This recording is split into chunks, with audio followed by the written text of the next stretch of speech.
So Jeff, which one of these is going to be the most contentious? You know, I think the possibility of a residential, maybe. I don't. I mean, you know, maybe number 2 or 3. I don't think any of the commercial are really going to be that bad. Do you, David? Not really. I'm a little interested to see what Barracks is going to bring. They told me at 5:30 yesterday afternoon that they had a third-party appraisal. So it's like it's kind of a little late, but. Jeff, can I ask you some questions now, or should we wait until we're officially started? I think we can ask me a couple. We should start here and do the first thing in order of business. We got a couple of minutes. It seems like the hotels are a big thing. It looks like the Omni is not contesting this year, or is it not being brought to us because of what's going on with last year's assessment? They were comfortable with the value that we assigned this year, so they didn't go to the board. Okay, and then it looks like a lot of hotels are on this year's commercial side. Yeah. And I get their point that their business is definitely down. And my question is, like in the case of the Holiday Inn that wants to go from 10 million to 5 million, if these are valued on their income and the income is showing 5 million, but that 5 million is below what the market value of a normal buyer would pay for that property, do you guys switch the approach to value to come up with a value, or how is that being handled? No, go ahead, David, answer what you did with that one particular one. Well, for that one in particular, there was no basis that they provided for the 5 million. There was no income approach. There was no sales comparison approach. There wasn't even a cost approach. They just stated. Was there a profit and loss showing a 50% decline in revenue? So one of the key overriding issues with the hotels this year is that we're always working 2 years behind. Yeah. So for our valuations this year, our hands were tied. We had to use 2019 data.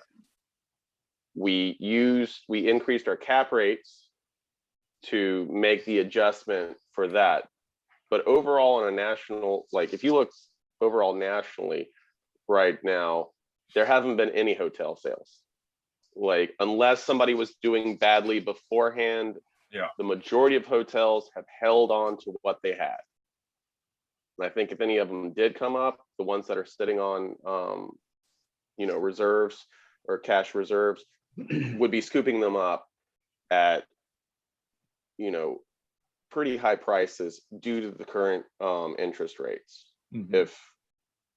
I know it kind of gets a little confusing, but, our goal was to give about a 15 or 20% reduction from the 2019 values, which was kind of in line with what happened throughout COVID.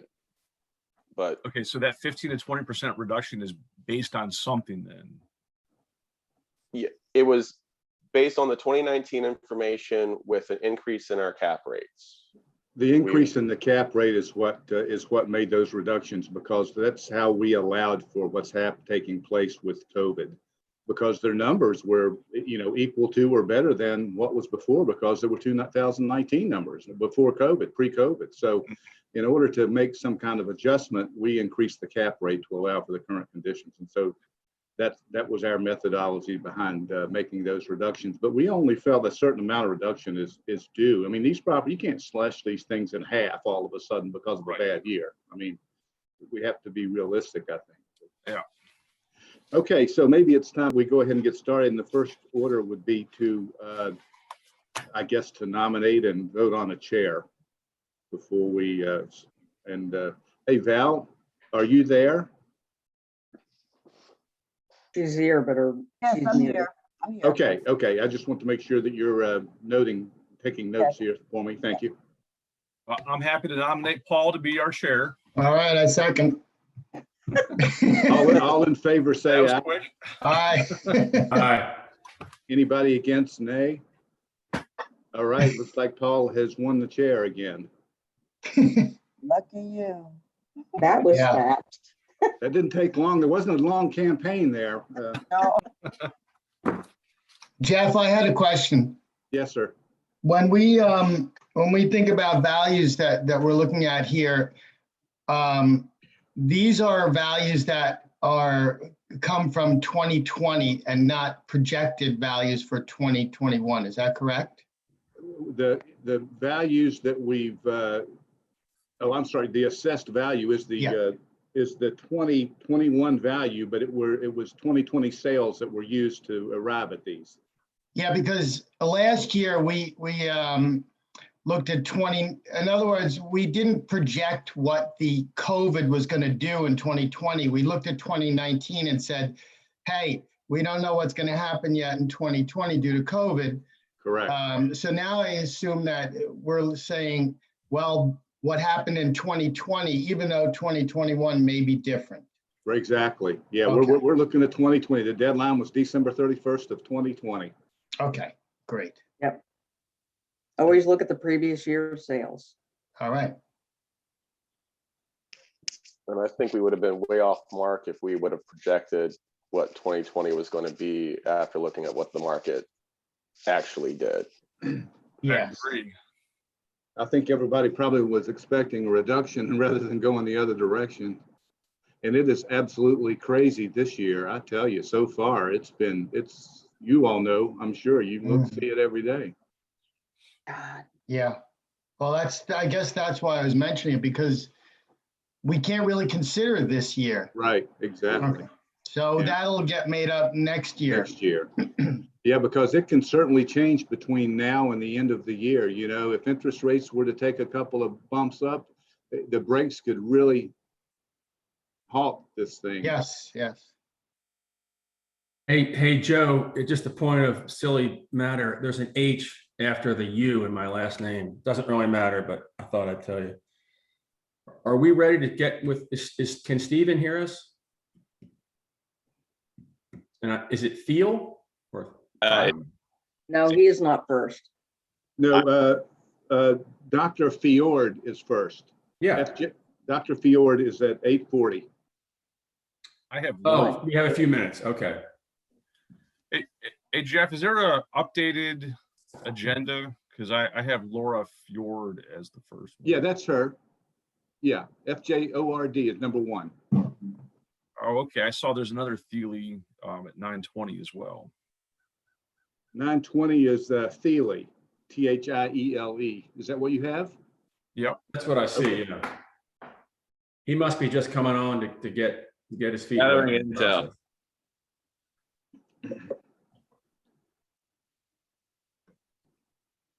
Apologies, Paul, but your name has now been corrected. Oh, I feel so much better. Thanks, Joe. Sure.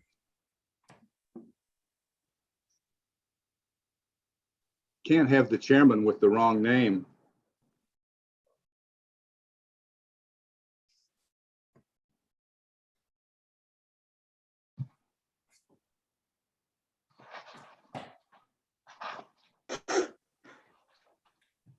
Eric, how's the interest going around the corner from me?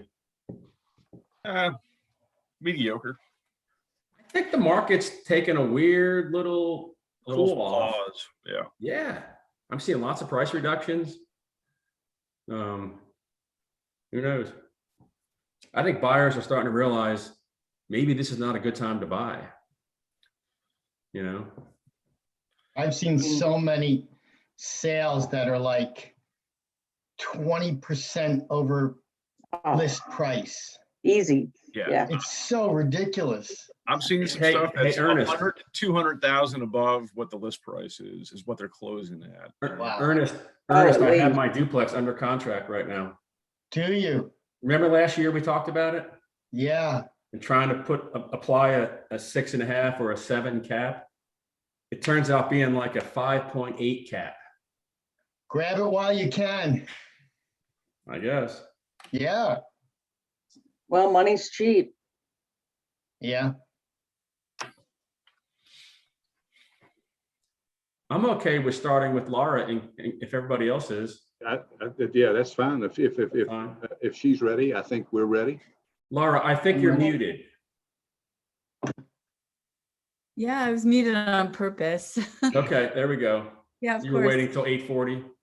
Yeah, Yeah, yeah, and that's fine. We thought we'd get started. So I just got appointed chair about 4 minutes ago. So I'm a local real estate. I own a real estate company in town. I'm sitting in my house in the city.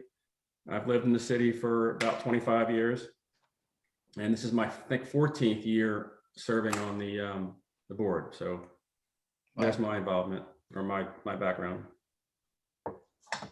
I'm an appraiser in the city. I've been here about 12 years. And I've been on the board probably 6 or 7, I guess, maybe 8. My name's Eric. I've been on the board for 5 years, and I do both brokerage work and appraisal work. So what we usually do, Laura, is we open up by allowing the appealer to, we all have your packet here with that staff provided for us. So we've all had time to review it.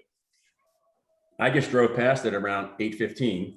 So I'm very recently familiar with the, plus I've known about that property, or not known about it, but I used to work at the county along with Jeff many years ago. So I've seen it many, many years.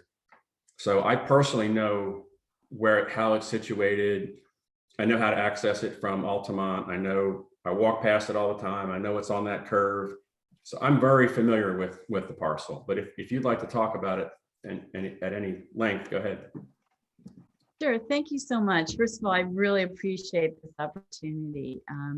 So yeah, just to give you a little background, I came to Virginia in 1979 and I was one of the founders of Yogaville in Buckingham. And then when I started my PhD program, I was a single mom with 2 kids.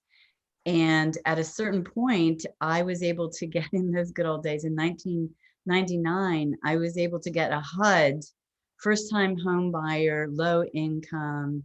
I was a single mom and had been for quite a long time.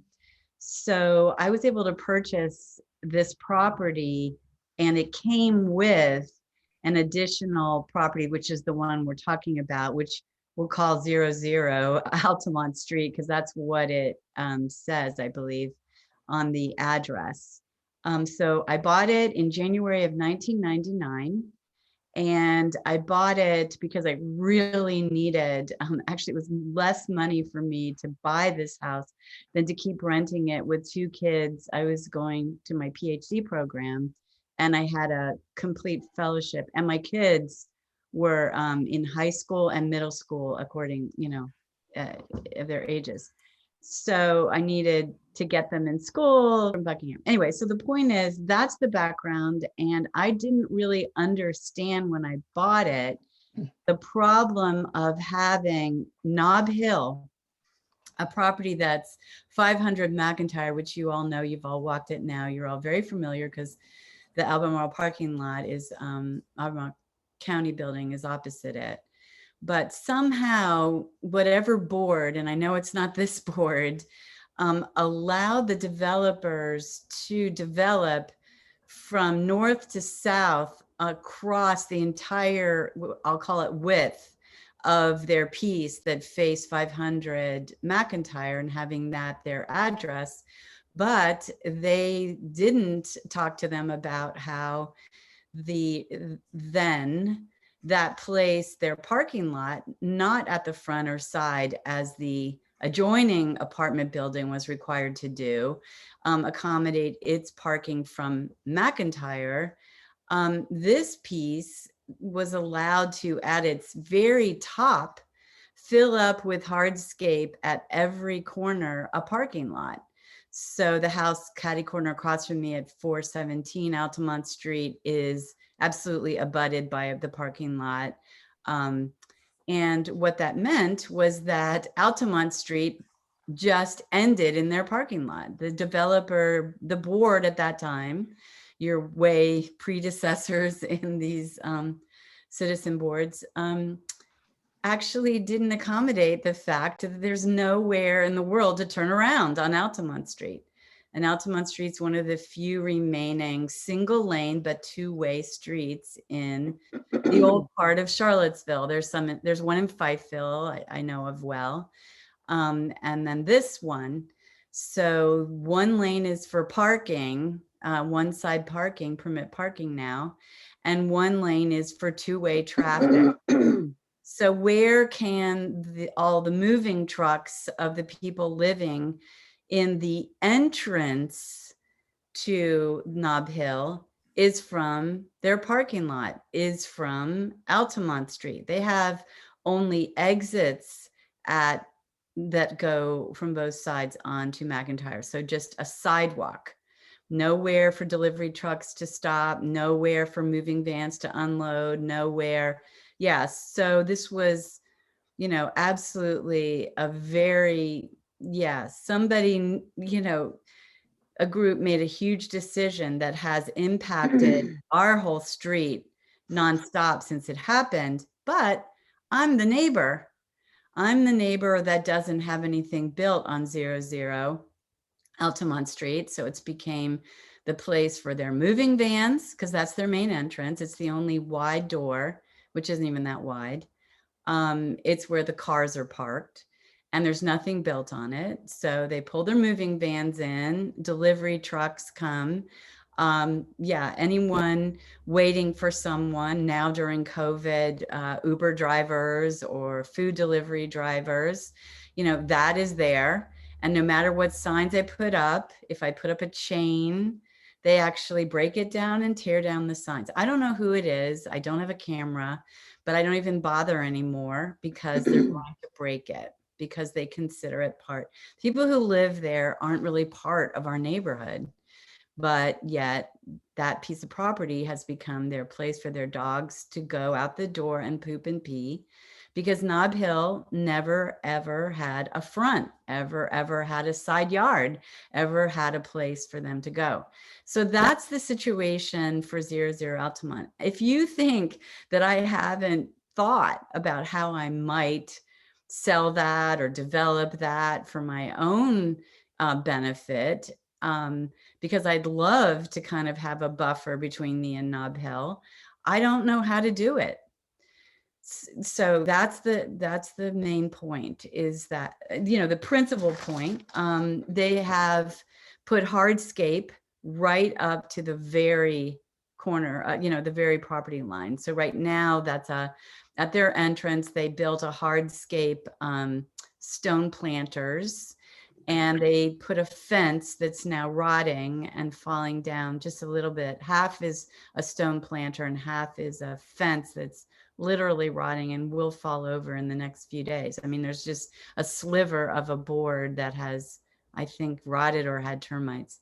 And they built their concrete sidewalk to go from that side entrance that's just an exit. In other words, delivery people can't come there or anything. Anyway, there's nowhere to park on McIntyre.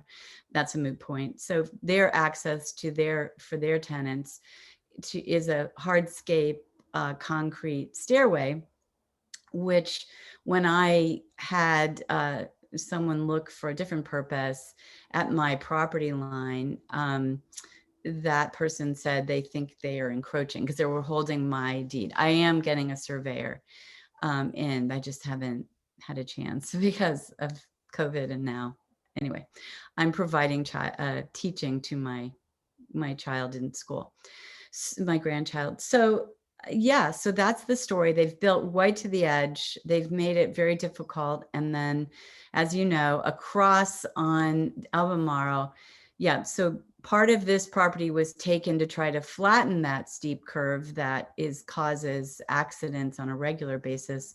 And I believe one fatality, September 19th of 2019, somebody was pinned in her car. And what happens is, now they're putting pins in the road from Preston, the Albemarle County buildings, cut through for ratepayer or utility payers or whatever, from Preston with that light there down to McIntyre was a run through. People would dash through that road prior to COVID. Now they're putting pins in at night.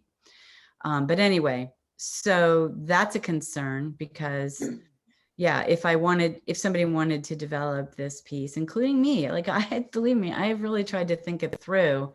it's going to be pretty dangerous because it's 35 miles an hour there. And with the John Warner Parkway, there's a lot more truck traffic that's diverted from the other, like Park Street has street calming and things like that. And it's 25.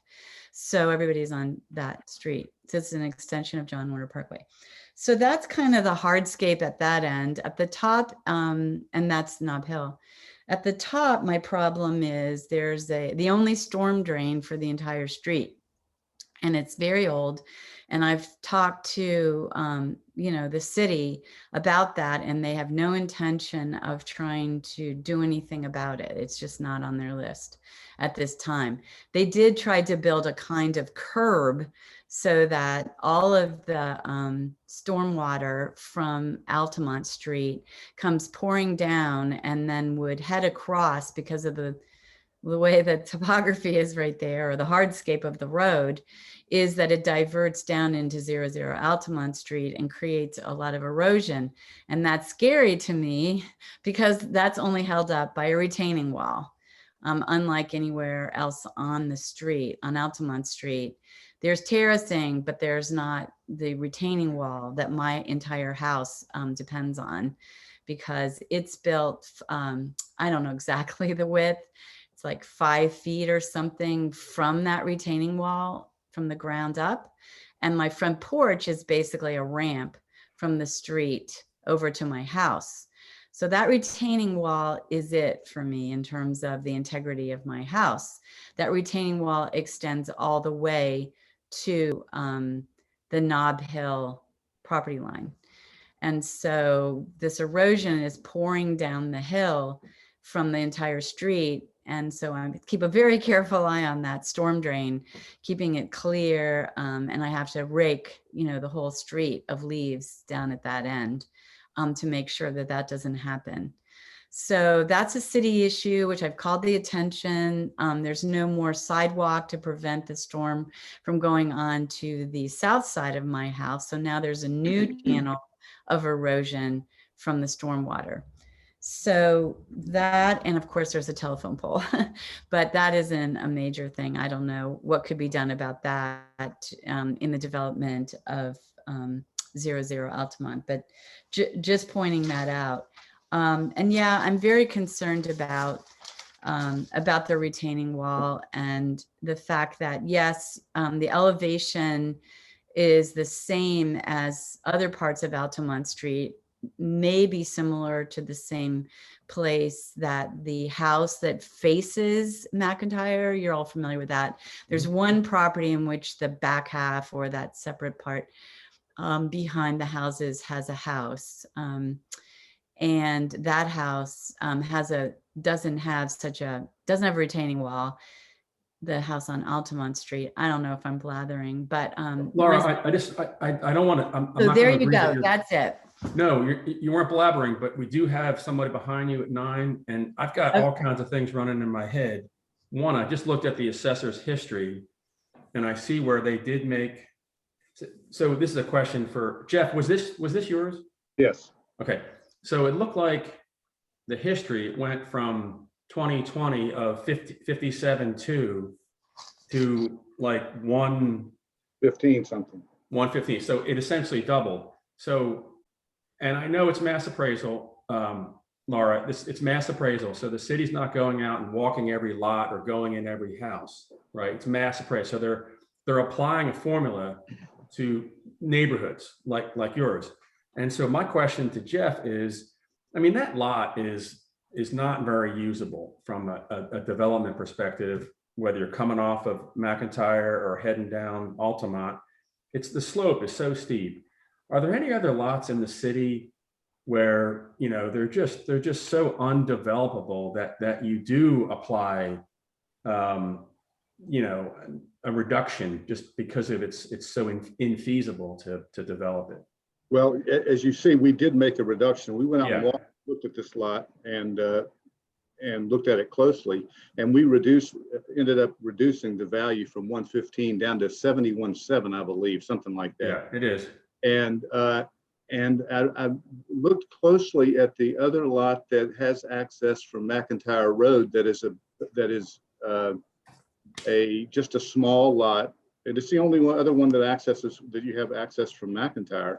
It's Yeah. also steep, but it's a building site. And so to me, I made an allowable reduction. You look at the value of that lot and compare it to this lot. And we're still quite a bit below that. So I think that we did everything possible to get the value down on this lot to allow for the issues that were described. But I think that in doing so, it resulted in an increase. But I think that's fair because we saw a lot of increases in lots in that neighborhood this year. I was going to suggest something. I saw that Miss Ford's house, which I think is next door, her lot value went up about 14% last year, whereas this, even with the decrease, went up about 25%. So Right. I was going to say, why not just apply the same 14% that you applied to her house? Well, I mean, that's not the way we work. We don't work by percentages. We make, adjustments for whatever. And Right. wherever the percentage goes, it goes. But that's your option to make that decision. It seems she's had increases steadily over the last several years. And I think it would be more consistent to have a similar increase as the house right next door for the site. Well, That's my opinion. I'm not sure this lot value has kept up with other increases. People realize this hasn't been a good lot, and over time, I doubt that the value of this lot has increased very much because it just hasn't been viewed as such. So so this resulted in a more of an increase when we took a closer look.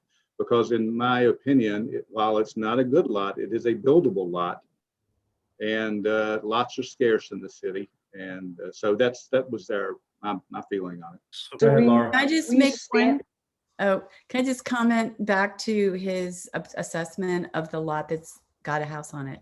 That you can't really compare those in the same way. So that house has nothing to its north and nothing to its south at all impinging on them pulling out, no other driveways, and it's flat, it's not on a curve, and it's not opposite the Albemarle County pull through, and it's not next to Nob Hill where they have all their scape is right on the property line. So it doesn't compare at all in terms of building.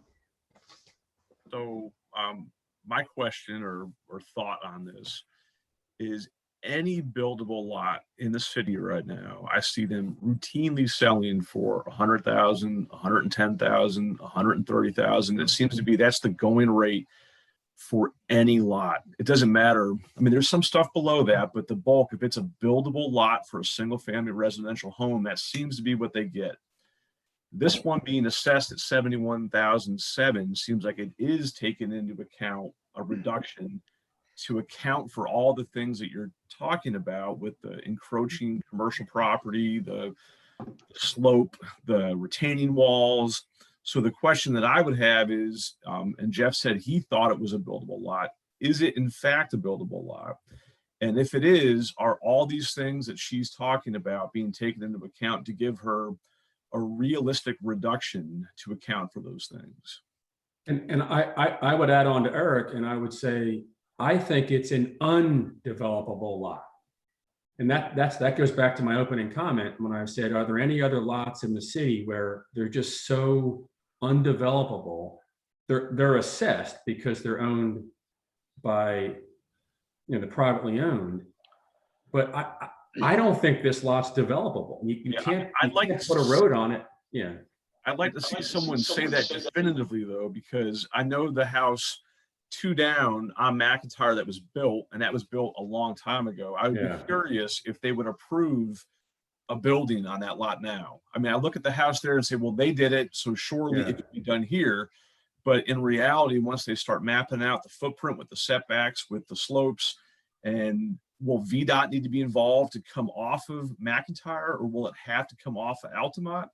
I would just be curious if it is a buildable lot. That's going to determine the value of this property. So here's another thought, Laura. You're getting a survey done. maybe this time next year, you can approach Jeff and Elizabeth and say, I have a physical survey. There's just no way this lot can contain a house or any other structure, especially if you have to come off, because that's a really nasty turn. So if you're going to put a driveway at the apex of a turn on McIntyre, there's not enough sight distance north or south. Altamont, I think it has equal number of challenges. And so I think Laura's suggesting that that her value should be 59,000, I think you said. So I think the 71's, close enough to your suggested value, Laura, but I would encourage you to take that survey and come back to staff next year. Go ahead. I'm going to object because I'm Okay. sorry I even said that, because the only reason I would do that Mhm. is because I would want, and I'm not even sure that this will happen, that they move their stairway off of my property. Mhm. It has nothing to do with me trying to build something. It's And Laura, about the fact that I can't build something. And so I object to my making that suggestion, turning this from, is this a buildable lot, to suddenly it is a buildable lot. Because the whole reason I'm doing it is because it's encroaching, I believe, but I don't even know. So Um, Laura, So take that off the table because I'm not building there. Laura, we're not enforcing or have no way to correct encroachments, retaining walls, drainage. We're only looking at the value. If those things are impacting the value, that's the only reason we'd even be talking about that, because that's not what this board does. And we don't have any ability to fix any of those Yeah. things that you're talking about. I totally understand. I totally get it. So if those things are impacting the value or the ability to build on that lot, that's the only reason we're talking about that right now. Exactly. That's why I wanted to take the survey off. I really believe that this has no more value now than it had before this huge jump of 100%. I don't believe that it has half that again value. I believe it has the value it had before it was raised 100% in 1 year. You do know, though, that if the survey comes back favorably and a builder says I can build there, it'd probably be $100,000 lot. Theoretically, it could be. Well, yeah, I've had many people look at it and they don't want to build on it. So I can give you proof of that. That's okay. Because I want to get rid of it. It's very difficult for me. I have to snow shovel that entire sidewalk on McIntyre. You don't need to convince me that it's undevelopable. I don't think you can put a house on it for all the reasons we've talked about for the last 15 minutes. So, but Well, the from 71 is awfully close to your 59. So other board members, I feel like it's close enough. I think I would affirm it, but I would also encourage Laura to use that survey next year. Don't take it off of this discussion table. Use it as justification to the assessor's office to say, here's a plat. We've got all these negative externalities. This cannot contain a house. And then maybe try to get it to your 59 or lower, or maybe sell it to Nob Hill. Give them the buffer. I don't know, but I think for this discussion, I would move to affirm the 71 for this year, but I can see Laura coming back next year. I just want to mention, I just want to say, Jeff, so do you feel that you've addressed all the mitigating factors that would affect this property's value? Is there Yes. anything that's been left out that you should have considered? No, we were very familiar. We met Dr. Fjord at the property, and she gave us a pretty thorough description of what we were looking at. So we took into account everything here. Okay, then I would say that I would affirm as well. I agree. I affirm. And Laura, I do have one other thought just for you to think about this. Please. I actually feel that lot might have even more value to you or to a future buyer of your house, because if land is scarce, and to have that buffer, even if it's being encroached by Nob Hill, makes your property more desirable if you ever sold it with that adjoining piece.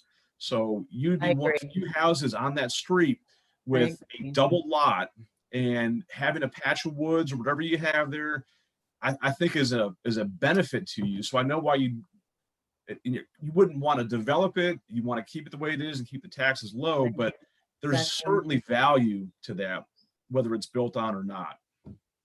Yeah, I couldn't bear to have, I would never sell Dunlop Hill, first of all, but I would Sorry never about that. build a house. I would never have anyone build a house there. Yeah. Yeah. It's my, that area is my kid's only yard. Thank you, Laura. Thank you. Yeah, have a good day. This may be a question for Joe. I don't see the 9 o'clock in the queue here. Does that mean that he or she is not on board yet? Or not signed on? Yeah, and I'll let Val also speak to that. Val, have you been in touch with all the litigants? Who is 9 o'clock? Sabry? I think I'm saying that right. Just It's wanted- it's on Gray Street. Yeah, just want to double check and make sure that, It's Sabry, yeah. Sabry, okay.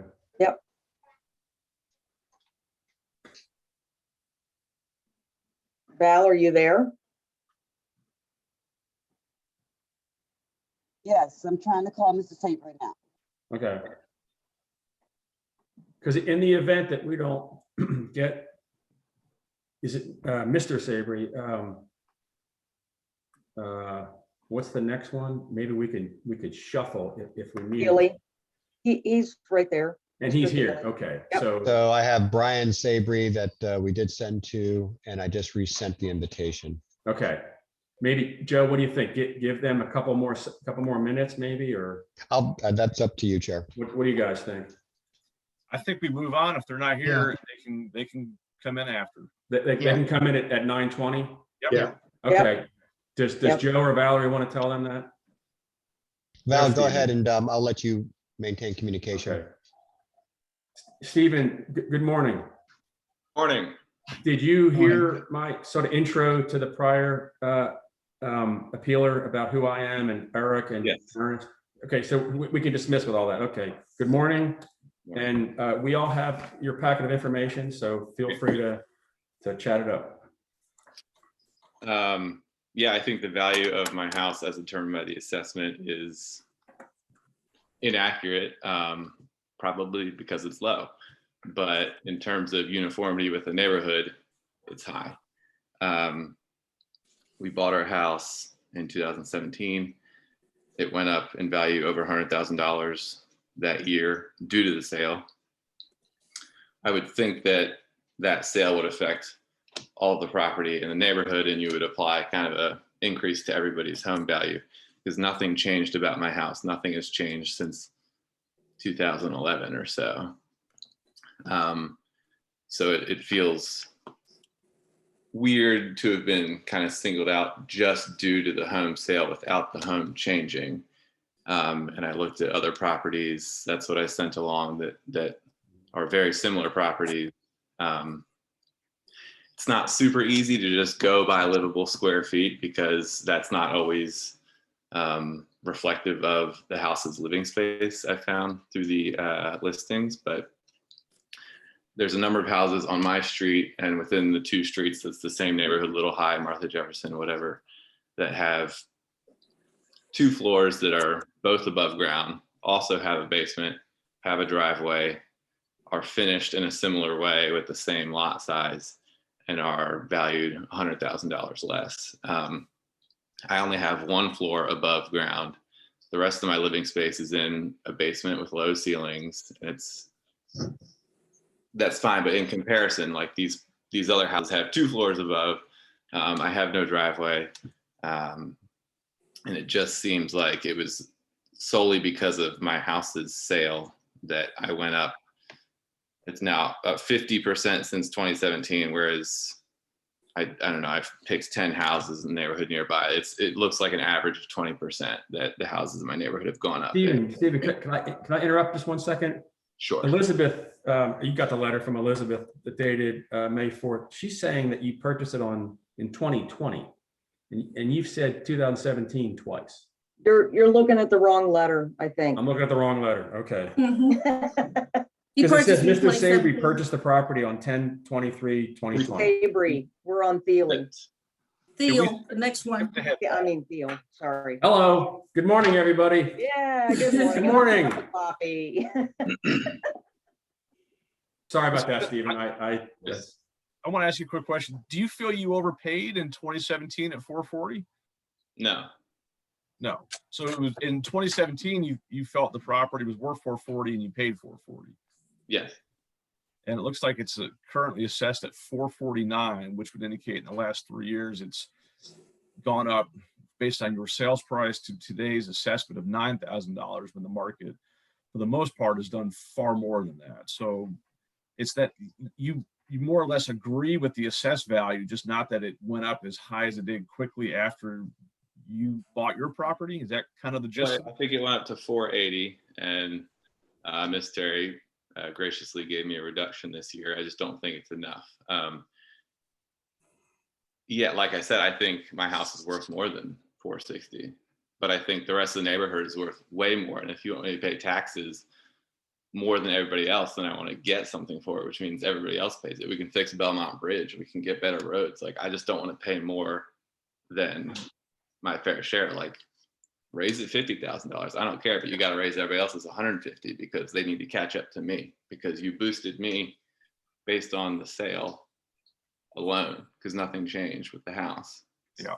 And then you applied the same incremental increases that the whole neighborhood gets. So it's like you caught me up, but then I kept advancing with everybody else. So one of the things that I see come up often is sometimes when a sale happens, it shows that the house might be better than what was on record. And I looked through the listing when Karen Ball sold you this house just to see the pictures, and it does look like it's a nice house. It's got a lot of nice features in it. Was the assessor's office aware of the condition and quality of that house?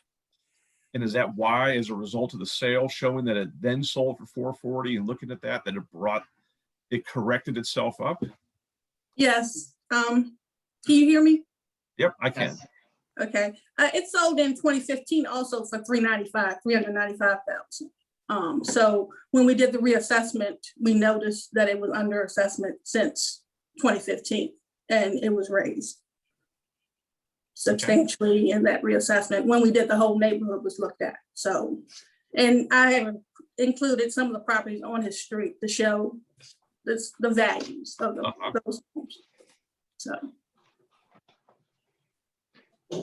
What do you think of the sales that he presented as comparable with? I don't think price per square foot is actually a good metric, but how do you think those compare in terms of assessed value? I don't like the first one you mentioned. 1211. Yeah. Little High Street. Well, let me see, one Merriweather. They're not in the same condition. I mean, as is finished living area, style. These have attic bedrooms, and they're very small because of the slope of the roof. One is 4 bedrooms and 2 baths, small basement. I don't think they're the same quality, but.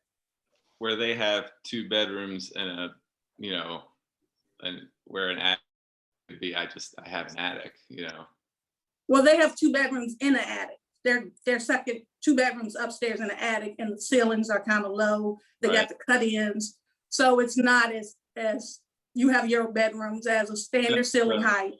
They have lower ceilings. That leaves there's 2 other bedrooms, of which I have 2 on my main floor. Then one of mine is in a basement, which is also, it's a very small bedroom in a dark basement. Well, they have one in the basement also, and their basement is partially finished, and it's not the quality of your improvements to your home. Okay, but I don't. Yeah, so that one's 218 and mine is 356. So that's and it sold in 2010 for 309. I included sales that had been renovated severely like yours. And the best comparable I had was I think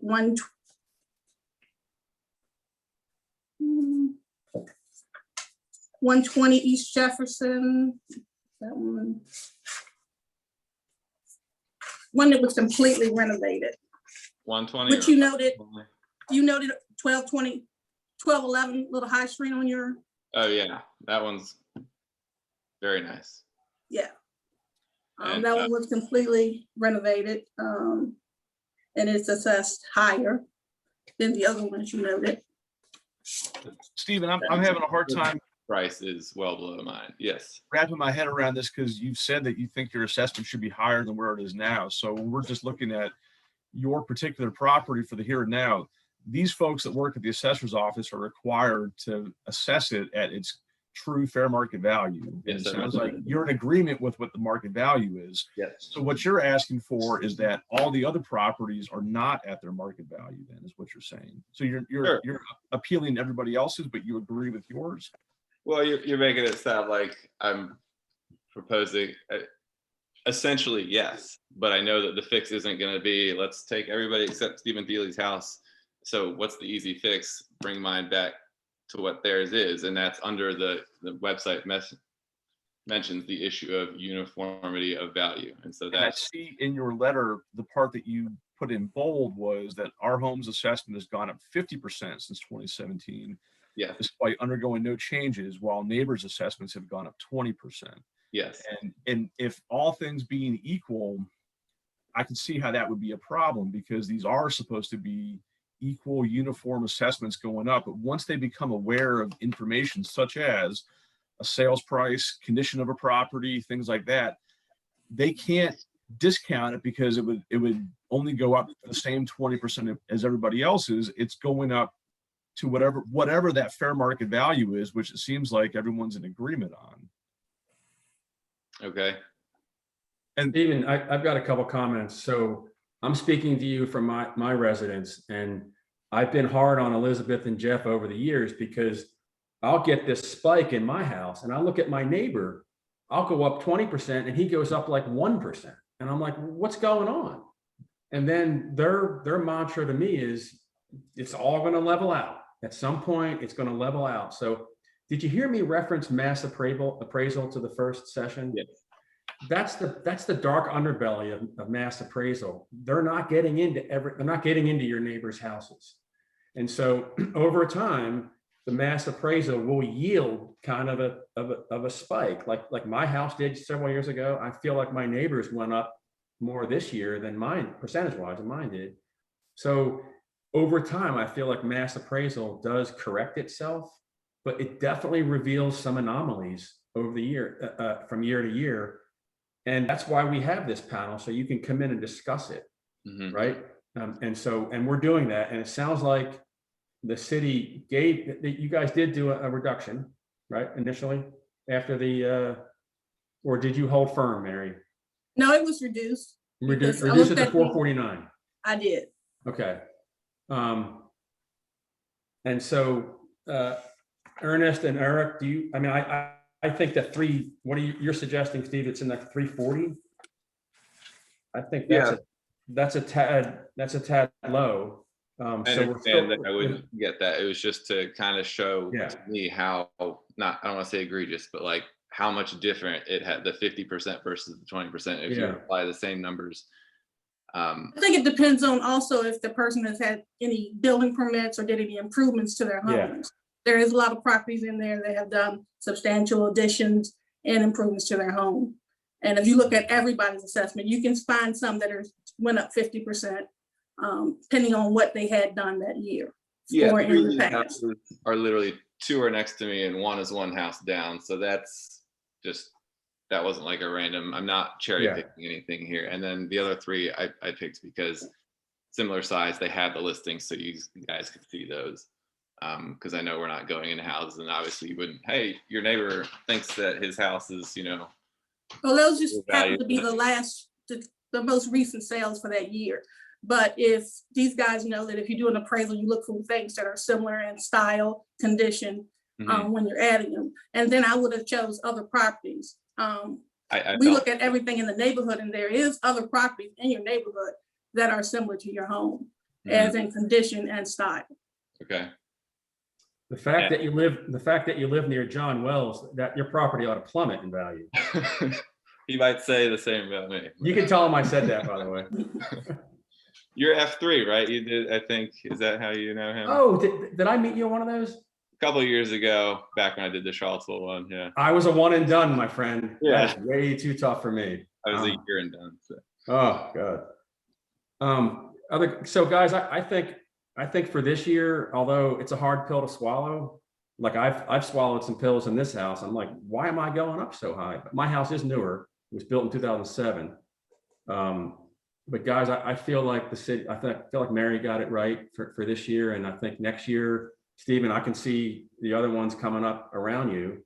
I do think it is fool's gold. And someone else told me that. I'm not that smart to use just dollar per square foot, because every house is different. The floor plan is different. The Formica versus granite, open feel, closed feel, new windows, old windows, new roof. It's really hard to compare, I feel, apple to apple with dollars per square foot. You got to really get into every house and that's why appraisals happen. So I'm okay with what Mary come up with, guys.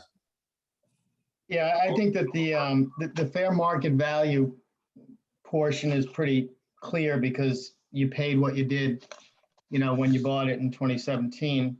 The tricky part is being assessed equitably with similar properties, and that's tricky because you have to actually find the similar properties. It may not be your neighbor or even somebody on the same street.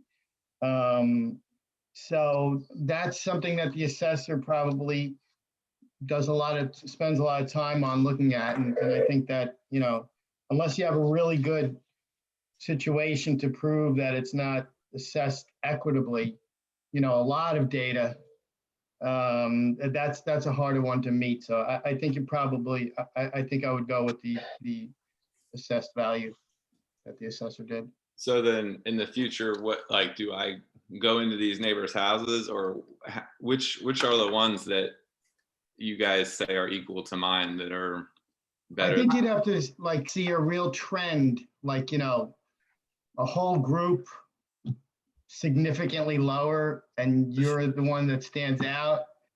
The 50% versus 20% is so significant. That's why I'm having trouble. And Stephen, the real test here is going to be if you start seeing your neighbor and the house down the street and all them selling for 350, 320, and they're somehow you at 440, it's like clearly their numbers are not right, because this street now sells for X.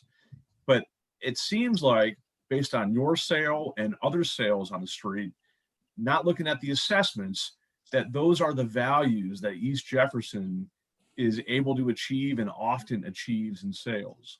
Sure. So as far as calling fair market value, and you yourself said it, I mean, at this point it was like, we all agree 440 is fair. That's kind of the end of this discussion for your particular property. Begs the question of, I know the assessors will occasionally go in neighborhood by neighborhood and do a much more deeper dig down to see what that neighborhood's been doing. I don't know when that's been done in your particular neighborhood. About 3 years ago. 3 years About ago. 3 years ago, Mary went through that neighborhood parcel by parcel. And how often does that occur? Will that be coming up again in another year or two, or is it wait a little longer? I mean, with the staff we have, we try to every 5 to 7 years. I mean, but it's, it's tough. Like my neighbor one up the street, he has $1 million house and it was valued $20,000 higher than mine. And to me, that doesn't give me a lot of confidence in a neighborhood sweep, because this thing is like a historic looking wood sided, metal roofed, beautiful house that will go for over $1 million right now. And it's assessed at half of that. And so there's a lot of disparity that's hard to swallow here, but it looks like my time is about up. And this is quite frankly the problem with mass appraisal. It has deficiencies. I felt this way for years. Short of that, then the city would have a staff of 100 going around and going into everybody's houses every year to get a true appraisal. So the mass appraisal does produce, anomalies, like I said, and when your neighbor's house, and when he goes to sell that, that's going to be used as a comparable sale for the rest of the street in 2022, I guess. And there are reasons that it might be assessed low, that maybe all the work was done, did not have a permit, and nobody knows that it's $1 million house except the owner and you being the neighbor that happens to be aware of what's in that house.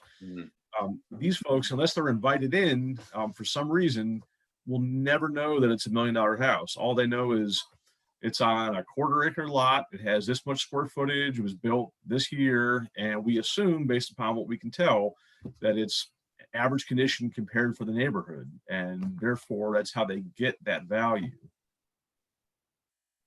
Until it sells. Until And it then- becomes, and then it becomes a data point. And once that's a data point, then by all means, that very well could raise your assessment and everybody else is on the block.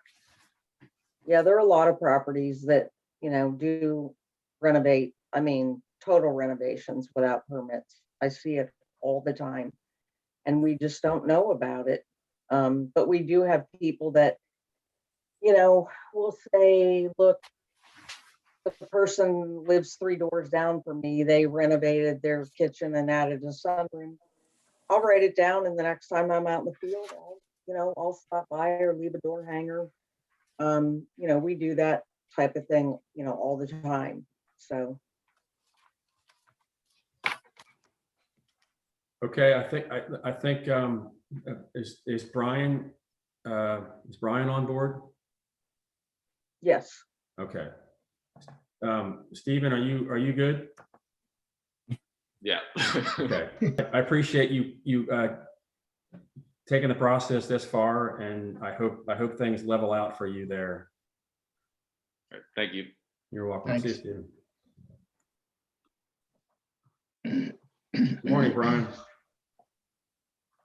All right, is Brian there? By the way, Elizabeth, Brian bought his house in 2020, just so you know. Yeah, really? Okay. I thought so. I thought you said I was reading the wrong letter, meaning you had another one in the package, but I was reading the whole wrong file. The wrong letter. The wrong letter.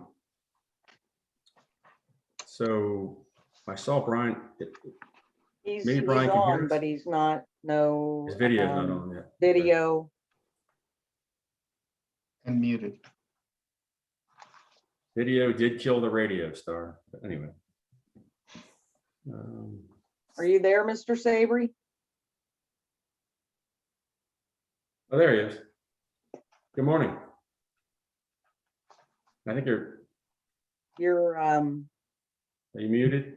Brian, this is Joe in communications. It looks like you are unmuted. However, you might have to tick the microphone at the lower left to get the proper microphone and speaker feed going through. Looks like he is muted. He was, now he's muted. he's muted now. Yeah. So Brian, we'll have you unmute, and if you're still having difficulty, we're gonna walk you Hey, through Brian, something. put the mouse cursor on your picture and go to the 3 dots and hit unmute. All right, Brian, you are now unmuted. So now I'm gonna have you go down to your microphone on the lower left and click that little caret. And then you can see where you can select a speaker and then select a microphone. And you're just gonna have to match. It should be the same as your system. I think that's where we're having difficulty. If not, we can have you phone in. And I will provide that number for everybody in just a moment. Oh, Joe, are you saying we had like some sort of conference call? Yeah, there's a phone option for people to call in if we're having trouble like this. So I'm going to provide that in 1 second. But we don't have to get on our phones. No. They'll just call in and we'll just be able to hear them. Okay.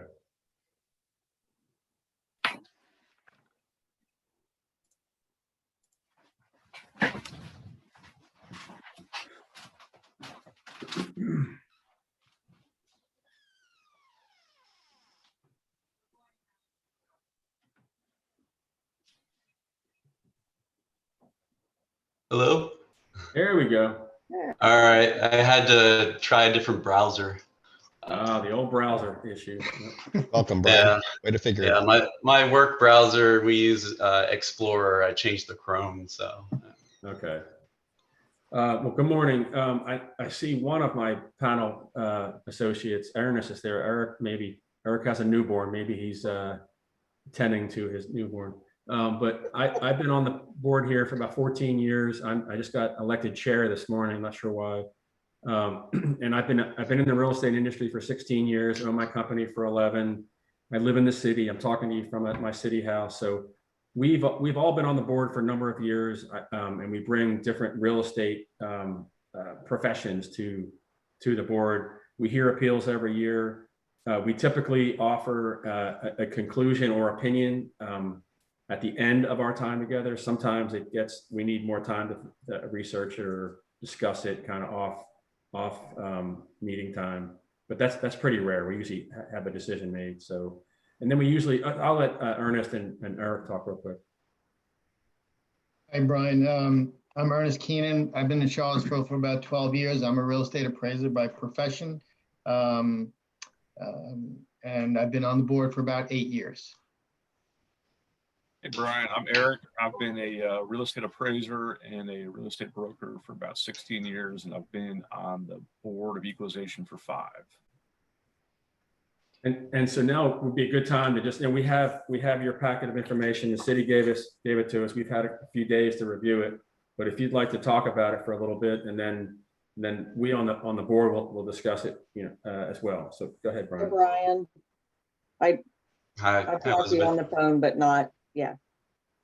Hey, and I gotta just say one quick thing, Paul and everyone. We've all read this packet and looked at the property, and if there's any way just to kind of get to the gist of what you think the big problem is between what the assessor's saying and what you're saying, maybe outside of the value, but what is the disagreement about? That would probably be the most beneficial thing to focus on in the description. Okay, well, I think my application speaks for itself.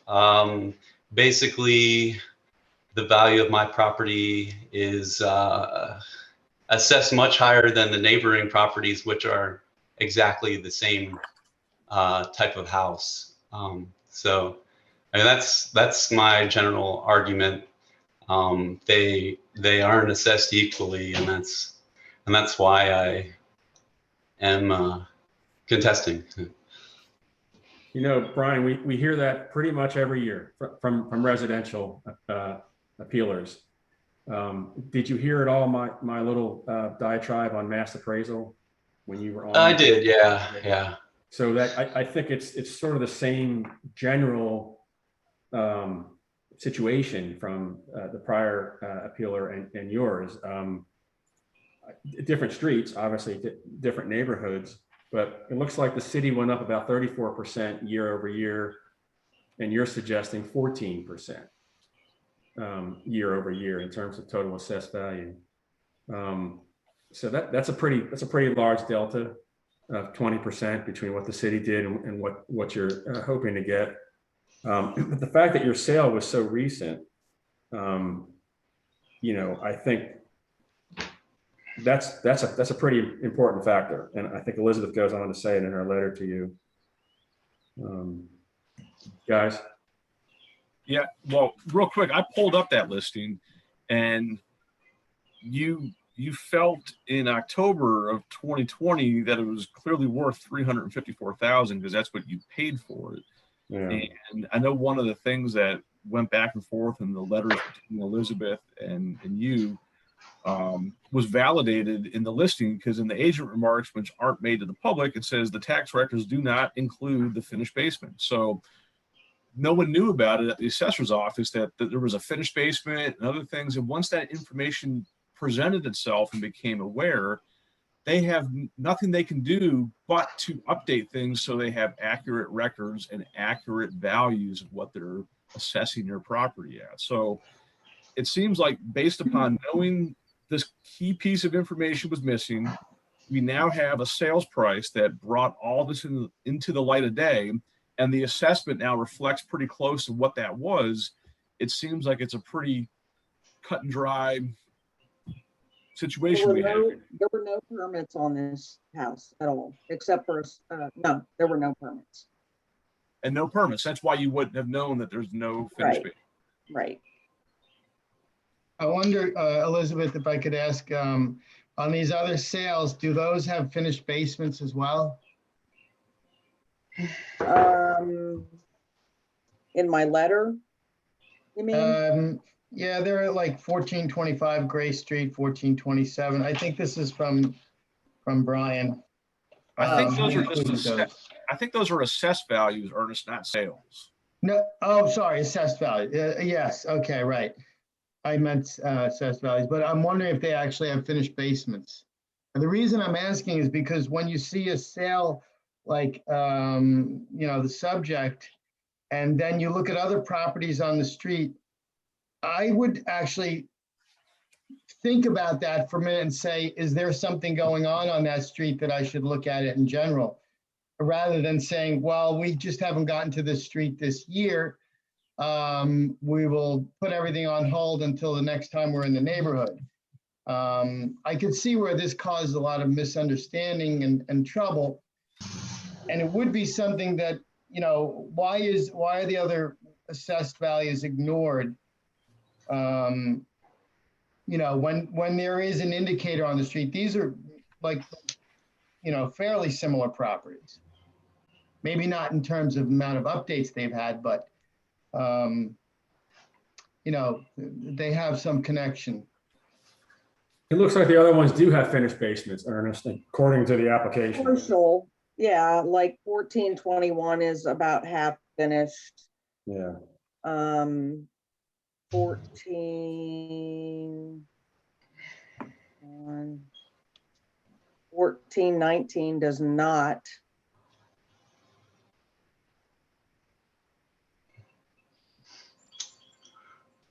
Whoops. Is that column that says square foot basement, does that mean finished, or is that just the total square foot? I'm sorry, say that again. I'm looking at the document, the appeal, and it shows square foot finished living and then square foot basement. And so I guess I was asking whether that column that says square foot basement means the finished square foot. Elizabeth, it looks like this. Yeah. Yeah.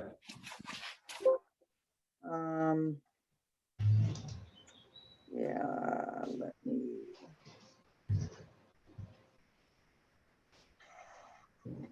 Brian, do you feel like you overpaid? Did you overpay for this just because of the crazy market, do you think? No, I don't feel that way. I mean, everyone's overpaying in Charlottesville. That's just the nature of the market right now. What I think is that the neighboring homes are underassessed.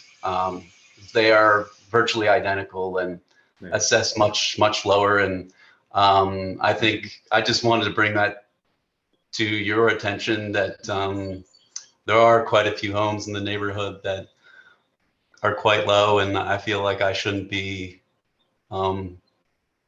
assessed so much higher than the other homes.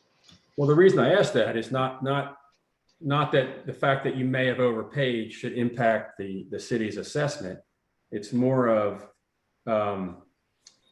if you look at your history, your assessment history, the land didn't go up. Really, it's been pretty steady since 2019, but the improvement value went up substantially. So the house, and my question to Elizabeth is that more of a function that you now know it has a finished basement, or is it because it's based on comparable sales, or a mix of both?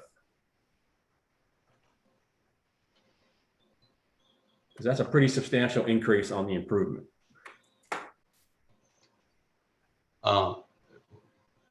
Was that a question? Who's that question? It's a question for Elizabeth. I'm sorry. I'm sorry. That's okay. That's okay. The improvement went up year over 20 to 20. It went up significantly from 258.3 to 3. I'm sorry, 178.5 to 266.8. Is that large increase? I know it's mass appraisal, I know, but as we drill down to this property, because Brian's making the case that his is an anomaly compared to the rest of the street, which if Brian watched the prior session, we talked about that.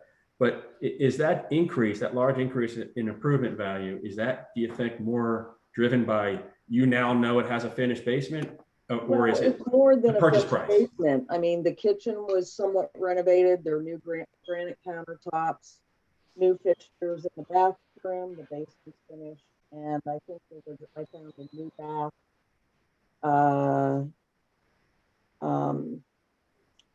There was a bath that we did not have. So, I mean, it was numerous things that were, incorrect that I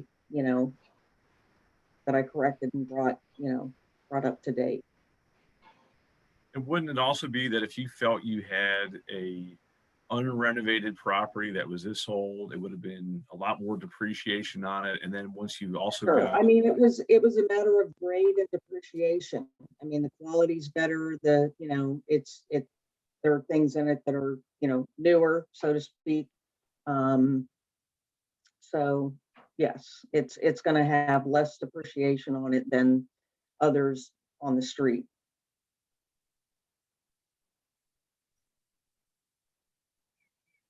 It is quite a bit smaller than the other properties. Well, let's see, 1181, 1134.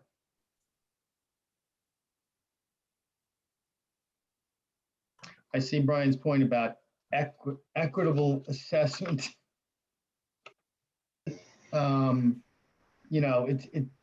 It's very confusing when you look at this and say, how are these other properties assessed so much lower and I'm assessed higher just because I have a sale? Is that really enough? What is, does the criteria of fair market value supersede assessed equitably? That was my question, essentially. Yeah. No. No equity. In all things considered, equity would be more important. Well, equally as important, but maybe weigh a little heavier than fair market value. This situation is a little bit easier to understand because the houses are so similar. In appeal and size, street. But I don't know, they may have Formica countertops. They might be 1960 and never renovated. Yeah, equity in my mind can mean a lot of things. That means you use the same criteria to value the house. Good play, Stephen. Or you have a similar value on lots that everyone's valued on the same basis. Yeah. Right.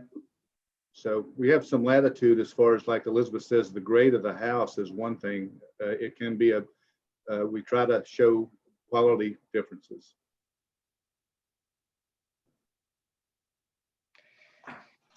well, then my question, no improvements have been made to the structure in many years, but Elizabeth says that it was updated. I mean, granite countertops are fairly recent updates. I don't know when it was done. There's no permit. But what I'm saying is that, it wasn't built with granite countertops. No. And the other thing, that my other two-part question about you now know it has a finished basement. I've been told, maybe by your office or certainly by an appraiser, that when you say you have 500 square feet of unfinished basement and you finish it, right, and it costs $10,000 because it's on a slab, you're putting in some stud walls, you're putting electricity, maybe you plumb a bathroom. If that costs $10,000 to finish your basement, your value goes up 10,000. It doesn't go up 2 or 3 or X. Would you agree, Eric?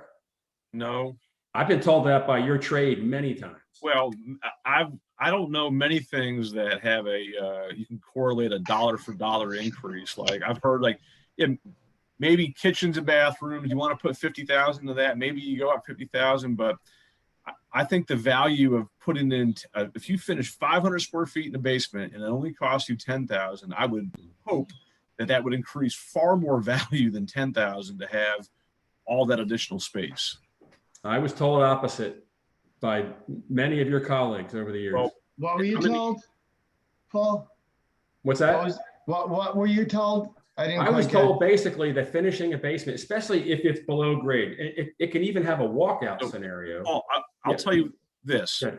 So I'm in a unique position, having done both of these trades, that there is definitely a disconnect between what appraisers say Yeah. and what realtors say. And I will say the appraisers have to separate out above grade and below grade. They don't have any leadway in that. The form dictates that we're basically treating those separately. And often it's given a lower value because the case is below grade space is generally not as nice as your above grade living space. Now, I will say you go to certain markets, Lake Anna, basement area is just as nice or nicer than the above grade, Yeah. and they have the same value. And I'll say the same thing here. You can look up sales where basements are very nice. They're being treated together in the listing by the realtors that it's all finished living space.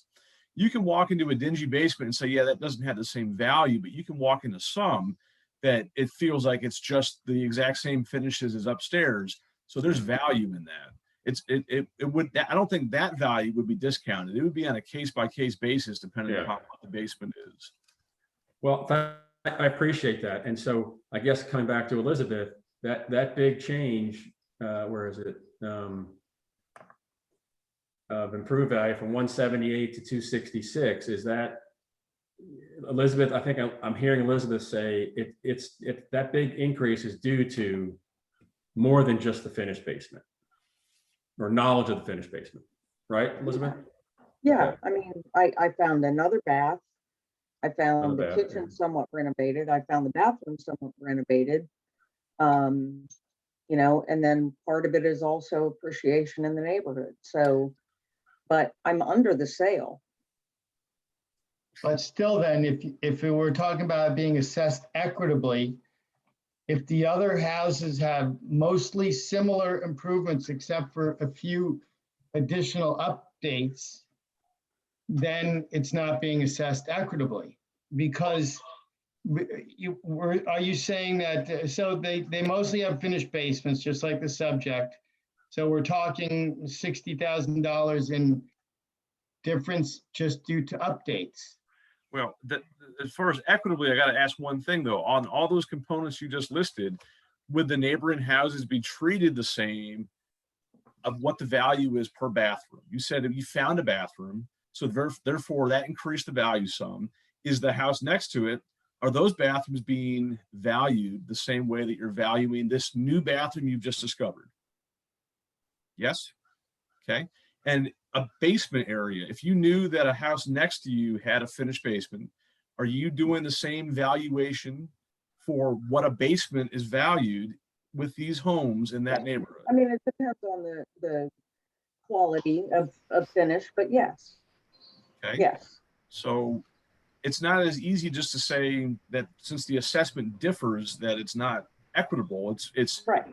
Was she making a bathroom cost 50,000 when everyone's were valued at 5,000, and that's what's driving this up. But if they're all being valued more or less the same and fair, and that's the resulting increase in assessed value, then that doesn't mean that it's necessarily not equitable. I understand.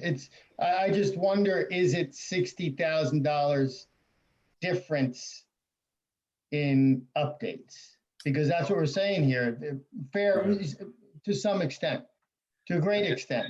If we look at it and we're saying, well, if we're taking a value and we're looking at trying to put a value on it, and we're adding 1,000 square feet of finished space in a basement, a moderately updated kitchen. I saw the pictures in the listing. It's not over the top, but there are some updates to it.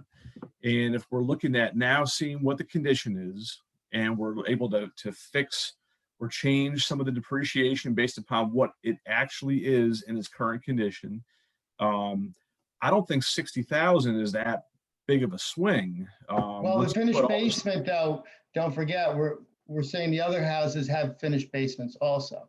And bathrooms. and that. So Yes. Well, that's this is the similar theme as the prior one where the neighborhood, one house stands out. And the question to me is whether, even though the fair market value is indicated by a recent sale, it's still somewhat inconsistent with the neighborhood.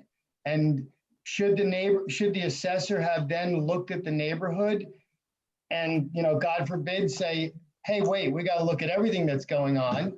Or do we just let this one sit as an anomaly and chalk it up to updates or the sale? well, I actually don't think that that's really the right thing to do. I think it's probably the first one because we've got the property It's not owner the first. agreeing with the assessed value based upon what he paid for the property. Right. And I know the reason for it. So then is that indicating that all the other properties are incorrectly assessed? Because if we're all in agreement that this one is properly assessed at fair market value, but not equal to the properties that are neighboring it, then that would indicate to me that the ones neighboring it are incorrect. That's right. That's what I say. And then what do you do? Does the assessor go back and reassess everything? Or do you lower the assessed value of the subject because it has to maintain its equitable assessment? I told Mr. Savory that I would look at the street, this coming year, because he contends, some have information maybe that, we don't have, and I'm happy to do that. And that's, that happens often, when there's a sale where, like this one, there's no permit. We were not aware of any of that. There's a lot of information that's incorrect on this house. Yeah. So, And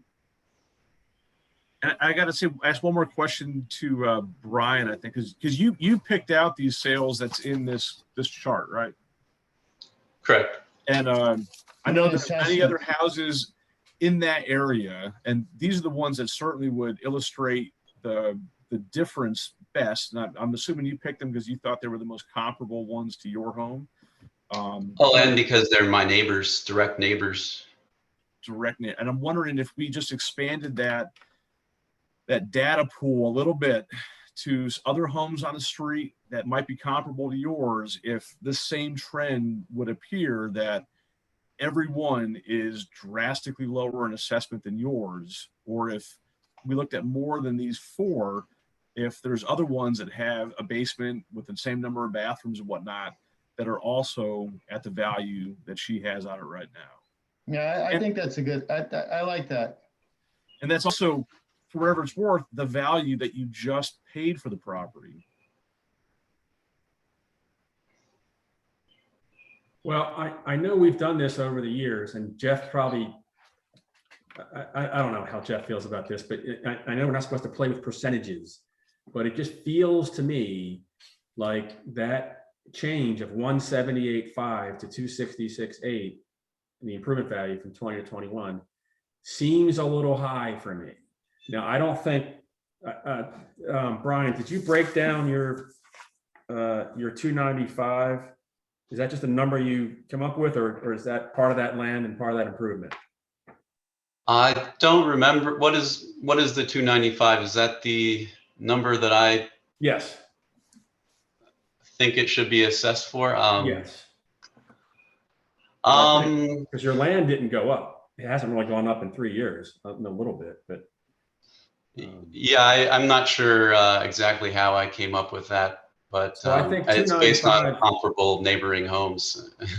Yeah, I think 295 might be a basement, no pun intended, a floor for the range. But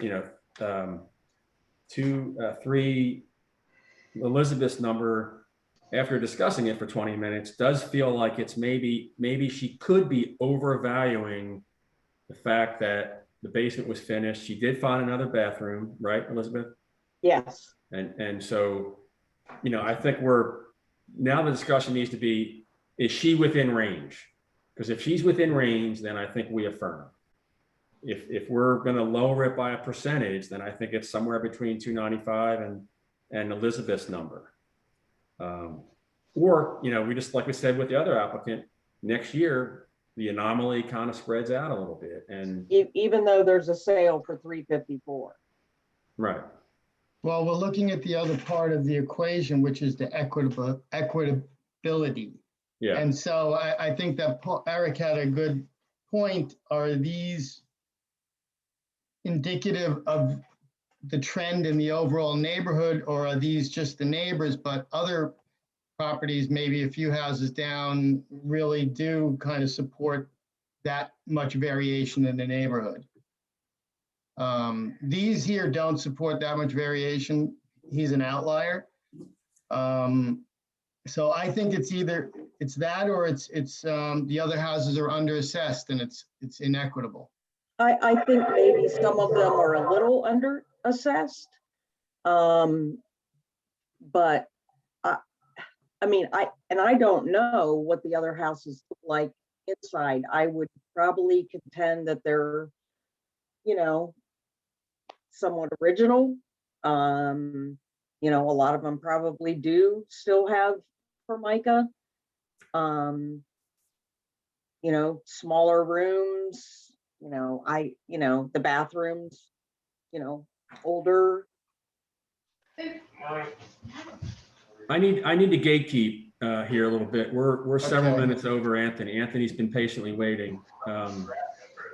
So I go back to, I'll throw it out there again. I go back to, I think we could make the case that Elizabeth's number is within range. I'm trying not to give so much weight to the sale because like I said to Brian, does he feel like he paid over market? I'm sure he did pay over market because he bought it less than a year ago and the market's been really inflated, especially in the latter part of 2020.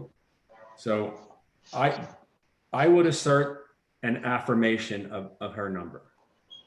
Jeff, I just had one more question and I will cut it short.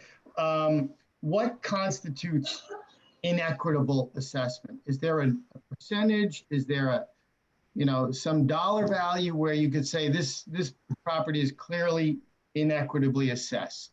No, there's no percentage or dollar value. It's just, I think Eric touched on it. Are you using the same factors, the same guidelines on each property? Are you using the same information to judge each property? And if you're doing that, then you're equitable. So that to me is the key to being equitable.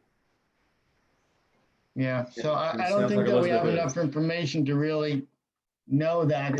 If I had to go by what we had, I would say, you know, inequitable. I don't know. Elizabeth, do you have anything to like add to it, like to show that it's not inequitable? The assessed values, I don't want to look through the neighbors now. I don't, I mean, I think that other houses on the street that may be renovated that we're unaware of are probably closer, should be closer to the value that Mr. Savory's is. I mean, that's all I can. Can we suggest that Brian and Elizabeth talk about this again to see if they can come to a conclusion? Because I don't have a way to put a dollar value. I am gonna walk that street this year door to door. So, I mean, I'm not saying I'm gonna get a call back or get anybody at home. You know, we can't force ourselves into people's homes. We leave door hangers. I mean, I will do my very best, you know, to get everybody on the same page. Like the city of Waynesboro wants to. Okay, so I guess we leave it at that and see if Brian and Elizabeth can come to a meeting of the minds. Does that mean that we're not making a decision on this right now, Ernest? I would say we'd have to affirm what the assessor has and Okay, then see if they can come to some other conclusion. I don't think you can do that though, Jeff, right? I mean, I think this kind of closes the door. You know, Yeah, I'll do what I say I'm gonna do, and But yeah, this, I mean, you'll need to vote on whether the assessment is Yeah. correct this year or not. And then going forward, we're gonna look at this neighborhood. That's the way I took that. That's the way Okay. I'd like to see it done, because I Yeah. don't see any other way to not affirm this assessment. Everyone Right. here is in agreement with what this particular property is worth. So then the question is, if Elizabeth needs to go back to that neighborhood, which she intends to do this year, just to make sure there's no other kind of irregularities that she can spot, that seems to be the plan of attack. Yeah, I agree. Okay. Brian, thank you for your time. Thank you. Thank you. thanks. Anthony, I see you're there, but not video. I'm There here. you are. Okay, thank you. And thanks for your patience. We did go over into your slot, but we're not going to shortchange you. I think we have a break after you. Yeah. We Right? do at 10. 10. I don't anticipate it should take, I think my appeal should not take very long. Okay. Well, I think, were you on the Zoom when we kind of introduced the last applicant to who we are and all that? Part of it. Okay, Yeah, so I think I'm the chair, as you see. I just got voted this morning. Eric and Ernest have been on the board a long time, along with me.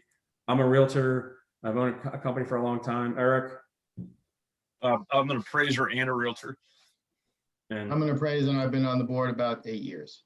okay, and Eric had a really good idea. The last one, I'm not sure why we didn't have done this before, but I think, we all have a thick packet. We have your inspection, we have the appraisal, I think, the inspection.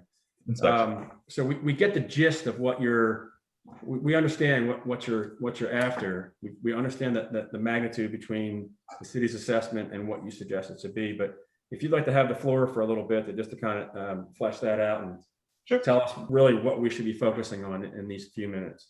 Sure. And just FYI, I'm on the Board of Equalization for Albemarle County. So I'm in your shoes Congratulations. too. So I know how it is. Okay. Okay. So with respect to this property, it's all about condition. As you see, the property did sell. It was March 2021, which is after the relevant time period, but it sold for $750. It was on the market during the relevant time period. From my understanding is there were no offers on the property from the time it was put on the market to the 180 days until we put it under contract. The primary issue, there's probably two issues with 2020 or 2021 with you have COVID, you have an influx of office space that's not necessarily being used in the downtown Charlottesville area, especially with these older buildings still being there. And then again, going back to condition. That's the biggest thing with respect to this. The realtor himself, Ed Brownfield, actually, one of the first time we saw this property, he had the folks at Ilex Construction down the street come through, walk through the property, and gave the seller pretty much a rough estimate of about $1 million to restore this building. A lot of it's original. The windows are original. The structure, for the most part, is original. Part of the roof was replaced recently, but there are signs of settling. There's a number of issues. So that's where that price comes from. And so that's, I think, and if we look at it in terms of a kind of breakdown of what the city's providing, and I appreciate the fact that they reduced the price a good amount initially, but they listed the price they listed it at assessed value. They used the Ed, when he did the listing, he put it in pretty much, it was the assessed value was 1.364. They put it at 1.365. And again, they didn't really get any interest in it, given the condition. The improvement value was reduced from 920 to 574.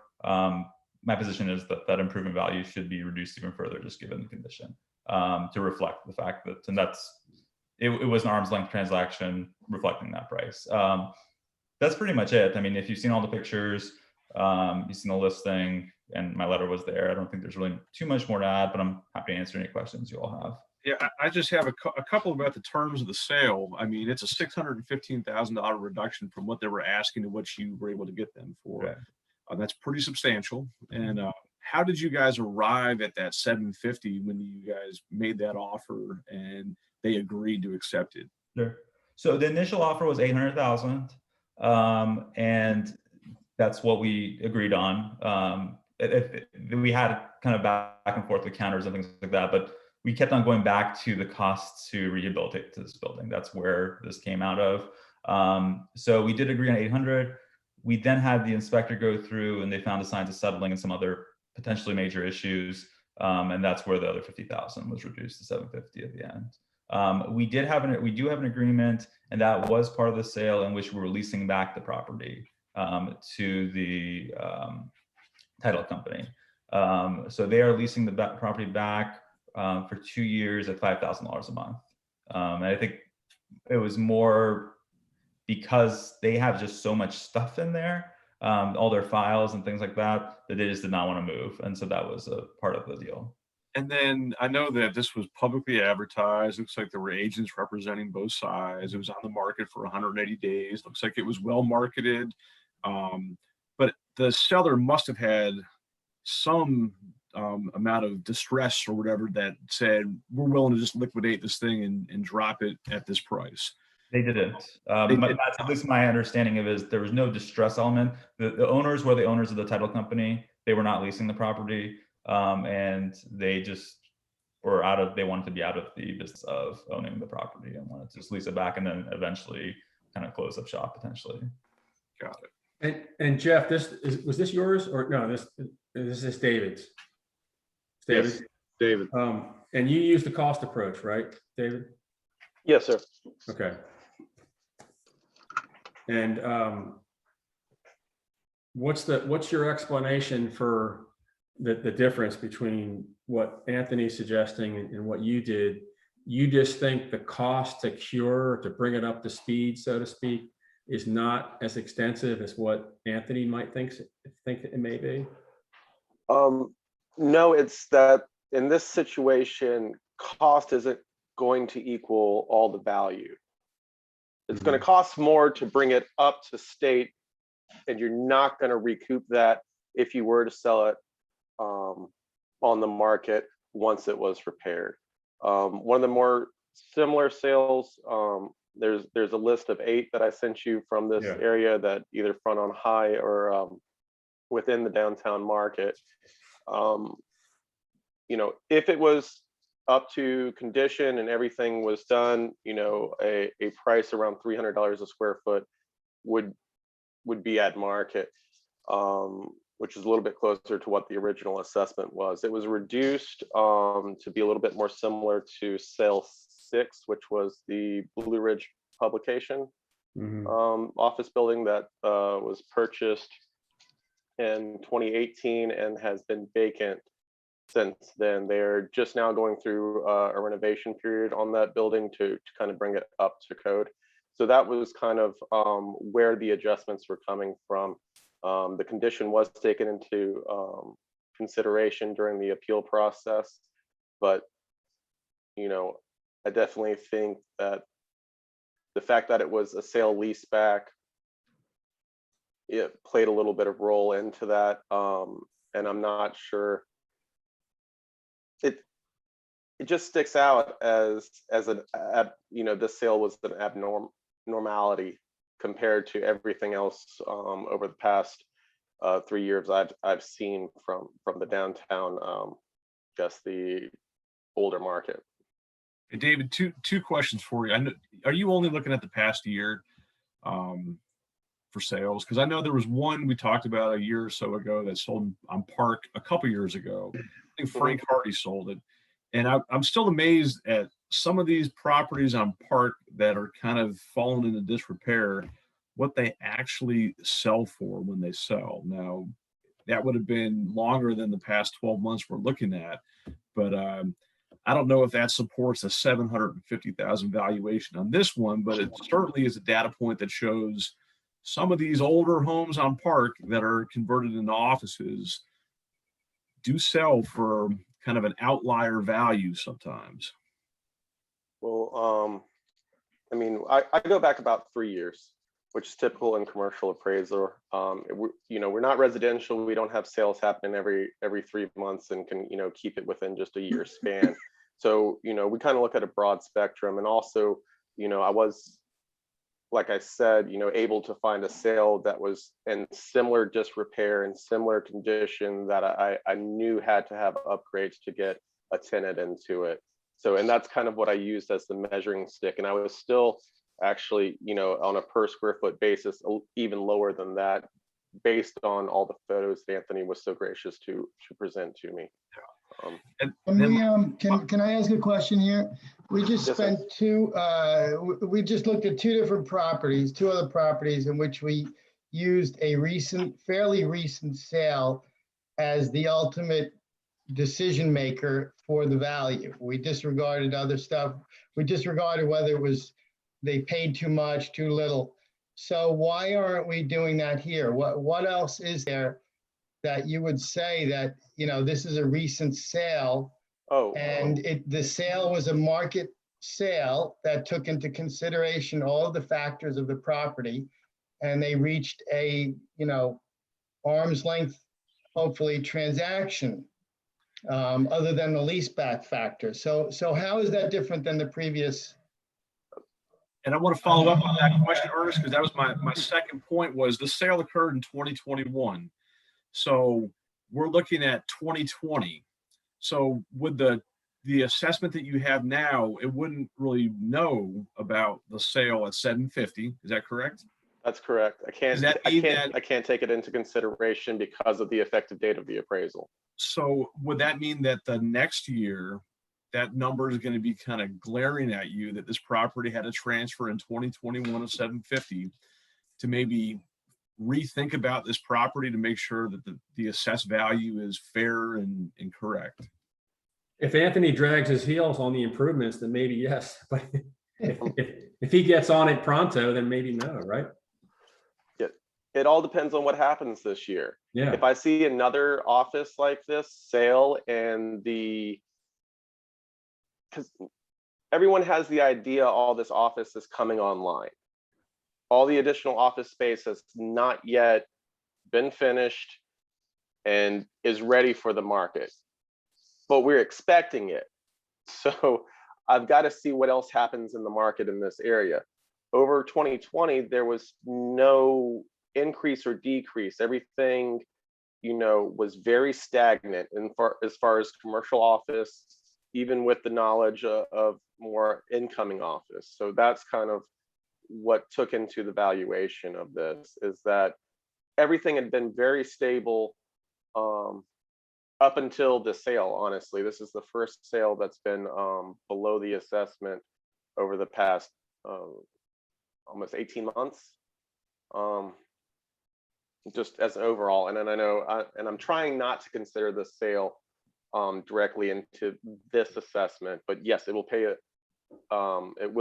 a role in the next assessment.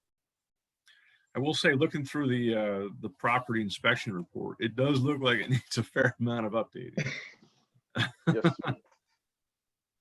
The leaseback amount kind of tends to more support the $1 million assessment. For that neighborhood, $5,000 a month, just using a rough GRM, 180 or 200. That would tend to support a $900 to $1 million value. Roughly. I tried not to consider too much of the income approach on this because I think that worked out to be about $12 a square foot, if memory serves me correctly, on an annual basis, which is about $8 below market.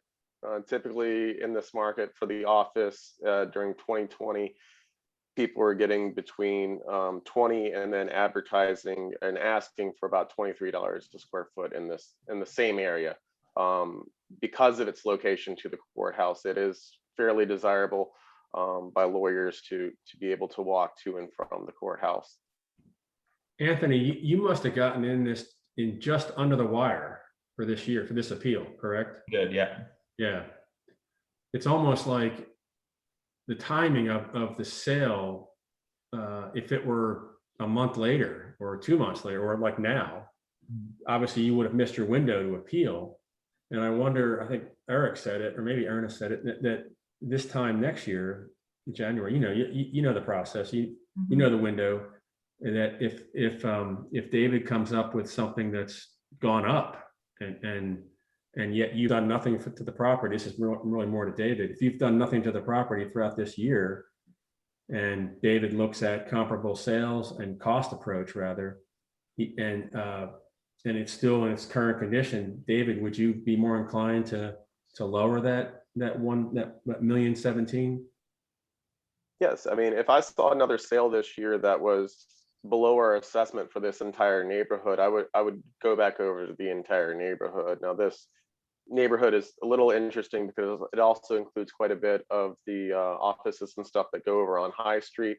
Yeah. So it's a little bit more complex, but I'm keeping a close eye on Park and what's going on there, especially with the new influx of office going on. So, I mean, I'm in a wait and see period. I mean, to what will be done. My only ask in this is, have you given this property as much depreciation and condition adjustments to account for what we can see in this property condition report? Because it kind of looks like a pit, no offense to you, Anthony, with some of the rooms and bathrooms and things in here. Like, no one would want to keep that. That's all going to have to come out at some point if they want to get this property back up to a higher rent roll with new tenants coming in here. So as long as you've given this thing like the lowest kind of condition rating, I can't think of anything else to do with it. And just another point, just to kind of talk about this entire area and all the offices in here. There's been a few sales that were much higher than this that also went through extensive amounts of renovation. There was one last year on East 910 East High Street. It sits right on the corner. They had started to do a renovation on this property for office to lease it out. And I had the owner call in during February, and I was very, very curious because I had seen they have building permits and they have done everything to this property, and even had a code issue come in that I was asked if it was going to be commercial. And from what I knew, speaking to the owner, it was being renovated for commercial use. During that renovation, they've actually changed their minds and are renovating it for residential after spending almost $300 a square foot for this. So for someone to come in and do extensive renovations to a property in this neighborhood, it's extremely typical. And I have reduced the condition of this to take that into account as much as possible. Okay, I'm willing to affirm at this based on what I've heard from everyone. If I may, just a couple things. I know you. Go ahead, Anthony. So one is I haven't had a chance to look. I didn't have an opportunity, and I don't know if you all ever do share the sales and things like that because I have not seen that. So I would have liked to have an opportunity to have actually seen it to rebut any issues. With respect to the condition issue, again going back to it, and I don't know. The other thing we usually look at, as on Albemarle County, we usually have and I know via Zoom it's a little bit harder, but even then, the assessor usually shares their screen and puts out the lists, kind of the condition. Okay, this is poor, very poor, and this is grade, etc. So then it goes into their formula. Yes. Do you have these sales that the assessor provided us as the ones that he thought were a good justification for your property? No. Okay. Is that something I that have not received anything from the assessor with other than the revised assessed amount? Is that something that is able to be shared with him at some point? Yeah, I'll send them to him today. In talking with Mr. Anthony, like the comparable sales just weren't mentioned and weren't, asked for. And, sometimes if you don't ask for it, I don't just start sending all the, information that I can. I have the parcel and vision up now. The effective age was increased to increase the overall depreciation and the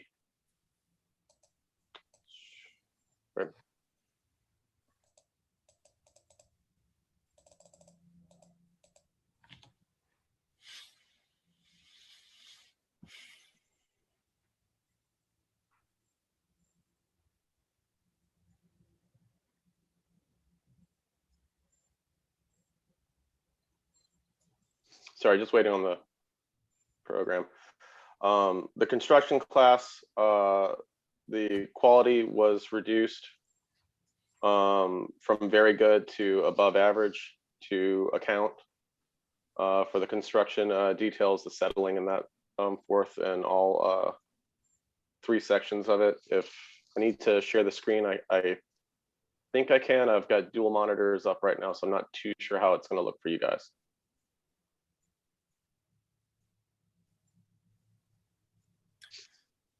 Paul, would you like me to attempt to share so we can all see Marshall and Swift's screen?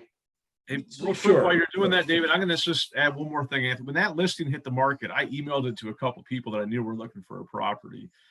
And I know a lot of them, I mean, it's a beautiful property. I mean, once it's renovated, it could be a really nice, beautiful property to own. They were like, without having gone inside of it, mildly interested at the notion of like that type of property on Park. And they were still kind of kicking the tires a little bit at 1.365.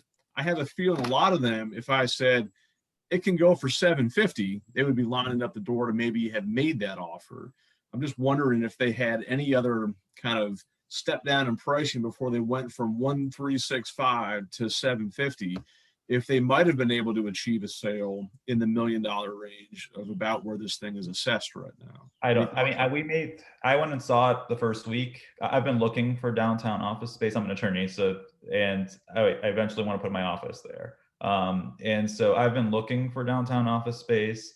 And this one came along. It is a beautiful building, has a lot of potential.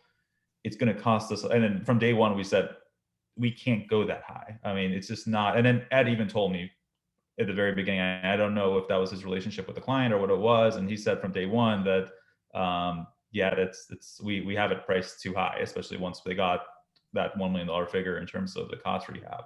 And there's no way we can rent it then. What I'm afraid of is 2 years from now, these folks are going to move out and I'm going to have to go in and do the complete rehab. And it's going to cost me a lot of money. And the question is, can I find a tenant for part of it? I can't use all of it. Can I find a tenant for the rest of it?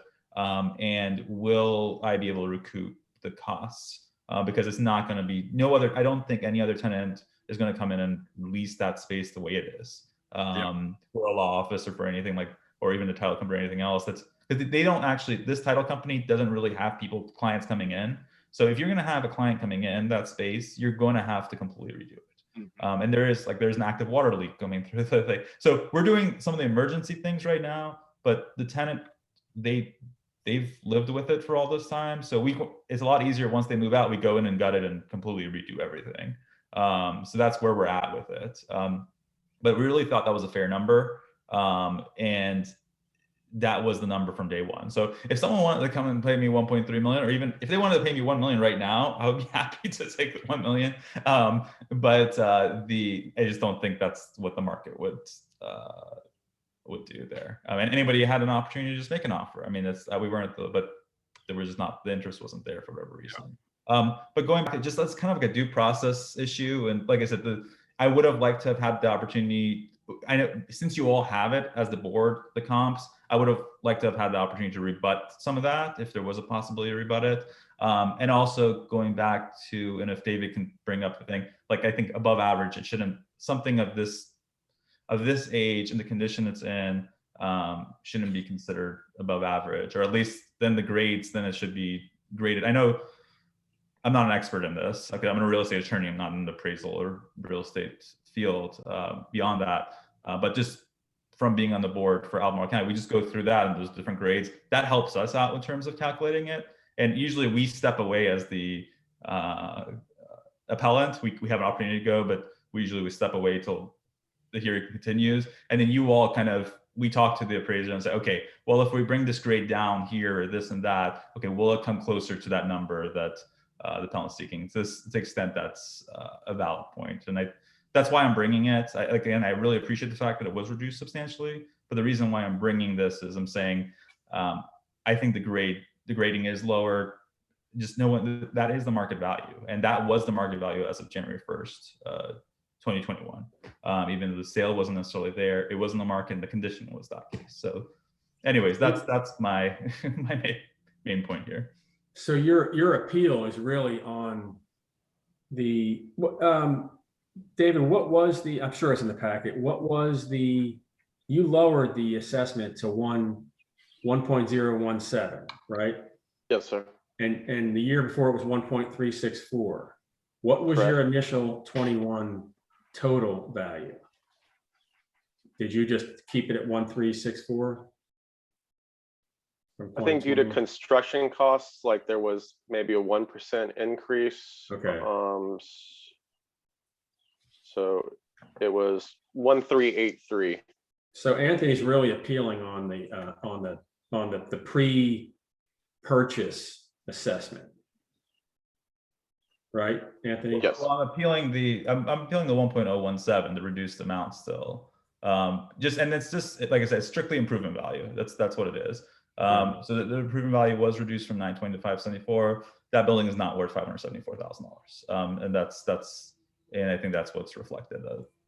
The depreciation of 40%, how did you calculate that? Was that on above average and quality condition? I mean, quality and condition are they're different, really. It also Condition looks worse than average. It came into effective age as well. Also comparing the other grades that we have on those offices, the type of construction, to kind of keep the cost approach in line with market has been good to very good. So it was a significant reduction in comparison to the other properties that adjacent on Park Ave. So.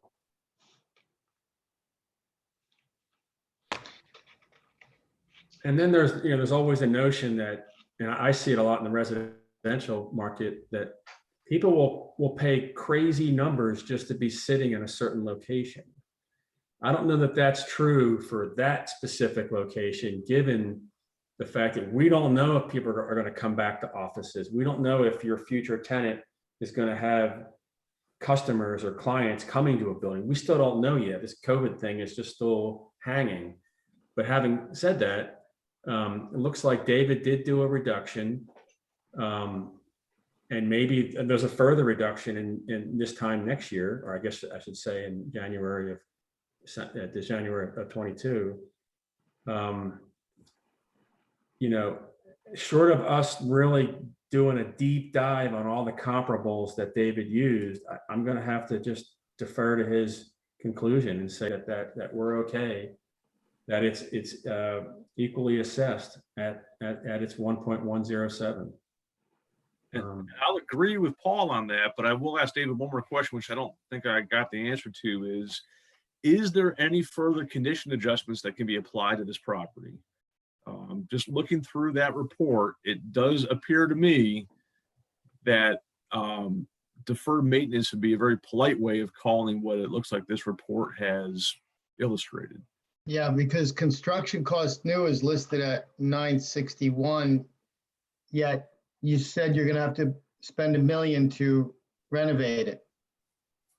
So that's basically tearing it down almost and putting up a new building. I guess really quickly, yes, Eric, I mean, we could go below average, we could go average there, but we still need to be at 100% of, market value. Are we not at below average in the current condition of that house right now, or that property? As far as the quality, I mean, so I kind of separate quality and condition now. Maybe that's not something that you're able to do, but we would say, I think it's a high quality building in the materials that were Yeah. used in 1905 to build it. But the Right. condition seems like it's probably, you could probably say it hasn't been touched since 1945 based on what some of the bathrooms and things in that house look like. So we can look at the, yep, I mean, I have multiple ways of changing quality or condition. I changed the overall quality of the property due to the the condition that you see it in, the settling and stuff. You don't, the extent of the settling and stuff isn't what I typically see. And I've been in a lot of those after increasing the assessments in 2020 on these properties. There was so I've been in quite a few of these law offices to see where it is. So I think what Eric's saying is, can you give it a different, in your program, can you give it a kind of a lower quality descriptor that will impact condition? I'm sorry. That would, or are you at a higher opinion, for lack of a better term, in your software? Can you give it a lower grade? yes, I can change the grade. What happens when you do that? Does it get to 750, or is it marginal?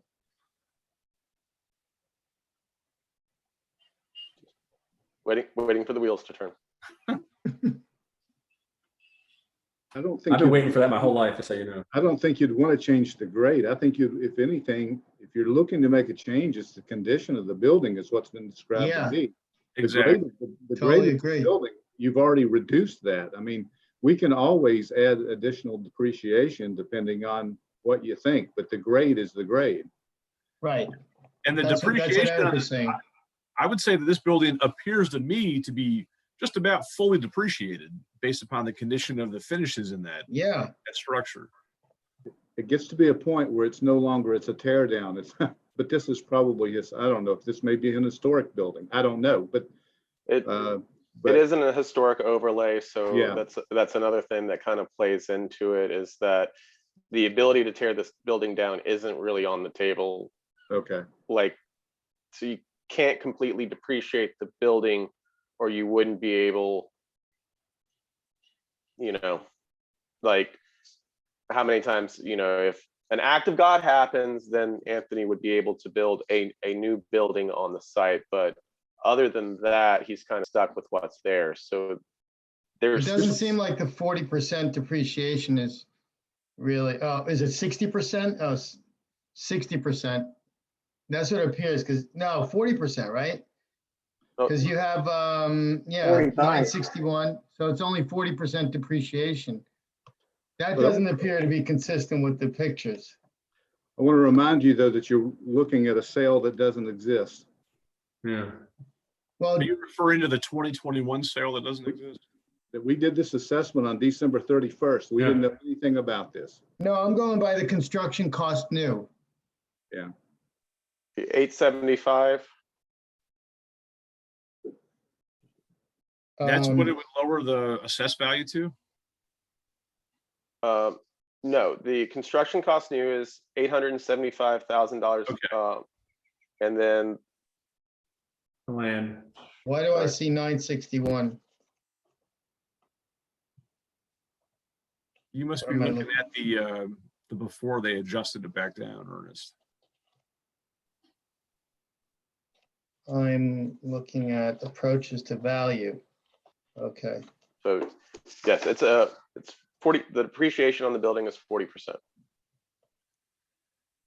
All right, let me just ask, is there any way to kind of straddle that difference without fully depreciating it, because you can't do that, to add some more depreciation to the property and make an account for the condition without getting it below best practices for how you would assess the property, to give them the utmost benefit of the doubt of the condition of this property, which is well documented in this report? It might not result in much of a change, but as long as we're giving them the full benefit of the doubt based on the condition, I'm happy with a modest change if that's what the end result is. I did change the quality, and it was $10,000. It went, well, $20,000. It went from 1.17 just to 989. So it was, but the effective age would be something else. I mean, if we want to say increase the depreciation by 5 or 10%. What would that do?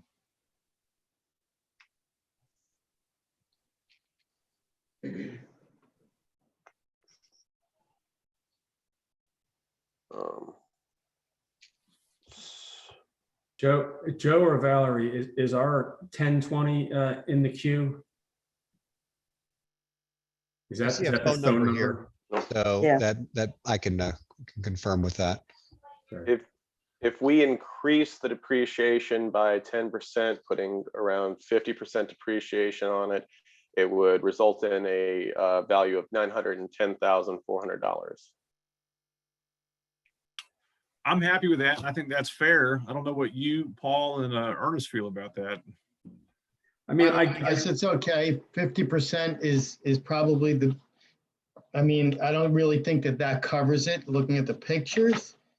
If I looked at this, property myself, I see a lot wrong with it. But if that's the best you can do, then, that's where we'll leave it. But I do, and I agree with you two, but I will go back to just one last point, that this sale is not really valid. And the knowledge that David, the knowledge of these pictures isn't really valid, because the transaction didn't, in other words, Anthony didn't, or Ed Brownfield didn't bring this to the staff's attention that it was in this condition. He shot high, and but that transaction is irrelevant for this discussion. That's why I said several minutes ago, Anthony just kind of got this in right under the wire, but maybe it would have made more sense and have more exhaustive review if we're looking at it next year. I don't think there's a question of, sorry, I just want to I don't think there's a question of the Okay. condition as of January 1st, 2021, which is a relevant time period. This was the condition of the property. Nothing has changed. Yeah. So that's the valuation for you all to look at, is what's They're the not using, he's not saying I paid $750. Well, I mean, he was kind of saying that, but what we're talking about now is not the fact that he pays $750, but it's the fact that we know what the condition of this property actually is now. And it seems We like know that, but we know that because there was a transaction. We wouldn't have had this beautiful report unless there was a transaction. So I do agree that trying to winnow it down based on the pictures makes sense. But that's as if to say Ed invited us in there last year and we saw how horrible it was, or staff did, not us. And then they accounted for it. So instead, Anthony, good job on this transaction, was able to get that report together, give it to staff, just under the wire, and now we're looking at it. So having said all that, I think it's good that, I mean, he made the appeal within the window, allowable. So we're looking at it. And I think it's good to have David tweak the numbers, because it looks like it's in pretty bad shape, as long as we stay within line of the rest of the neighborhood in terms of the cost approach. Because if we're doing this deep dive on this one, why aren't we doing it on, remember last year we had an appeal across the street, kind of diagonal? Yep. And we affirmed, and he was like, I can't, he couldn't expand the property. I think it was Fran Lawrence. And there had been some deferred maintenance, and we affirmed it. But there wasn't a transaction, so I think this whole discussion started because there was this big delta, 750 to $1 million. So that did kind of bias our discussion initially. And that's okay. I like what Eric said, is that based on these pictures, it looks like the depreciation really needs to be accounted for. So David just bumped it up to 50%. Depreciation, excuse me. And that's yielding something in the low 900s. Yes, Paul. Yeah. So and Jeff, is this all correct? This discussion that we're having right now, that that some of this data is not really relevant to today's appeal just due to the timing of the sale, or the fact that it was in that condition throughout the year of 2020 and we're now being made aware of it now? No, the condition is definitely a fact. I mean, you can consider that condition. That's what it was as of January 1, I believe. That didn't just happen overnight. So you can, but what you can't consider is the sale price. Exactly. So all we're talking about now is it's no different than the assessors now have the ability to go inside the property and say, oh, this is what the condition of this property is. Right. So, And if that's that's why the we case- made the initial reduction, like, 300,000 and some change. yes. But Anthony's contention is and I don't want to speak for you, he paid $750 for it. You know, you did get the lease back, but that's somewhat irrelevant because that's a short-term situation. And so and I don't want to overspeak for you, but maybe your genesis for coming in, because when you made the appeal, the assessment was 1.3 and some change, right? So then the city changed it to 1.017, yeah. And that wasn't adequate for you, Correct. right? You wanted it to be lower. Correct. And so we're talking about it right now. And I think between, among us, we've said, let's do a deeper dive on that depreciation. And that's yielding a little bit lower assessed value. But I think next year, if there are any comparable sales or the cost approach, obviously David will use that again, and you have not done the renovations, maybe it stays the same or lowers. or maybe it goes up if Maybe it commercial goes up. properties and offices are having sales that support a higher value, Right. and it could very well go right back up again. So in the spirit of gatekeeping, it looks like, did we lose our, no, he or she is here. Anthony, we've gone over a little bit. Does anybody else have any Eric, Ernest? Nope, I'm happy with the number that David Milton came up with his adjustments. I'm happy to. Yeah. And what is that number? What is that number, David? $910,400. Okay. That's a 10% increase in depreciation. Gotcha. Okay. So Eric and Ernest, we're affirming 910,400, Yes. correct? Okay. Yep. All right, Anthony, thanks for your time. I hope we can hold a candle to what Albemarle does on this panel. I've never, are you 3 members or 5 members? We're 5. That's what I thought, based on the population. Yeah. But thank you all. Thank Actually, you. we're 6. We're 1 for each district, but we've been working with 5 last couple of years. Sounds good. But yeah, thank you all, and I appreciate your time. And All right, Anthony, thank you. if you want those sales, I have your email and I can send you the packet that I sent to the At board. this point, I think we're good, but okay. I'll know next year too. Hopefully apologies next year. So we'll go from there. Anthony, you told us this would be short, but it was the longest one so far. I know, right? Always happens. Always happens. All right. So it looks like based on our agenda, 1020 is Emmett. Emmett Hotels. I would like personally a 2-minute break to reserve of that 20 we were supposed to have. Is everyone okay with that? Yeah, Yep, sounds taking a good. 2-minute break myself. Yeah, okay. And Paul, Be this right is back. Joe. We are also trying to reach out to Mr. Giddings. I'm not sure. Oh, we I'm have the- online. Oh, okay. We do have him Perfect. online now. And also at 10:40, I think we were supposed to go to Market Street at that point. Yeah, can you somehow alert them that we're a little behind? Sure. Well, Thanks, Joe. Val and I will work on that. Okay. All right.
Hey, Jeff, can you hear me? Yes, I can hear you.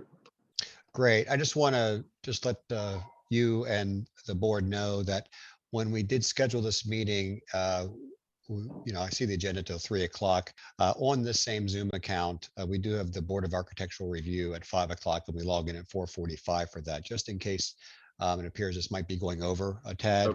Okay. But I will have to close this meeting at 4:45, so I'm hoping that business will be able to conclude by then. I think we'll be okay once we get back on track here after lunch. We'll be able to stick to this a little bit closer. Sounds good. Just wanted to give you the. Thank you. FYI. Appreciate that. Sure. Hey, Joe, Yes. I have just a question for you. Yes. I didn't realize that this was going to be broadcast on social media. Is that what you said at the beginning? Correct. Okay, so I got during one of the sessions this morning, I got and maybe he's listening right now. I got I guess it's a LinkedIn, a request by someone to, let's see, is there a recording or a transcript of the valuation discussion from the Equalization Board meeting I saw that he saw me on earlier? So he's looking for a copy of today's report. Is that going to be linked somewhere? What we point if they actually want to join in the Zoom meeting, it's charlottesville.gov/Zoom. But we do have a streaming service that we archive these recordings, and if a transcript is also requested, we could do a full word-by-word transcript. Well, it looks like he's asking for a link of in some manner. Can I give him? Let me forward that to you, and I can. Perfect. Or if you can either way, if I provide an email address, I'd be happy to send it to him. Well, maybe I'll ask him what his email address is, and that way. Sure, and I'll go ahead and post it here in chat just so everybody has it, just in case. Oh, so I can tell him he can go back on the chat and see it. Okay.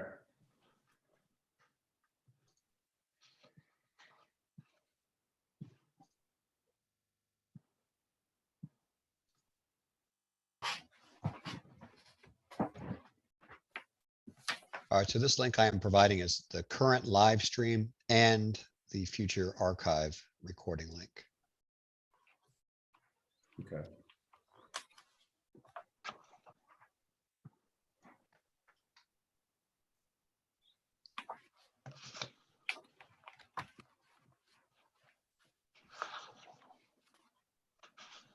I didn't think anybody was watching this, but it looks like somebody is. That's awesome. I think this is fascinating TV. It should be a reality show. It should be.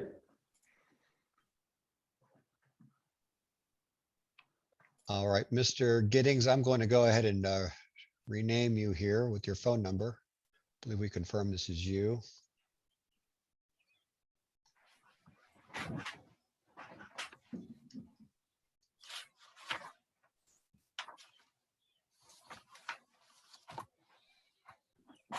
And we're ready to start when you are, Chair. Okay, everybody here? Looks like, yep. I don't see Jeff. Yeah, I think we're missing quite a few people. Oh, maybe not. And I'm here. Is Mr. Giddings not on video? He's just audio? We have him calling in. Yeah, that's correct. Okay, perfect. Okay. Well, I'm gonna go ahead and get started. Is Ethan okay? Yes, that's fine, certainly. Thanks, Ethan, for patiently waiting for us to get through the other sessions. What we like to do is just we have all the information here in paper form. We've had it for a week or so to review it. So if you'd like to just maybe condense your thought process and just, I mean, typically it's usually, in our experience, it's usually capitalization rate that seems to be the one factor that hotels drill down on. But we also had a global pandemic, which I'm sure is part of your justification. But we understand that you want the value to be 5 million. That is correct, and Okay. You're right. In normal circumstances, I would be providing an income analysis, but Yeah. capitalizing minus $500,000 doesn't really do much to solve the issue. So if I can start in a nutshell, my client purchased the property in May of 2018 for $9.3 million. In 18, it was assessed at $8,748,000. revenue per available room of about $62.86. And this year, the property is assessed at $8,772,000, which is actually a fractional increase in value from the year they purchased it. However, the revenue is down 63%. So we feel like there's quite a big disconnect there. I do recognize that the assessment office has reduced the property value this year by 15%. However, that doesn't really account for the increases that occurred since the time of purchase. So net, if we had an increase of 6% in 19, 12% in 20, we're really kind of still a net increase over the years from we purchased the property. Again, I don't really know if I had the crystal ball as to what was going to happen with the hotel market. Looking at it as of January 1st of this year, I'd be a very busy appraiser. So I look at the national forecast from CBRE, Jones Lang, HBS, and they're all saying 23, 24 as the point when the market is going to recover to something near or at the level of 2019. So as an investor, if an investor were to look at this property as of January 1st, when we were sort of in the midst of the economic, social, political upheaval, I think there would be a very significant discount applied to the pre-COVID valuation metrics for this property. So I don't have any specific formula that came up with the $5 million request. It just was a number that seemed reasonable under the current circumstances, and as I noted, with the expectation that the number will come up as the hotel market recovers. We've seen this in a number of other counties where Henrico reduced their hotel values by, say, I think on average our 20-something properties went down about 40%. Loudoun County took all their building values on hotels to zero this year. So everyone has their own way of looking at this. And we do recognize and appreciate the 15% reduction that's been made from the assessment in 2020. Yeah. But again, that number was increased quite a bit from the value when we purchased the property. Yeah. So that's the main point. Net increase in value since 2018, drop of revenue of almost 2/3, and negative $500,000 of NOI last year. So, I'll leave it at that. Thanks, Ethan. And David, you are keying in on the cost approach or the income approach when this appeal? Income approach. Okay, that's what I figured. And so Ethan talks about a temporary. I think his verbiage is a temporary reduction. And I've been scratching my head all of 2020, wondering how you guys are going to account for, especially hotels. How are you going to account for their assessed value when they're generally not doing business for the bulk of 2020? And I like Ethan's terminology because that's kind of what I've been wondering what you guys are going to do in terms of the hotel industry in Charlottesville. I'm trying to find Ethan's exact verbiage. He says he's looking for a temporary reduction. Is that something your office has kind of? I mean, this is a strange time, obviously. In the residential, people are paying way over market, and they're competing. You're using the income approach for hotels, as you should, or as which makes the most sense. Their income has gone down dramatically, and you have their income statements from 2020. So again, for income producing properties, for the 2021 assessment. Yeah. In 2020, the available income that we had to equitably assess all the hotels were the 2019 data. Right. Ah, okay. Okay. So that was the best information we had available. Yeah. We were also aware of COVID and the market conditions.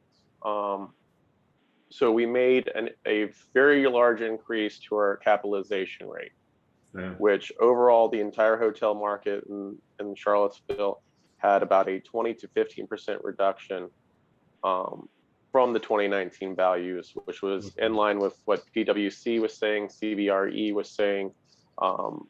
They were, modest to, scorched earth theories going around at how much hotel reduction should be. In October of 2020, the last STAR report that we received, occupancy levels in the city had gone back up to just below 70% occupancy overall. So we saw our market rebounding much faster than Northern Virginia, Richmond areas. So we decided to err a little bit on the conservative side of our reductions. So did you say in an earlier appeal that you look at 3 prior years of income? Sales. Sales, okay. So if I was looking out for comparable sales, for office buildings, gotcha. I'd go back 3 years, roughly. And that's a rule of thumb, depending on areas and markets and things like that. But it's not as tight as what you see in a residential appraisal. So if you take the first 2 quarters of 2020, which apparently for this appeal, you only looked at 2019 income. Did you say that?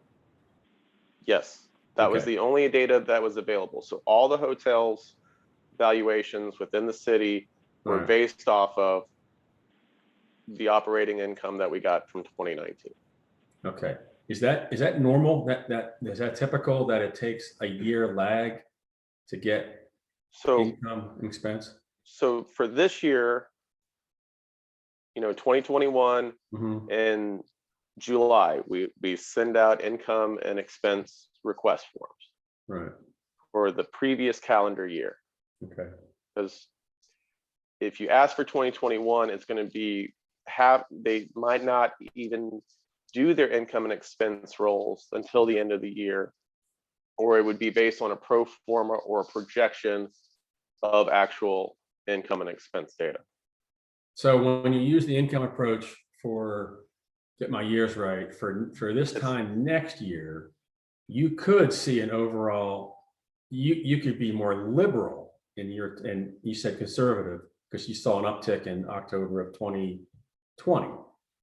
But when we do this next year and Ethan comes in front of us again, could he have more data that shows that quarters 1, 2 leading up to July of 2020 the income was so reduced that's going to impact the value of this time next year? So it could be lower than 8. So Paul, here's where it gets a little complex. Yeah. When you do an appraisal, it has to be under normal market conditions. Right? Can we all agree that 2020 was not normal market conditions? Yep. We are taking into consideration the effects and the increased risks an owner would have coming into the market by increasing our capitalization rate. But even next year, we're going to have to discount a few of those months, as in not take it into consideration, and come up with a normal marketing period. Could there be further reductions in the hotel assessments? Yes, that's very possible, going forward. But where we were sitting as of 2021, a 15 to 20% reduction in sales prices. I would also wager that nobody in the hotel industry is going to sell or was willing to sell on 2020 income and expense numbers. That's just not what the market would have dictated. So Ethan, I'm sorry, David, you weren't finished. Go ahead. No. Yeah, so we're not suggesting that the value of the property should be based solely on the 2020 income. Yeah. In this case, it would be a big negative number. Looking at sales and income data prior to or including 2019 and prior, in my mind, does make sense in normal circumstances because it generally represents, if the property is stabilized, you can anticipate possibly some additional change in 2020 and then come up with a number for 21 based on historical sales and information. However, as of January 1st of 2021, it's my opinion that sales and financial data from 2019 and prior are virtually irrelevant. It might as well be, 2009. It doesn't really reflect on what an investor will expect to happen with the income stream moving forward. And that's what an investor is looking for when they value a property for acquisition. They want to figure out how much NOI it will produce and go for their discounted cash flow from there. I understand that 2020 was not a normal year, although, looking at the way things are going, it may be the new normal. Yeah. It seems like we're getting out of the depths of the pandemic, but who knows? Variants, whatever. I don't think I think there's more optimism, and I agree in certain markets that there is an uptick in occupancy. However, this property in 2020, we didn't see that uptick in Q3 and Q4. Looking at the STAR report that's included on page 7 of our submission, the occupancies for this property, starting in June, moving forward, 21%, 22%, 26%, 27%. We had a bump in October to 48%, but then we're back down to 26% in December. So we're not getting anywhere near back to the 60s where we were before. I'm not sure what's happened so far this year, but as generally speaking, that's as with the sales in your prior hearing, it's not necessarily relevant to the value as of January 1st. We're all hoping that things get better. And, my client's not trying to win a tax appeal. They're trying to keep this property open and not have the bank take it back. So, it's a difficult situation to come up with a value because we haven't been through anything like this in recent history, and appraisers have a very difficult time forecasting what's going to happen in the future. Yeah. We've had many appraisals performed for other tax appeals, and in general, I'm seeing discounts of 25 to 35% off of what the values would have been pre-COVID.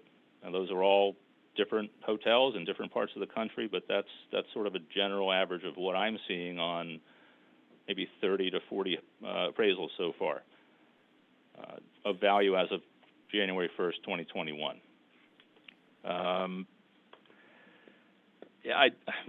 That's really all I can say in response to those comments. Hopefully things will get better, but even today, no one's really certain at this point. So I'll leave it at that. But Dave, thanks, Ethan. David, you generally applied a 15% reduction in the hotel industry across the board in the city. Yes. And Ethan's contention is he's seen it in other markets where it's 25 to 35%.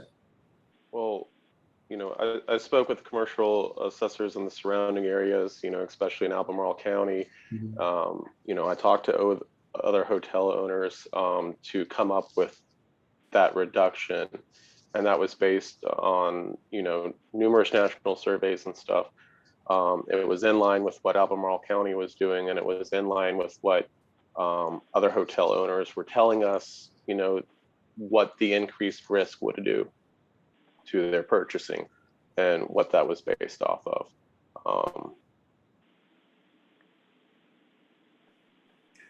But is it fair? Is it fair? I know we're talking about the 2020 assessment period, but is it fair to assume that, like Ethan said, it still might, we got the variance, there's stuff, and let's face it, people come to that hotel because there's stuff to do in Charlottesville. There's no football games, there've been no basketball games, there've been no concerts, weddings have been minimal.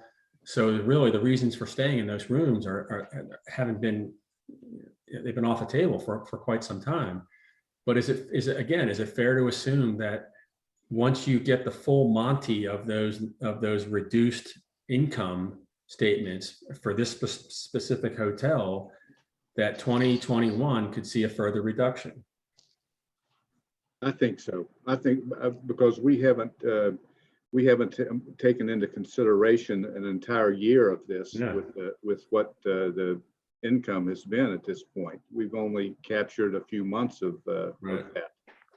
So I think going forward, there very likely could be a further reduction, but we haven't given this reduction all at one time without more information that shows that we needed to.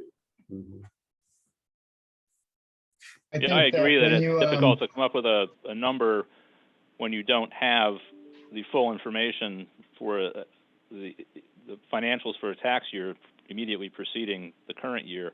A lot of the other jurisdictions we deal with look to hotel tax filings to get the income information for the full year when they're coming up with a value in February, March, April of the current year. I don't. It doesn't give you the NOI or the expenses, but it's at least a reference point. And again, we're looking at roughly a 2/3 reduction in our revenue versus a net increase in assessment from the point when we purchased the property in 2018. Ethan, so what I'm seeing is, from the 2020 valuation of $10 million, you're currently asking for a 50% reduction without a lot of supporting data.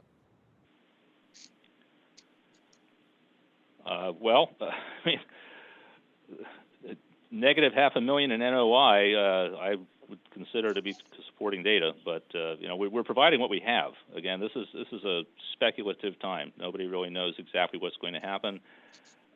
I don't think that the historical data from 19 and prior is really relevant because the world has changed so dramatically. So we're providing what we have and what we feel is relevant. But if there's anything else you'd like, let us know, please. The idea about fair market value doesn't really introduce anything about the market being normal. It just says what willing buyers and sellers would pay for a property. So if you think about that, who would have bought a hotel in 2020, given the kind of income stream they had? As far as equitability, it does seem that there were a number of hotels that had 12 to 34% reduction based on what David sent us. I don't know how many of those contested it, but as far as fair market value, it is, a shot in the dark. I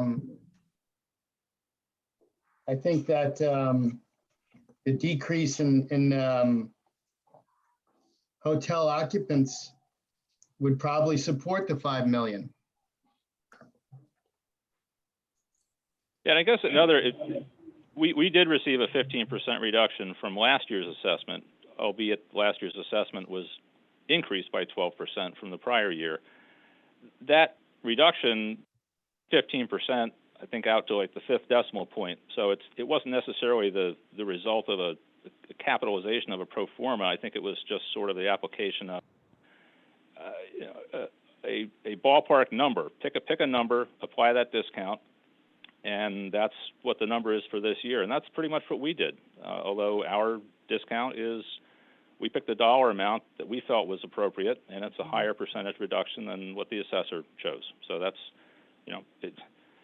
So Ethan, just on that point, I don't think, if I heard David correctly, he didn't just arbitrarily pick a number. It sounds like he went out and interviewed hotels and neighboring counties to figure out what their reductions have been in hotel occupancy, and that's how he arrived at the 15%.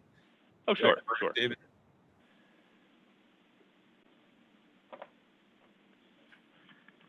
Yes, we did, very significant research, reached out to as many hotel owners that would talk to us. I spoke with, other appraisers during 2020. that were either doing appraisals on properties during the time to come up with that percentage decrease as well. Because when interest rates fell, everybody wanted to refinance. So there were a lot of hotel appraisals that were calling for asking for details and stuff. I mean, I still don't see someone purchasing a hotel in 2018 and turning around in 2020 due to a bad couple of months and then taking a 50% reduction, essentially. I tend to agree with that. I think 5 million is a little bit ambitious, and that number does feel like just kind of trying to pick a number to bring it down to a reasonable tax bill given the current situation. But that number does not seem like it's tied to what the fair market value of the property would be, which is what the assessors are charged with doing for valuing these properties. Without seeing the math of how we're arriving at 5 million, I'm not sure how they can justify arbitrarily just changing that number and making it 5 million.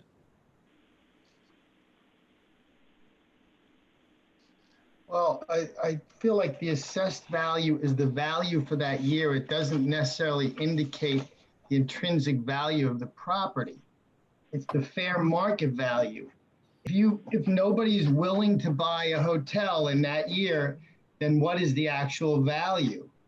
It doesn't have anything to do with the cost approach. It has to do with the actual, incentive for a buyer to go out there and say, this is something, I think I should have right now, or X amount of dollars.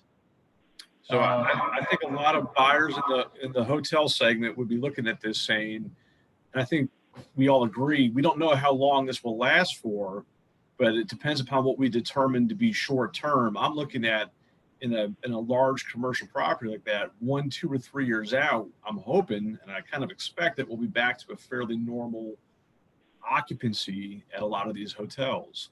And if we have a 15, 20% reduction given this time, and you're holding on to an asset that might be underproducing for a little bit, but that you have a pretty good expectation that it's going to get back up to where it was, and then hopefully exceed that, like the market in Charlottesville typically does.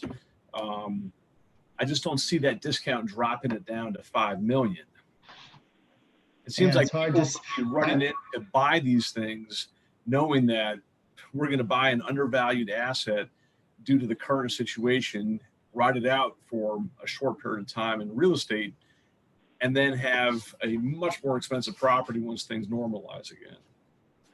Yeah, the very few sales that we've seen during 2020 were generally properties that were sold to support other properties in a portfolio to generate cash, and sold to investors who were willing to accept the high level of risk, not really knowing what was going to happen in the immediate future. Speculation.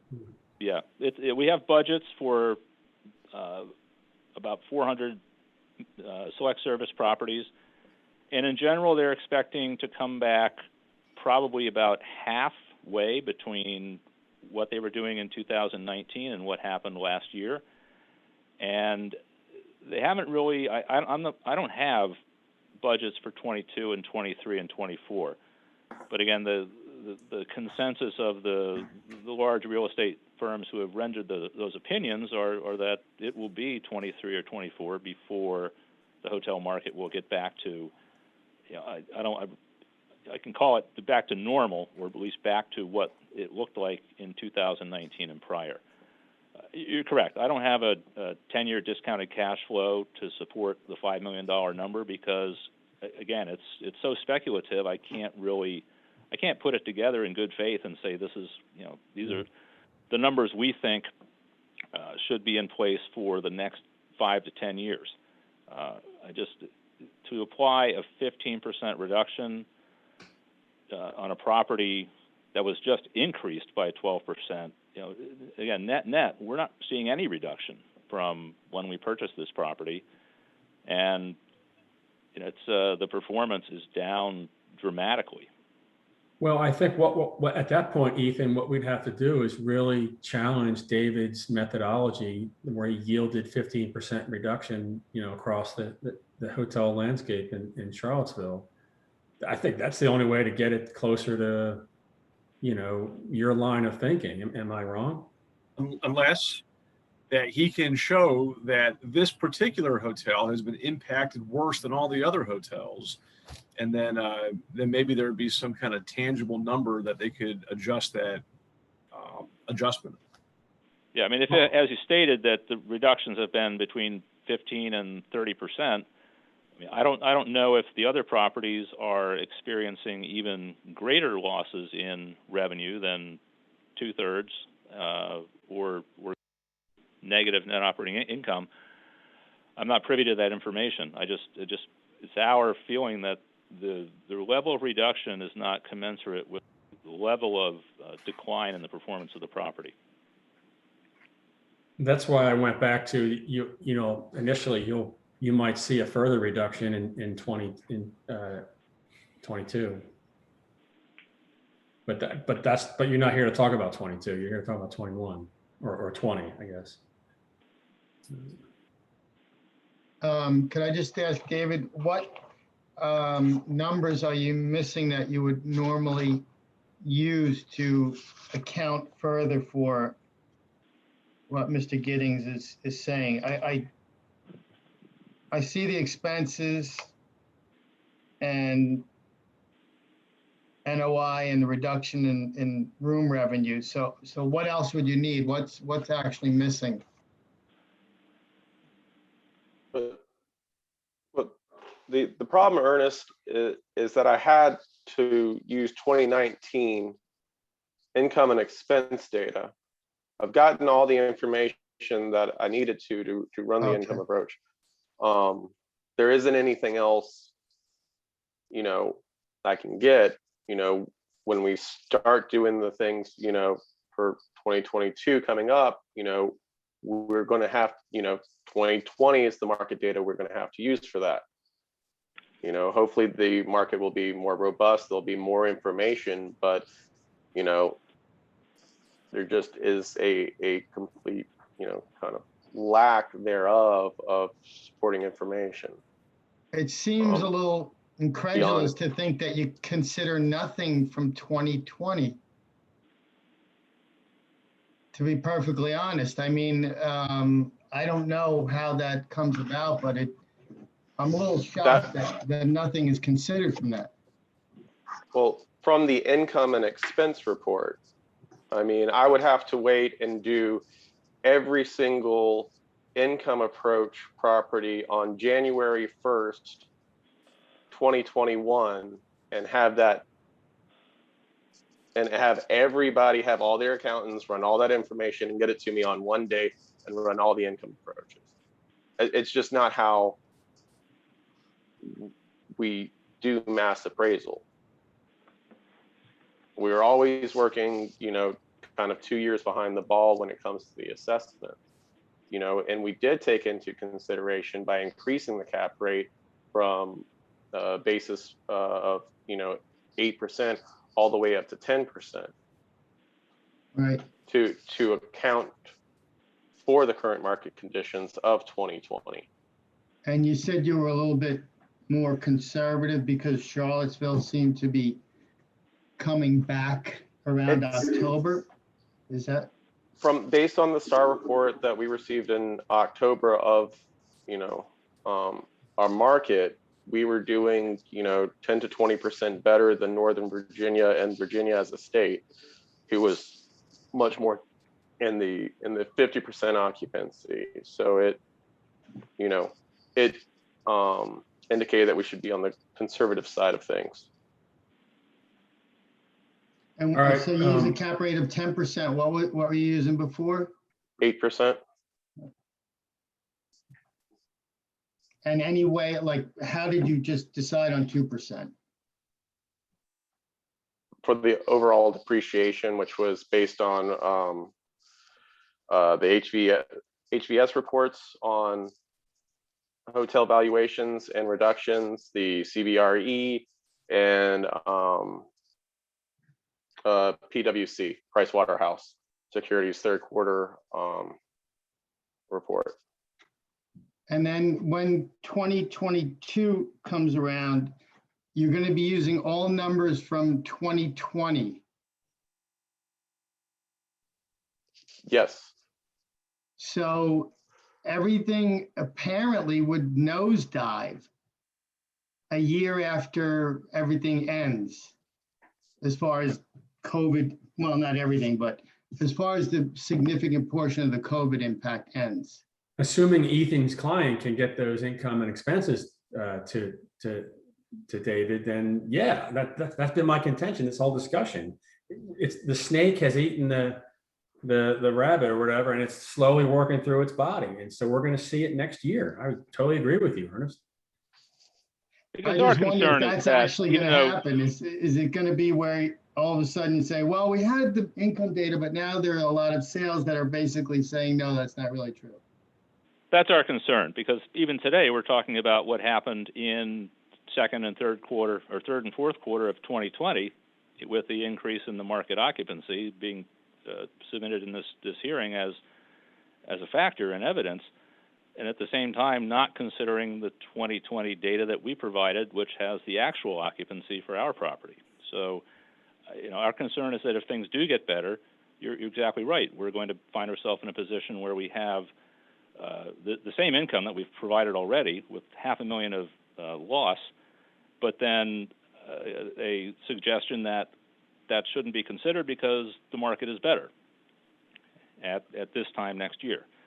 So I understand that a lot of jurisdictions in Virginia use data from 2 years prior and back. I will say that a lot of those other jurisdictions around the state we've seen make fairly significant reductions, even though that's not part of their normal practice. That's a concern of ours, that we're going to find ourselves with the information that we've already submitted for 2020 being discounted because the market is different at this time next year. So those other jurisdictions might be discounting more because that might be what the actual data is supporting for those jurisdictions. If the data that David has come up with showing that there are at 50% occupancy and better, then our reduction might be more in line with our market, not with Henrico or a different market. Right, and we did see in a lot of those markets unusual and not typical late 2020 requests for year-to-date financial data, because there was a recognition that everybody knew it was not going to be anything like 19 and before, and they were trying to get a handle on what to do for the current year's assessment. David, when you came up with the 50%, David, I'm assuming that you probably had a range that you were hearing from various sources. Maybe one hotel told you one thing, another told you something else. This report said this. What would you say that range would be, and that you then kind of reconciled it to 15%? It was a 15 to 20% reduction. A 15 to 20%, and then you erred on the side of 15 because we showed better occupancy than a lot of places. Is that what you said? Yes. What does it look like if you plug in 20%, just like we did on a prior appeal? What does that look like? And then while you're looking at that, I'm going to gatekeep. I don't see Joe on here, but is the representative for Heirloom in the queue? Does anybody know? I was looking for, sorry, here's the. Ethan, just bear with us for a second. Sure. Delphine Duran. I don't see her listed. Okay. Here yet. Okay. And Val, if you can hear us, I don't know if you might want to reach out to her. So I just want to mention two things that surprised me a little, that there is not more of a reduction in overall for hotels in the area. And then the second thing is that I don't know how many, I see 6 other hotels listed. I don't know how many appeals the assessor got for hotels in the area, but I don't know, are all the hotels just taking it lying down, whatever it is, they'll just accept it and that's it? I mean, we had more hotels appeals this year than we have in years past. I would say it was about 60%. The other percentage was content with the reductions that we made in the area. Another thing that's kind of playing into this is that some hotels actually did worse in 2019 than they did in, say, 2018, which was what the previous year. So some of those increases are kind of based on their overperforming in 2019 versus the information we had. We had a true, probably the least amount of income and expense information returned during 2020 than we had in previous years. But, you know, typically we get, 70, 80% returns. And I think we got maybe 40% of the hotels to actually send us their data. Okay. And until the appeal process. David, are you still churning what 20% looks like? Oh, a little. Sorry.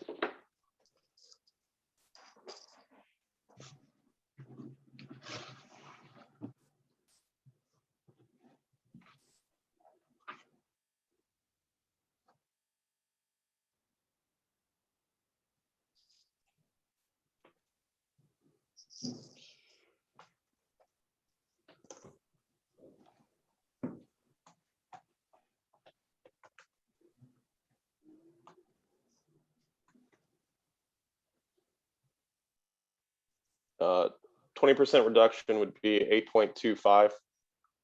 So not a huge reduction. No,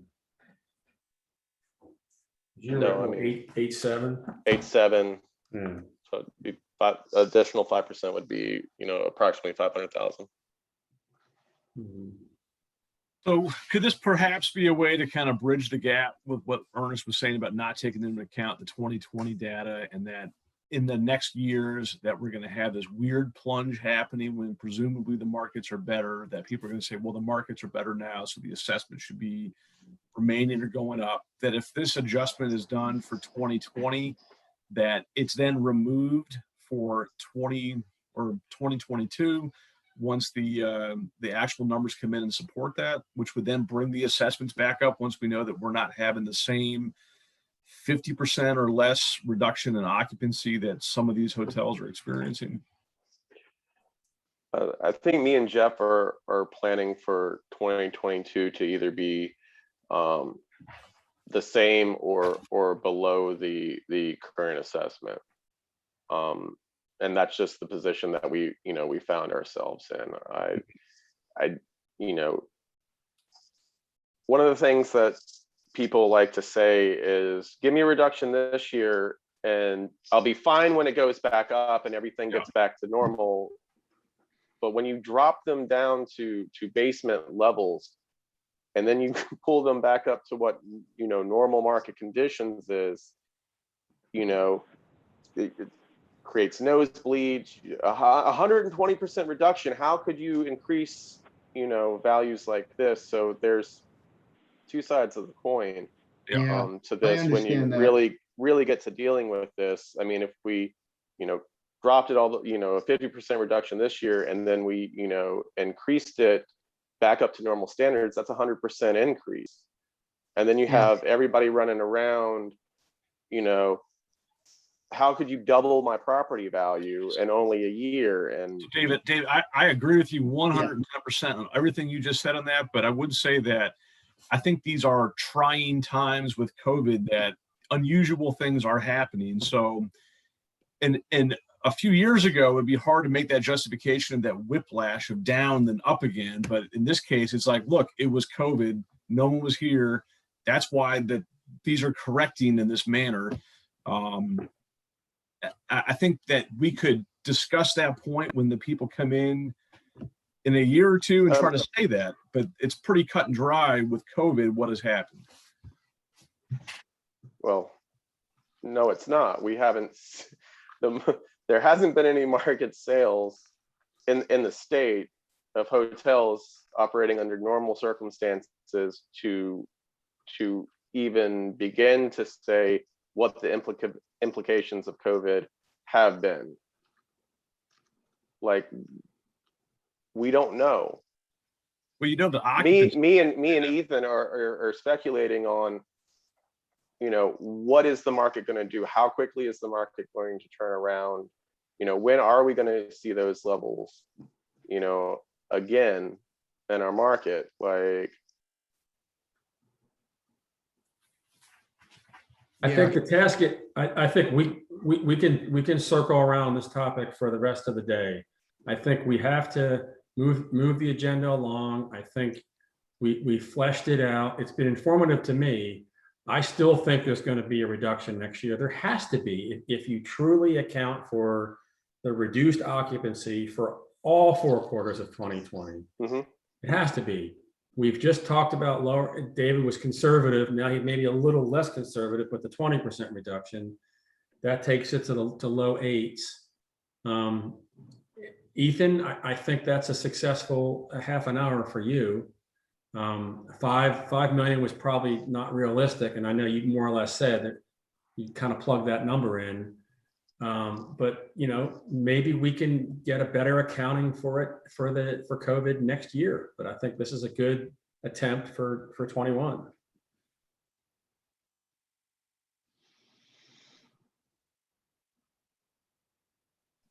So I don't agree, and I would vote to lower the assessment. But if you guys both agree, then, you know. I am saying lower. I am saying lower it. I'm saying lower it to the low 8. Okay. 8.2, I think David said. 8.3, I'm sorry. 8.3, yeah. What? Yeah, I agree. You know, 5 million, if you told somebody you'd sell them your hotel for a 50% discount because of a bad year, they would probably take it. So, you know, it's going to be somewhere in between. And I think if we can get it down that's good. Yeah, I agree. Yep, I agree. Okay. All right. So David, you'll the letter I'll sign will have the specific, will have the exact amount, but it's roughly 8.3. 8,355,000. Okay. Thank you. Thank you, Ethan. Thank you. Thanks, everybody. Have a great day. You too. Okay. Any word on the representative for Heirloom, Jeff? Or I'm sorry, Joe? We are still trying to reach out to both Bianca Hohen and Delphine Duran. I still don't see them here, so we sent them a public registration link. I think Val's still working on that, but we do have representatives for the next 2 properties here. So Federal is here, and so can we get with Federal Realty? I'm here. This Okay, is great. Ross Litkenhouse, and I've got our appraiser David Brooks on the phone as well. Okay, thank you, gentlemen. Are you not? Let's see. Are you on video? Yeah, there you are. Great. I am on video. If you want me to turn it off, I can. No, I want you to get closer to that camera. You're not close enough. Thanks for your patience. We've had some pretty robust discussions ahead of you. Were you online at all? I was online about 5 minutes prior to our scheduled time, so I did get quite an earful from you guys. Okay, good. Well, then maybe we can cut right to it. We have your packet here. So without any further ado, if you just want to kind of state your case. Great. Well, thank you all for your time. I don't know how much time we have allocated, but I will try to keep it fairly succinct. I did ask Dave Brooks to join us, who is managing partner at Integrity Appraisal. We had a third-party appraisal developed and produced for the purposes of this hearing. Unfortunately, it was not ready in time for the filing to the BOE because we were hoping to get this resolved with David and Jeff prior, but we did have a third-party appraisal produced for this, and Dave can speak to that. But let me go ahead and go over the information that I provided that you guys do have in front of you. In working with David and Jeff prior to this BOE filing, the value was reduced The original assessment was about $187.5 million, and that was reduced down to 174 and change, which is about a 7% reduction over the original 2021 assessment. And I would like to point out that the 2021 assessment, as it was originally produced, was relatively flat from 2020. So there was no pronounced change, but there was a reduction applied at the first level in discussions with both David and Jeff. And for those of you that are not familiar with Barracks Road, this is a very large strip shopping mall. It's about 500,000 square feet. Got quite a number of tenants. It's broken up into various pieces. And I would say that it's probably the largest shopping center in the city of Charlottesville. And so it is a bit of a beast. And so in addition to trouble from the pandemic, as well as some of the more pronounced impacts to the center itself, this is a difficult shopping center to value in the context of both assessment and appraisal in a smaller jurisdiction like city of Charlottesville. So we'll go through some of the high level points here. I don't want to beat a dead horse because I'm sure you guys have heard this and discussed it ad nauseum as it relates to the pandemic, but similar to the gentleman before us who was representing a hospitality property, retail was also impacted significantly. And so the information that we have provided to David and his team in the request for review talks about the overall COVID impacts, which we outline on the earlier pages of this presentation. And more pronounced and specific and acute for this property, we abated close to $1 million in rent for tenants to keep them open and operating through the pandemic. And as you all know, the retail tenants at this shopping center, pretty much across the board, are very reliant on the University of Virginia, both for takeout, for shopping, for general foot traffic.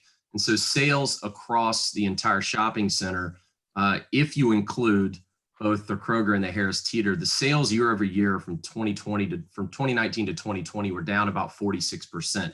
If you exclude Kroger and Harris Teeter, which folks hoarding toilet paper kept them pretty well propped up across the industry, sales were actually down year over year by 77%. So we had many tenants that couldn't pay rent, and in some cases couldn't pay CAM, which are the real estate tax pass-throughs and operating expenses. So this shopping center was hit significantly as part of the pandemic.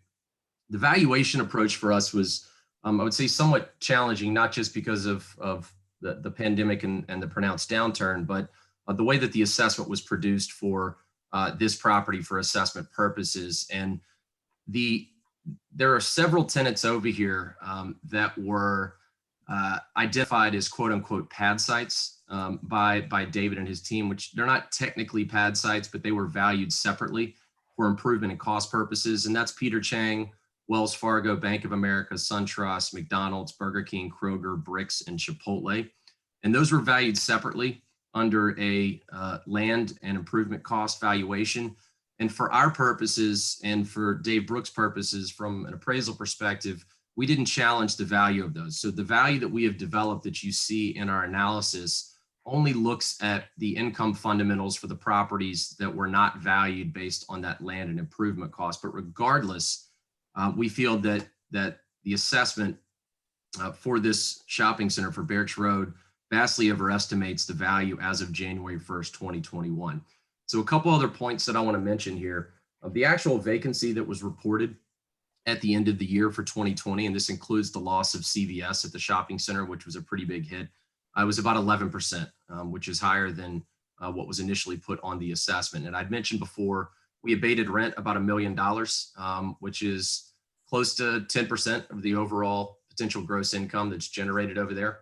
And again, our retail sales declined. And then probably the biggest kind of black box analysis that we had to do was to determine what an appropriate capitalization rate would be for a shopping center of this size. One, because shopping centers of this size don't routinely trade even in a normal market. And shopping centers of this size don't normally trade ever in the city of Charlottesville. So determining what's an appropriate market capitalization rate is a challenge. So we looked across our entire portfolio throughout Northern Virginia to look at capitalization rates that other assessors had put on properties of this size and this profile, as well as some of the other industry publications that were pontificating on what cap rates would be for a property like this. And we capitalized our NOI at 7.5%. The revised assessment that David put together with Jeff that sent back that resulted in that 7% reduction arrives at a capitalization rate all in of 6.75%, which is vastly lower than both cap rates applied to properties that are frankly a much higher quality in much more dense urban areas in Northern Virginia by other assessors, but also much lower than assessments that we have found in some of the institutional grade surveys that are put together for the purposes of valuing real estate like this. So if you were to scroll down to the bottom of the analysis, you'll see a blue and gold chart there that goes through our valuation. And again, what we did to make this as easy as possible in our discussions with David and his team was to eliminate or extract the value of those pad sites that had already been valued. Now it's included in the valuation. We just didn't do an income valuation for those properties because we didn't take issue with the value of those pad sites. So we capitalized a gross effective income, which incorporates a 10% vacancy at 12 million, deducting stabilized expenses, which includes real estate taxes of 3.6 million. And then we capitalized that income at 7.5%, which is very much in line with the cap rates that we've seen on our other assets, both in Arlington, Fairfax County, and places, frankly, where higher grade, higher profile assets that trade more often, and again, are in line with publications like RERC, which we have poured through both from a mark-to-market perspective when reporting to the street, but also to develop an appropriate capitalization rate for this property for assessment appeal purposes. So that got to a value of 112.6 million for the shopping center, and then adding back in the pad site values that David's office had developed of 17.6 gets us to a value of $130 million, or a little over $130 million. And so we looked at this very, very closely. And I do recognize the challenges that we've had as part of valuing retail real estate in the pandemic. But at the end of the day, the legal basis for assessments in Virginia is to assess at fair market value each year. And the fair market value valuation date is January 1st, 2021. And yes, we were in a bad market. But again, our sales were down about 46% across the shopping center, down 77% if you remove the grocery store anchors. And you know, I understand that in better times, Charlottesville may be a strong market, but when the pandemic hit, UVA closed, foot traffic dried up, our tenants were hit particularly hard, and virtually all of these real estate taxes are paid by the tenants.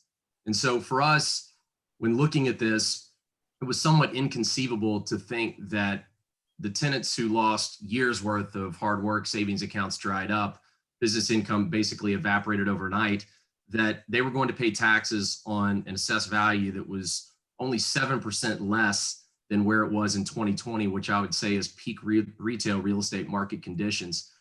And frankly, if the bottom line improves in 2021, which I think this is going to drag on well into 2022, and the assessment goes up for a January 1, 2022 valuation, I get it. We expect the assessment to go up if things improve and taxes go up. But at the same time, when the market tanks, even if it's sharply over 1 year, that value as of January 1, 2021 should reflect that pronounced downturn.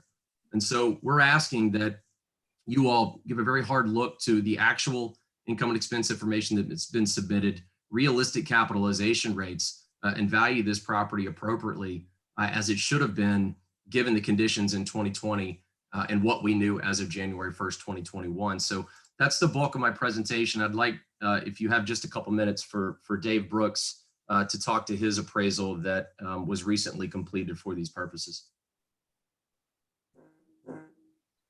Hey guys, how you doing? So I put together an appraisal report for Fred Ross and Federal, and basically what I'm looking for is that, you know, I identify that last year is a, you know, it's a more than a blip on the radar, but it's an important thing to consider. But when I'm putting together my appraisal report, I wanted to reflect what a stabilized operation would look like, not what it would look like for a significant downturn like that. But with a significant downturn, you know, you have to take into consideration the lost rent, you have to take into consideration the leasing commissions and the tenant improvements you're going to incur when you release the property. So Barracks Road has a number of tenants now that are temporary tenants and tenants that are on percentage leases. So they're only paying a percentage of sales, which in normal times that doesn't occur. So we have to look at those tenants. You know, when I looked at this property, I said, well, those tenants in normal times wouldn't be there. So you would be releasing that space. You'd be refitting out that space. So basically I took the 2020 numbers into consideration, but it's important to look at the 2019 numbers to see what the property is in a normal time. And then, you know, kind of project to stabilization and then deduct those numbers that I spoke about previously, like the lost rent for releasing, the leasing commissions, and the tenant improvement costs, because you'd have to incur all those costs to get it back to that level, that 2019 level. So I just basically put together a direct capitalization model with more of a look towards the 2019 numbers as a stabilized year. So basically, you know, like Ross said, I did not value the pad sites. I just valued everything else, all the inline space. And I think I came up with a pretty reasonable income approach. For example, in 2019, you know, the revenue per square foot was $29. My projections are at that basically $28 per square foot. The expense ratios in 2019 were about 13.4%. My numbers are a little higher, 13.57%. And then, you know, basically I capped it using a number of things. There aren't a lot of sales in the marketplaces, as Ross had spoken to. So we looked at more regional data. I looked at cap rates in Richmond. I looked at published benchmarks, the RERC data. And it typically, you know, the numbers in this area in Richmond and for first and second tier shopping centers were around, you know, 7.5 to 8.5%. I looked at what the numbers were in Washington, D.C., which were closer to 7%. So, you know, I basically capped it out at 8% with the tax rate, with the cap rate loaded with the tax rate. And I came to a number of $123,970,000, to which I deducted about $5,800,000 for the lost rent, leasing commissions, and TI costs, to come to a number of $118,170, or $170,000. So that's where I came out. It's I think it's slightly higher than what Ross had put together for his client, but I think it's a good number. It's in the ballpark. It's based on more stabilized operations rather than what happened last year, because I think this is how an investor would look at it. But that's what I put together for Ross and Federal. And Dave, just to be clear, that doesn't include those pad sites. So you're effectively at 135 million for the entire. Yeah. So yeah, it's about 135. Yeah. Okay. So question for the other David Milton. Are you in sync with these gentlemen for these three indices, the vacancy? Because I think the report Ross talked about a 10%, but then he's thinking it's more like 11%. This $28 a foot that Dave Brooks just mentioned, and then the cap rate. Are you in line with what they just articulated, or is there a change? Is there a difference in your valuation of 174? It yielded 174. Well, yeah, there's a few nuances there. Similar to Mr. Brooks, just so we don't get confused on what David we're talking about. Right. You know, we had to use 2019 for the income approach, as we previously stated in some of the other appeals that we've had. We used that stabilized rate. We used a much higher expense ratio of 24%, and our valuation, which took in some of those upfits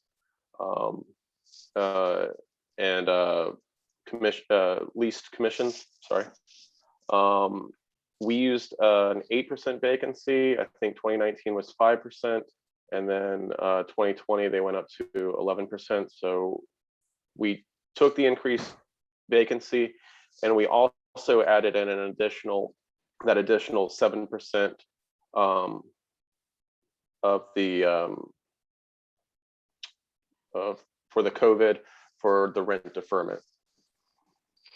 And I guess the biggest thing is our cap rate versus their cap rate when it really comes down to it. I think, you know, if we're talking NOI, I think we're all probably, you know, pretty close to the end result in NOI with Ross and Mr. Brooks's appeals. I'm not sure your exact number, Mr. Brooks, but I'm going to guess it's, you know, from what you were just talking about, we should be fairly similar.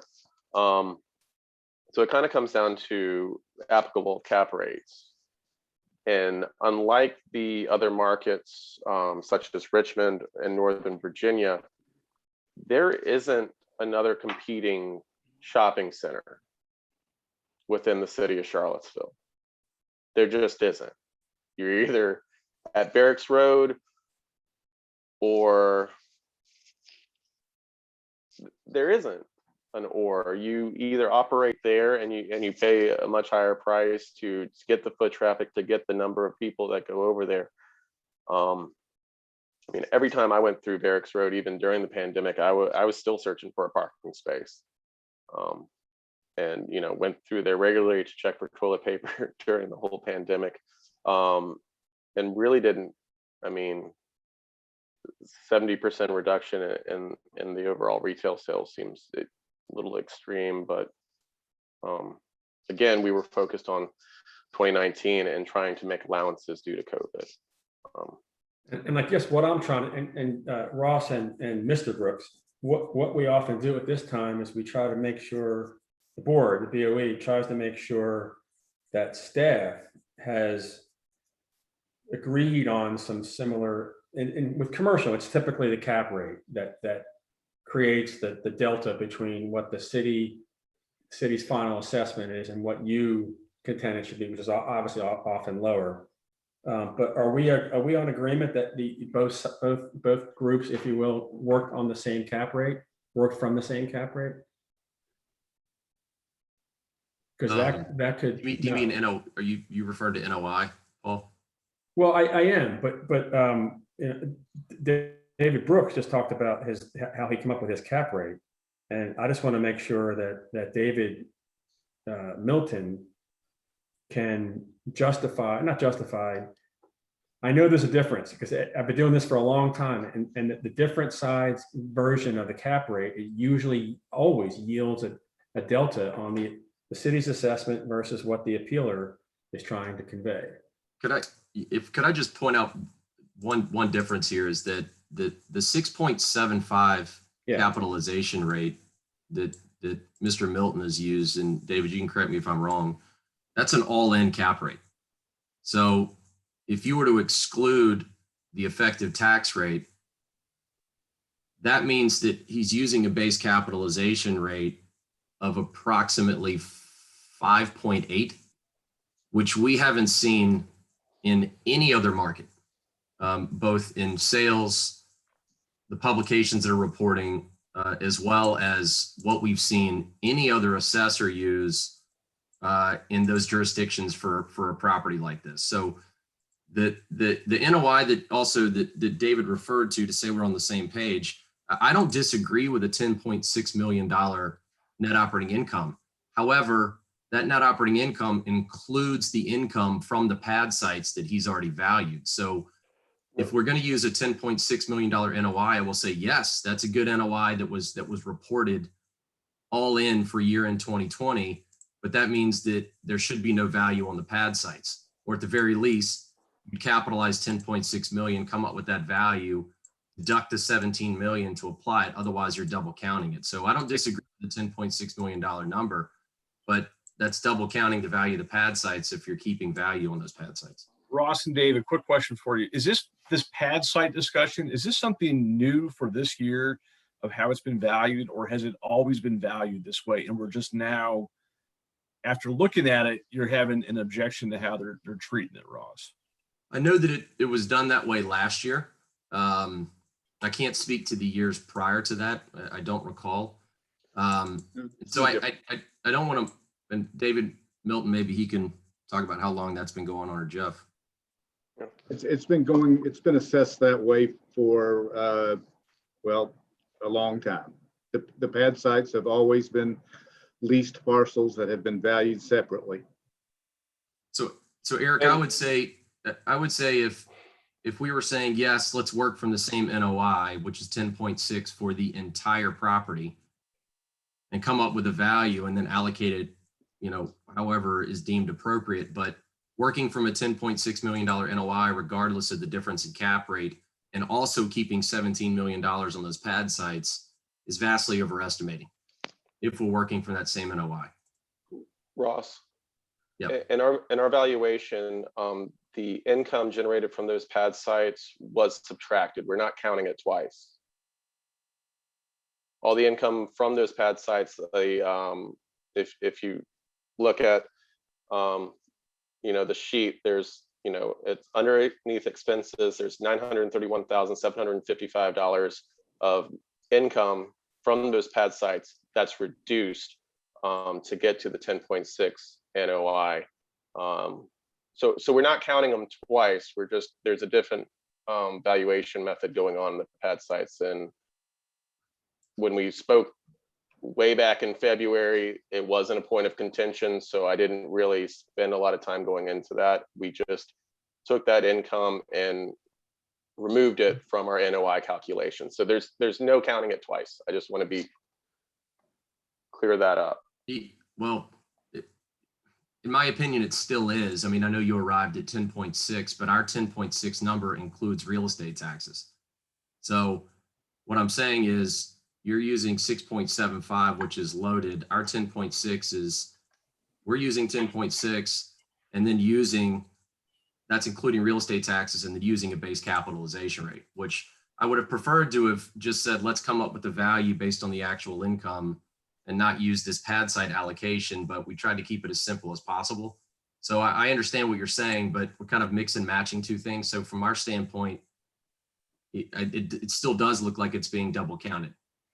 The difference in the 10.6 is that you're not including taxes and we are to get to that number. Because just to be clear, the actual year-end NOI as of calendar year-end 2020, including all income and expenses above the line, again, including real estate taxes, is 10.6 million.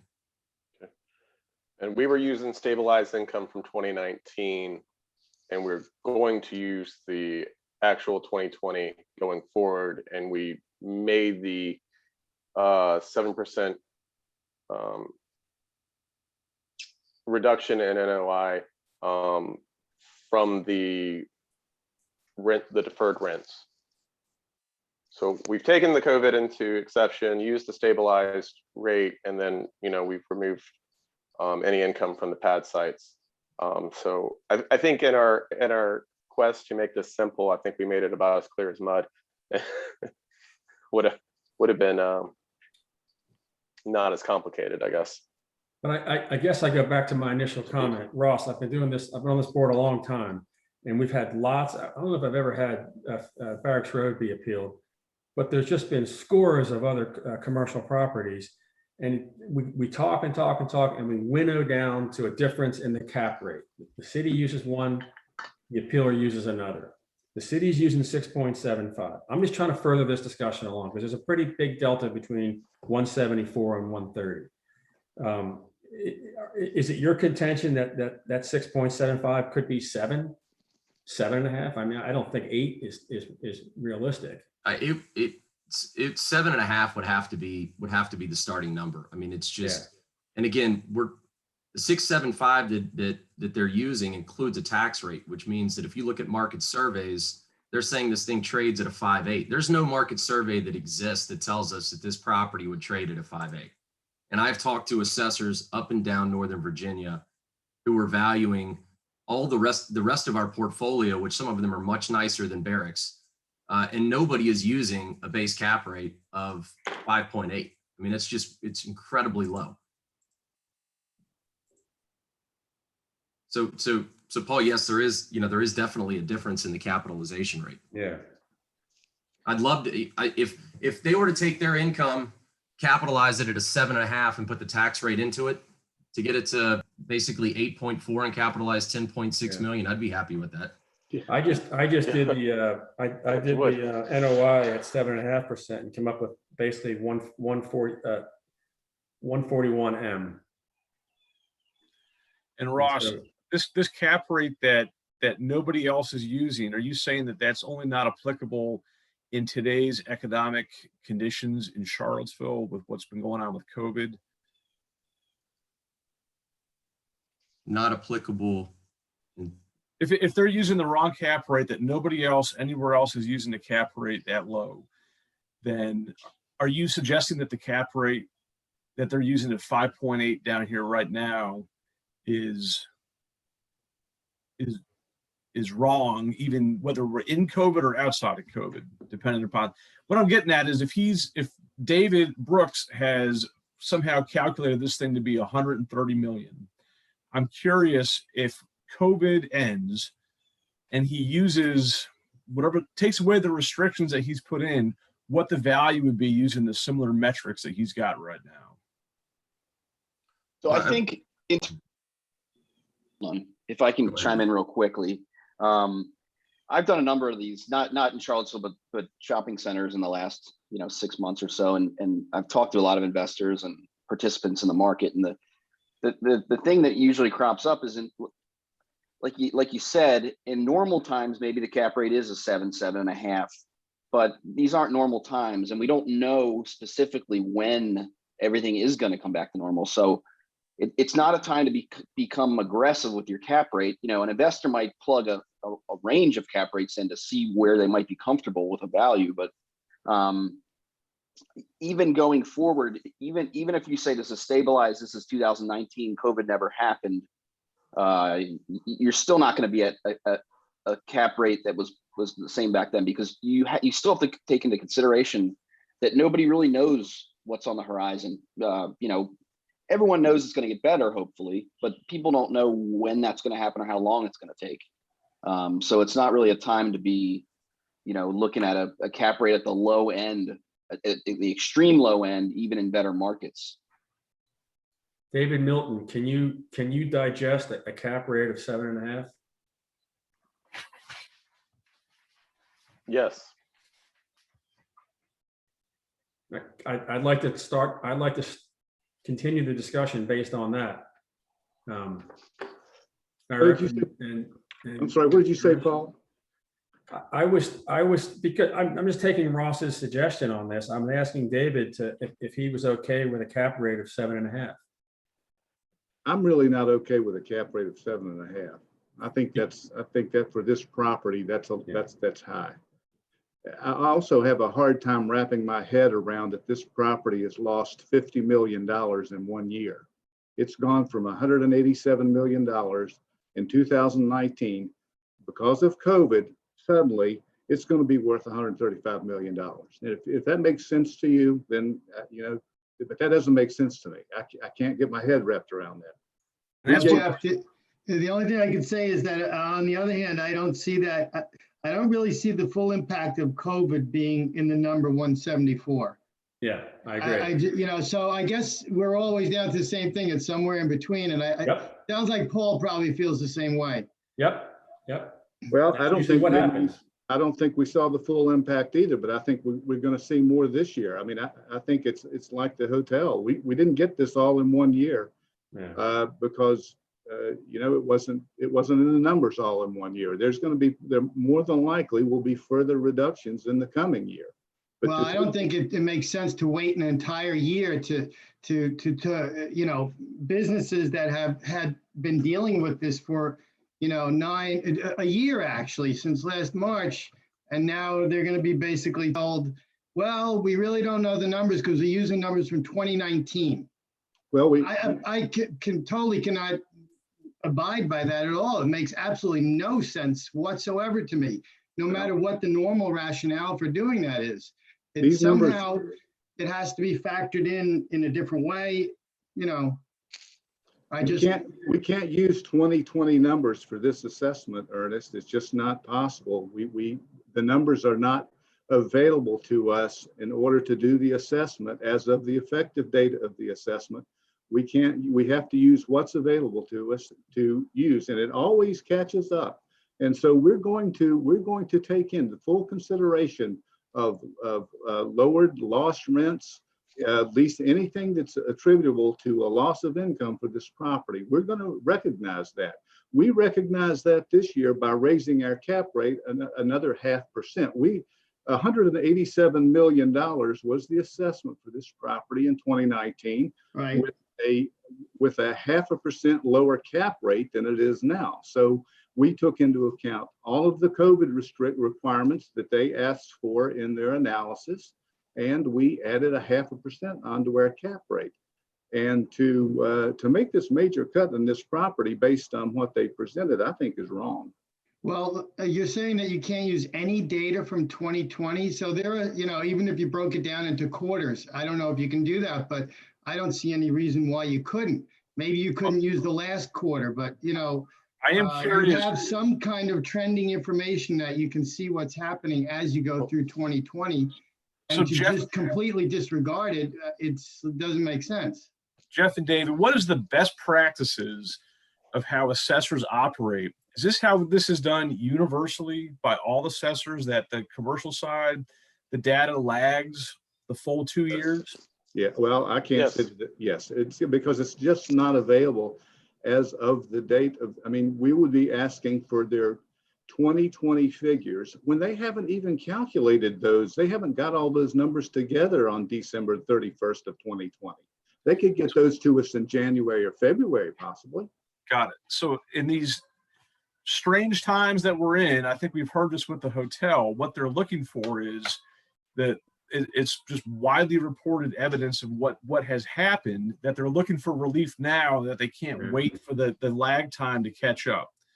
And that you guys, at least in the case of the hotel, and it sounds like in the case of this one, have tried to extract that you're creating a discount for. Is that correct?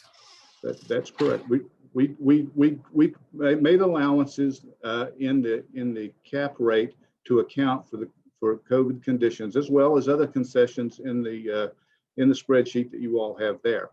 So we did make allowances, and we certainly will include more for the coming assessment based on what their numbers will be, and we'll have those at the end of 2021.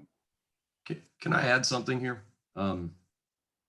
I understand it's a challenge only having 2019 information to work with.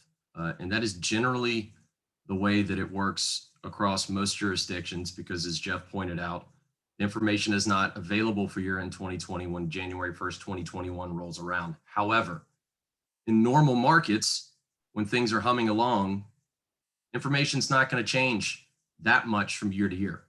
However, in times like this, during the pandemic, there is a sharp pronounced downturn, which is exactly the reason that we have an assessment review and an assessment appeal process. For extenuating circumstances or factors that were not taken into consideration as part of the assessment. That is literally the legal authority from an assessment perspective. And so to say, well, we're going to wait and see what happens when we get the 2020 information and apply that to a 2022 value is completely incongruent with what the valuation is supposed to be established at as of a valuation date. I know it's challenging, but that's the reason that we have this review and appeal process. And so for us to go back to all of our tenants and say, guys, I get it. Some of you are bankrupt across the across the entire property as of the year in 2020. Most of you guys were behind $1.2 million in rent, and we've abated $1 million in rent. Your sales are down more than 50%, but your taxes are only going to go down about 7%. That does not make any sense to us. And there's frankly something that is incongruent with what is happening in the market. So I understand the challenges, but that's why we're here. And that's why we submitted this information on day one at the beginning of the year to ask for that review of up-to-date information, because the information that you guys had to work with basically showed a year coming off of the best retail industry performance that we've had since the Great Recession. And things tanked in 2020. And I know that it makes it seem like a massive drop in value, but that's what happened.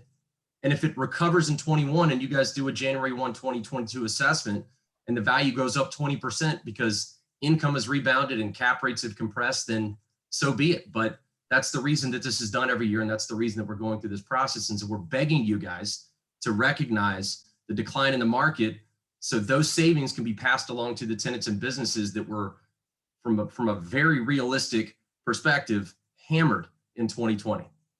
That's why I suggested drilling down on the cap rate, because I agree with Jeff. It doesn't comprehend that property could go down in value for $50 million year over year. But it was a unique year. I do disagree with David Milton. There's many times I drove through Barracks Road where you couldn't even get into a building. Same. Right? You had to wait in line 6 feet apart. You had to call in. I mean, it was mayhem. I don't need to rehash all that. But I think going up, 0.8% or so on the cap rate to account for that craziness and the massive reduction in income, businesses failing. I think that's reasonable. And I'm just arbitrarily saying 7.5% because I challenged Ross and he said, start at a minimum 7.5. Maybe it's 7.25, maybe it's 7.75. I don't know, but I think that's a good starting point to account for COVID in 2020. Paul, if I can just hop in, Ross sent us a whole bunch of comparables over Northern Virginia. I reviewed all those assessments and they all had a very similar 7 to 8% reduction from the 2020 values and almost everything that he sent. So I'm not sure why those markets aren't acting in a similar reduction as to Charlottesville, just on an overall percentage basis. Well, keep in mind that you had the university, which basically shut down. All the parents, all the students, all of that lost revenue from nobody being around. It's a completely different market when it comes to that. You have a lot of outside factors. I've always scratched my head when I hear, and David Brooks did it too, no disrespect, but when they look at DC markets and Northern Virginia markets, we don't look at those real estate markets from our perspective. When an appealer comes in for a house, for example, we don't say, well, there's this house in Fairfax that sold 180% of its sale. Well, we never do that. I know with commercial, you have to go outside the box a little bit because there's just not as many comparables and trends. But I agree, Ernest. I don't know. I think it seems out of touch to not really factor in a little bit better what's actually happened. Many people on the streets realize, how businesses were impacted. It's not abnormal. What would be abnormal is to say, well, it was only a small reduction. I think most people would be incredulous at that. Well, the only thing I can take away from this is we've got to figure out, can the assessor's office make an adjustment that they normally wouldn't make for another year early? Yeah. Right. And I don't know the answer to that. Like the Board of Equalization is not necessarily like a clemency hearing where we want to give people help or whatnot. It's just like we need to determine if the value is fair, and that's all we're really kind of thinking about here. If there's other ways to alleviate the tax bill, that's kind of a different topic. But as far as coming up with the value of the property, that's all we're really concerned about now. Yeah. And I don't know the answer. Jeff seems pretty adamant. David Milton does as well, that you can't do that reduction this year. Is that correct? Or a further reduction from where you have it right now? No, you can do a reduction. You do a reduction, sure. I mean, a COVID related reduction. You said you wouldn't have that data normally until the next year, and that's when we would see naturally the reduction in the assessed value. No, we considered the information that Ross supplied us with their COVID losses, and we considered that, and we considered their actual we're not far apart off on income. We're not far off. We've actually allowed them more expenses. I think we've allowed them more vacancy. Typically, Barracks Road has had about a 3% vacancy rate, or maybe less, and we've always allowed 5%. And I think we went up to 10 this year. The difference here is the cap rate, and I'm not going to say I think we're good. This is a premier shopping center in the city, really in the area, historically, and it has been hit some. And we think that we adequately allowed for that by adding 0.5% onto our previous cap rate of, if we're at 6.75, we would have been at 6.25 on the cap rate with the tax rate last year, which would have been about a 5.3% cap without the tax rate. So we're at 5.8% now without the tax rate. So if that would be the way that you would change this assessment, would be to change that cap rate to one that you felt more recognized the effects of COVID. And the one that Paul suggested as a starting point seemed like It's it much was too high. much too high. I think much too high. What number comes out of it? Oh, if it's 7.5, it's I wrote it down. It's 141 M. Based on the NOI that David Milton used.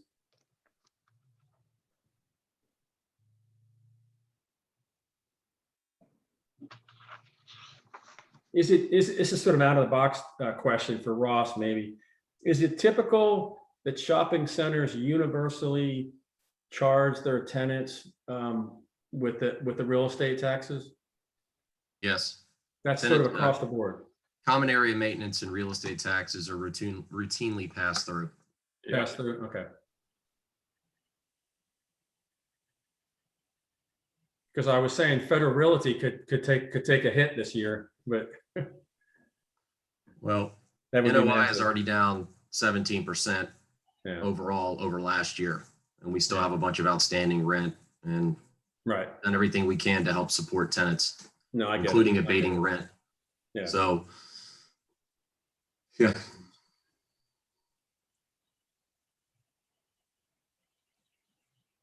Well, guys, what do you think about, again, this is not new. I've been doing this for many years, and the cap rate is where we go. And then we start, I want to be within our purview on the BOE, but it seems to me that this is unique times, and David Milton's already accounted for COVID. Ross and David Brooks have contended that wasn't a deep enough accounting. Hey, Jeff, what if the 7.5 cap rate is too high Yeah. and the Barrack Shopping Center is the preeminent shopping center for our area? What if it wasn't the preeminent shopping center in our area based upon the current market conditions of COVID? So for the year or so, it was no longer thought of as the preeminent shopping center. What kind of a cap rate would you then give that property?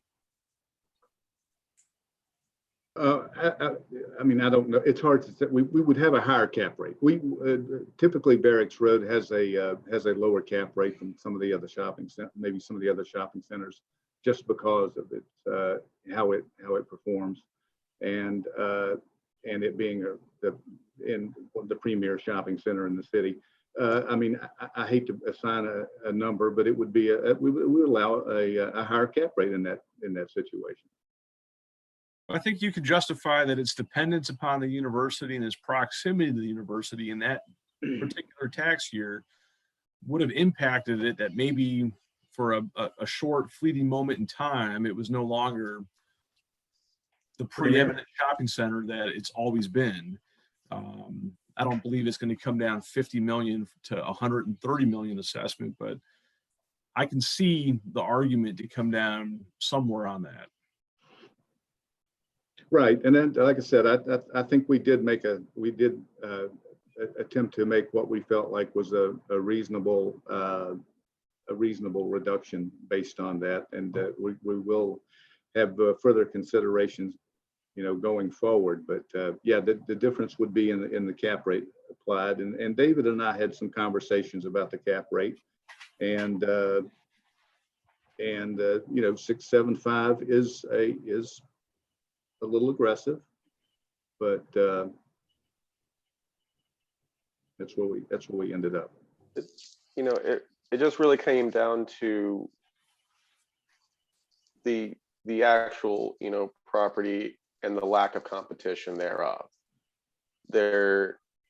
if you're in those little spaces and stuff, there isn't anywhere else to go in the city or even in the county, really, to have those kinds of numbers and visitors and footsteps.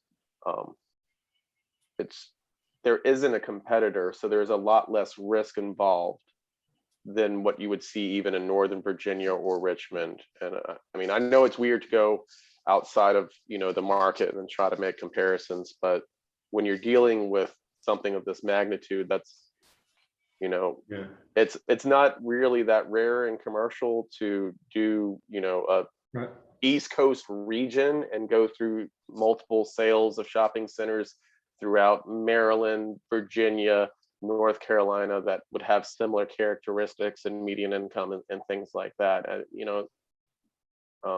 Just to speak on things, but a lot of those, David, and we could talk about this again all day. A lot of those aren't college towns where there's a university. We live and die based on the university in this town, and for the most part, that university was picked up and thrown out of town for a while in terms of the business that ensues. It also acts as an insulator too. Our highs are never that high and our lows are never that low compared to other places as well. It kind of keeps us nice and steady. I think that we have a picture where we have two sides that are pretty far apart, and us being the Board of Equalization, correct me if I'm wrong, feel that it's somewhere at neither extreme.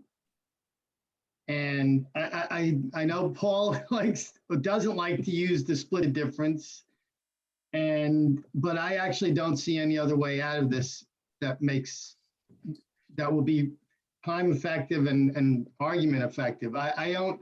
Is there any kind of argument that would justify a different cap rate? Other than splitting the difference? I don't believe we can just split the difference between what they say and what they want, but trying to find a reason to justify a different amount somewhere in there is probably the way to go on this. I think we talked about it. We all mentioned the university, the significant decrease in traffic, the fact that, the real situation is not being fully accounted for because 2019 data is being used. So those are the reasons, but how do you connect that with an actual number? Well, I go back, this is for Ross and David Brooks, if he's even still there. We have to get training every other year or so by the state, and that's a slippery slope, just sort of arbitrarily, let's meet in the middle. That's not how we're charged. We're charged on comparable sales and income approach and whatnot. And these are different times. When Eric and I got trained just a few months ago, I said to the trainer straight up, this is a weird time. I mean, I can't imagine how the city of Charlottesville is not plummeting their assessments based just commercially, because residential is a whole different ballgame, but commercially, businesses were failing. I mean, there's vacancy signs all over the city for many, many months. And, she just came back with, you got to look at comparable sales and income approach when it comes to commercial. And so here we are. And I mean, there's that gap. There's always that gap, and it's almost always cap rate that we drill down to, manipulate that number, and then we kind of find a happy medium. So I think a 7.5 does sound strange in normal times. I don't disagree with Jeff, but these are not normal times. And the taxes are passed through to the businesses. They're not being absorbed by the owner. And I don't know. Go ahead. Where's the 7.5 coming from? I asked Ross what if it's not 6.75, what are you thinking? He said 7.5 as a minimum. Isn't that what you said, Ross? Correct. Yeah. So I'm only using that. I'm not. It's an arbitrary number for sure. I mean, in some ways it sounds outrageous, and in some ways it doesn't because of what's happened. Yeah. If you think about it in the context of what's happened over the past year, it doesn't. It's in line with it.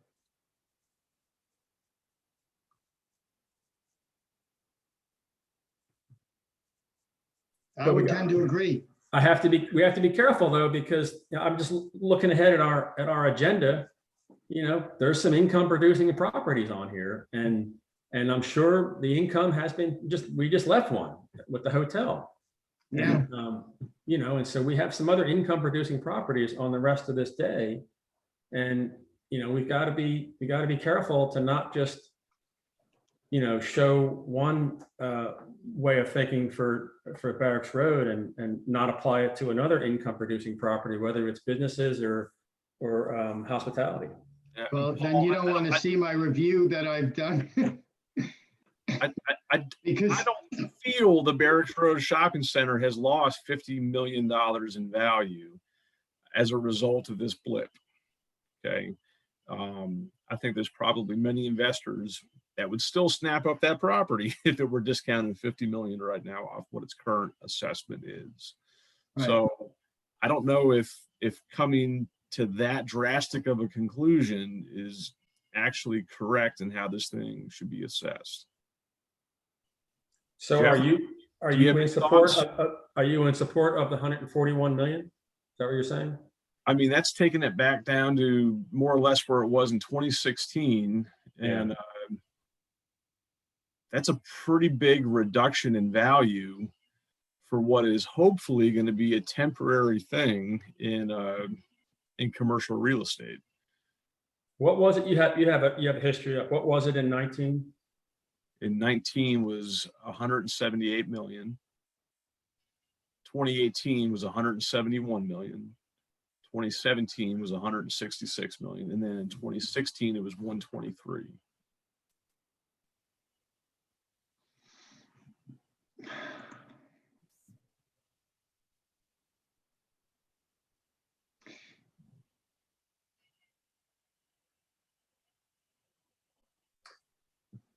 I don't know. I think Jeff and David, I always respect your all's work, but I don't think a deep enough accounting was taken into account here. A deep enough reduction was taken into account on Barracks Road. I just don't. That's my feeling. This is what you all do. We on the board are not tasked with diving that deeply into the numbers, but you've done it for us. We can see it graphically, and the 6.75 just feels low to me. I think it needs to be. It's too compressed for given what we just endured. But if we're not counting, look at if the income and expenses are going to be different moving forward, then like we did with the hotel and we did with the residential, the anomaly is going to be leveled out. What would a 7% cap rate yield? You're playing with the numbers, my friend. Yeah, you're playing with, come on. Just split the difference. I don't know. Jeff, is there any other logical way that you can look at this other than adjusting the cap rate if you're opposed to moving the cap rate? Well, I was opposed. 151. I was opposed to a reduction. Not necessarily. If you're going to reduce it, I think the cap rate is the thing that needs to change. Yeah. Because everything else we're basically agree on. So, but like I said, I'm against reduction. So 151, Eric. 151M at 7%.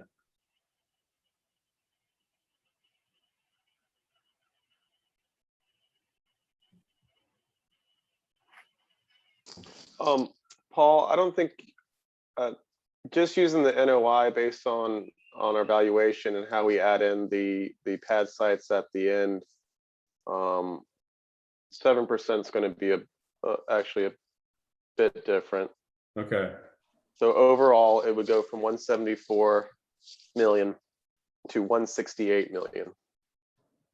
I thought that was a big jump for just a quarter of a point. Yeah.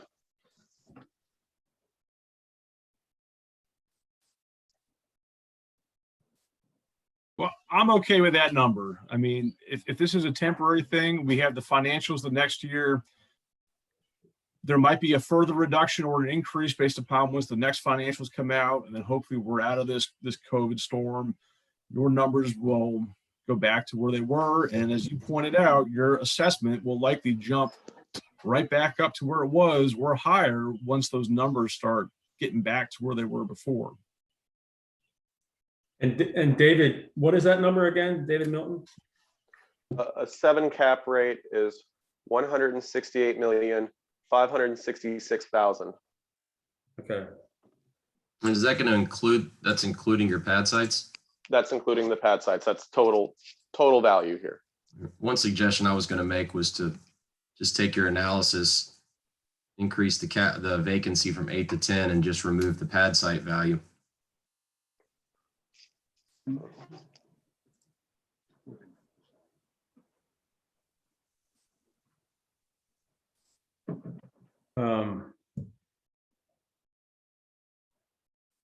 Okay, we're getting we're way ahead, off our schedule. Yeah.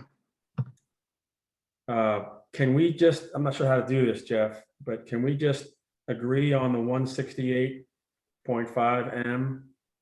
And then Ross and David Milton can, these damn pad sites keep coming up. Although I do patronize almost all of them.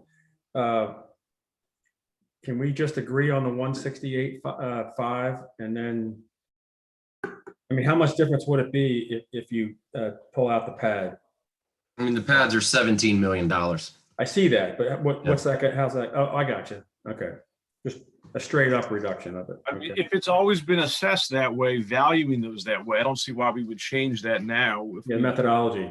Yeah. The methodology stays the same. The cap rate is the thing that's being changed. And then as things improve and we have one more year of financials, they likely and hopefully, for everyone's benefit, would go back to where they were before. Well, just, I hope Ross and the city can, keep a working relationship going forward, because this is the first time we've actually gotten actual income and expense information from Barracks Road since Jeff. Yeah, we've never gotten any. This is the first time. So we've been flying blind, kind of, doing our own modeling as best we can, and this was the approach we went. So, that requires some cooperation going forward. Sure. I think Ross, is that something you think that you guys could do going forward? Yeah, I mean, I think we gave you guys several years worth at this juncture. I don't think that this property had been really discussed very much until we got hammered. Yeah. So I don't think it was really much of an issue. That's why, that's why we're here. So yes, but the answer to that is yes, we can. Okay, Ernest, are you on board? I'm good. What was the cap rate that you got? It was the 168. Did you pick a cap rate for that? or- Seven. Yeah. Okay. Ross, thanks a lot for your time. Thank you all for your time. I do appreciate it. I know you've got a pretty long agenda and docket, so thank you very much. Yep, you're welcome. Thank you. Take care. All right, take care, guys. Thanks, Ross. We're pretty behind the eight ball, huh? Hey, Paul, this is Joe Rice. We do Yeah. have Jay Adams that has been waiting here representing the 218 West Market Street property. Okay. 12:30. And what about Millmont? I'm here also. I'm here also. Okay. Okay, I think what we're gonna have to do, Joe and Jeff, is just inform the LARC that we're a little later, right? I don't know how much later, but Yeah, I would suggest the people that are after lunch, maybe we contact them and push them an hour out. yeah. Well, we have to be out of here by 4:45 today. Well, I don't want to bias Mr. Kutner's time, but he's a regular attender, and it seems to me that we never seem to take the full time. I don't want to cut him short, but Right. But if 1,000 West Main was more like 1, I think we can get it in, Jeff, don't you think? Yeah, I think so. I think so. Well, one is that's going to give That's our a half two hour from appealers, now, and you got 30 two. minutes and give us 2 seconds to munch down some lunch. All right, so You you saying you want, want to do 2 in, what are we doing next? Is that 218? Yeah, Okay, heirloom. all right. You have Yeah, 2 to listen to, and then maybe grab some lunch, so maybe 1:30. I think 1:30 is a better thing. Yeah, Okay. So who's in the queue? Is that Suzanne Ross for Mr. Yes. J. Adams is here representing for 218 West Market. okay. And Suzanne is here also representing 1111 Millmont. Perfect. Okay. Okay, So, well so then, Val needs to contact. Is that right, Jeff? let's move on. I'll talk to you offline. okay, so we're ready for heirloom.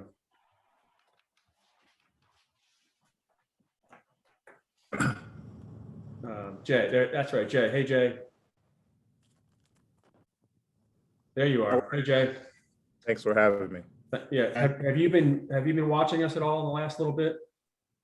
I did see some of it. Okay. Not all.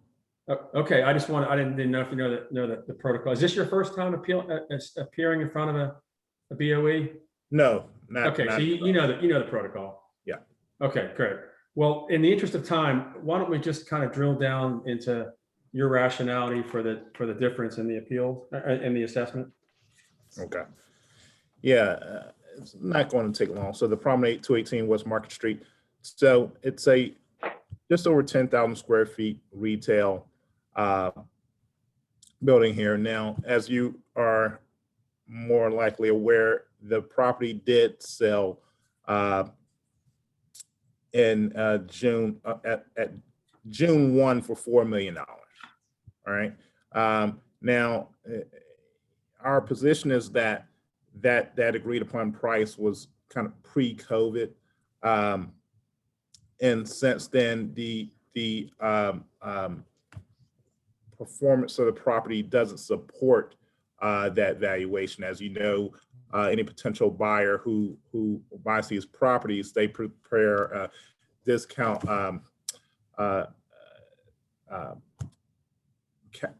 cash flow analysis. They're projecting their cash flows. No one could see 2020 coming.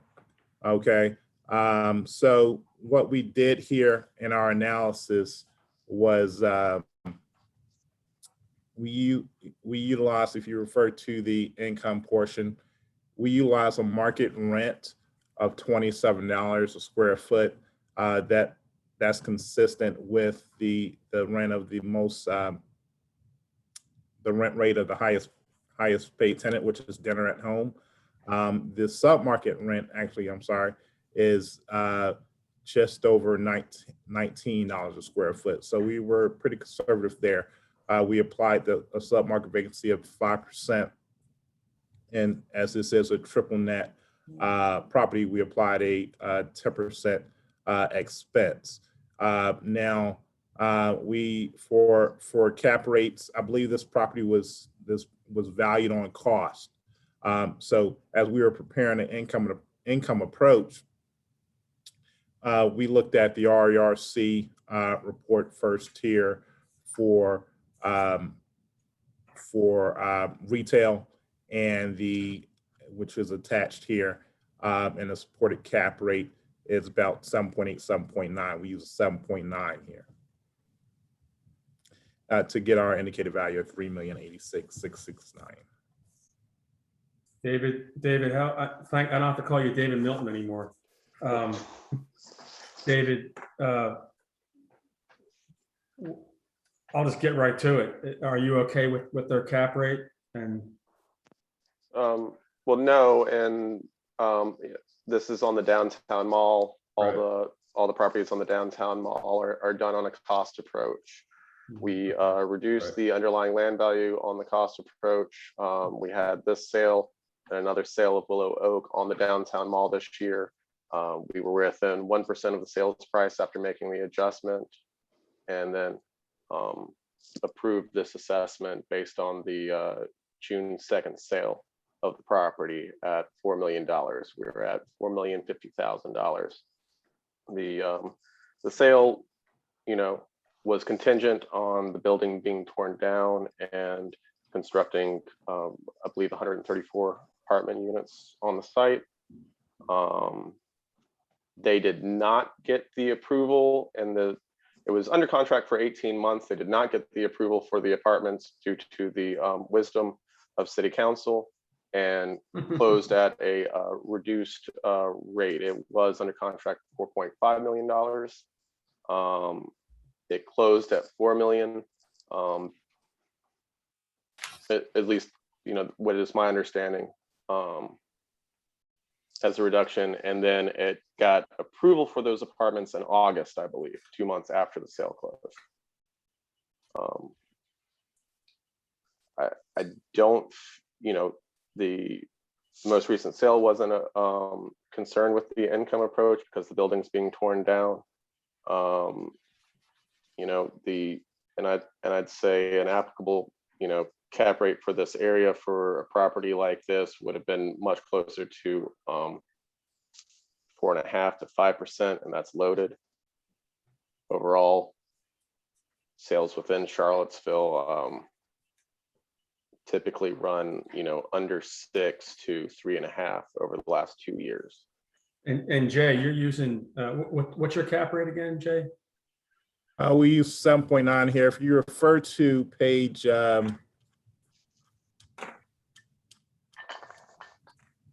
40 of the appeal document, you'll see this is first tier investment survey by RERC.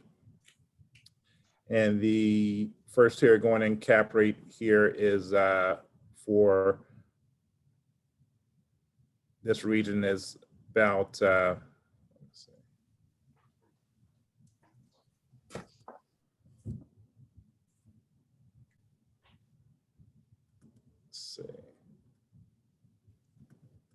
it's closer to, it's within 5.5 to 9.8. And the average is 7.2.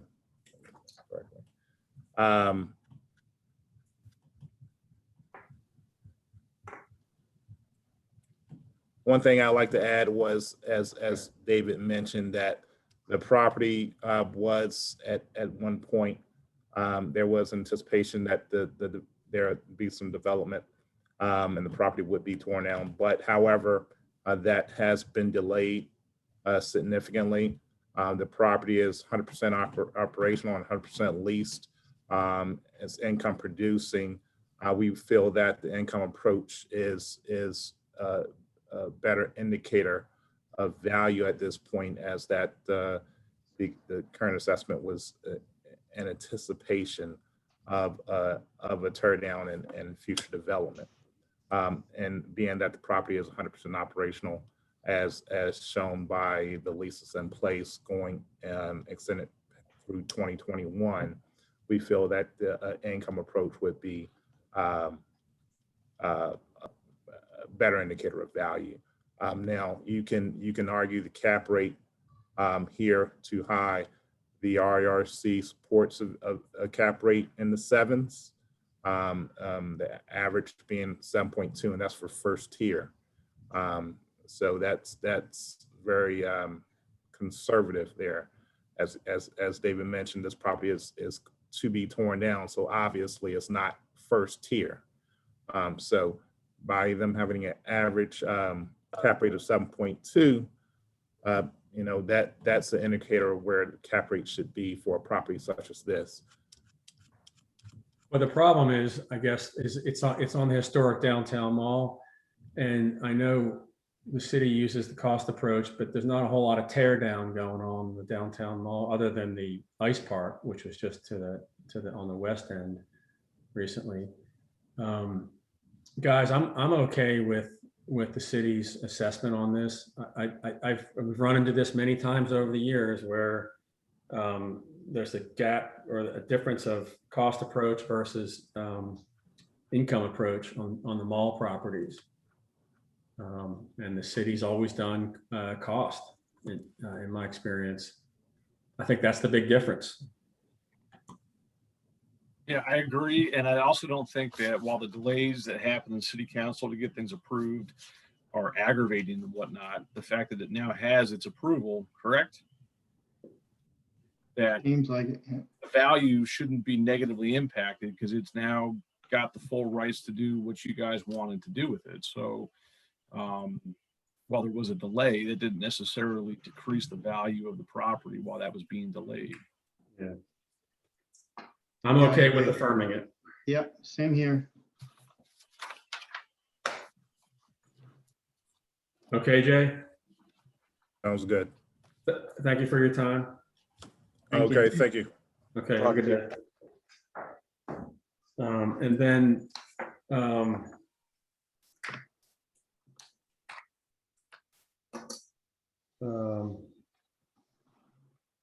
Hey, Paul, yeah. we have successfully changed the agenda to have 1000 West Main begin at 1:30 and Mr. Kutner at 2 o'clock. Okay, so everything's okay, 1:30 and 2. Okay. Yeah. Okay. I was gonna run out to Barracks Road and hit one of those pad sites. And when I say hit them, I mean I was gonna literally hit them. Okay.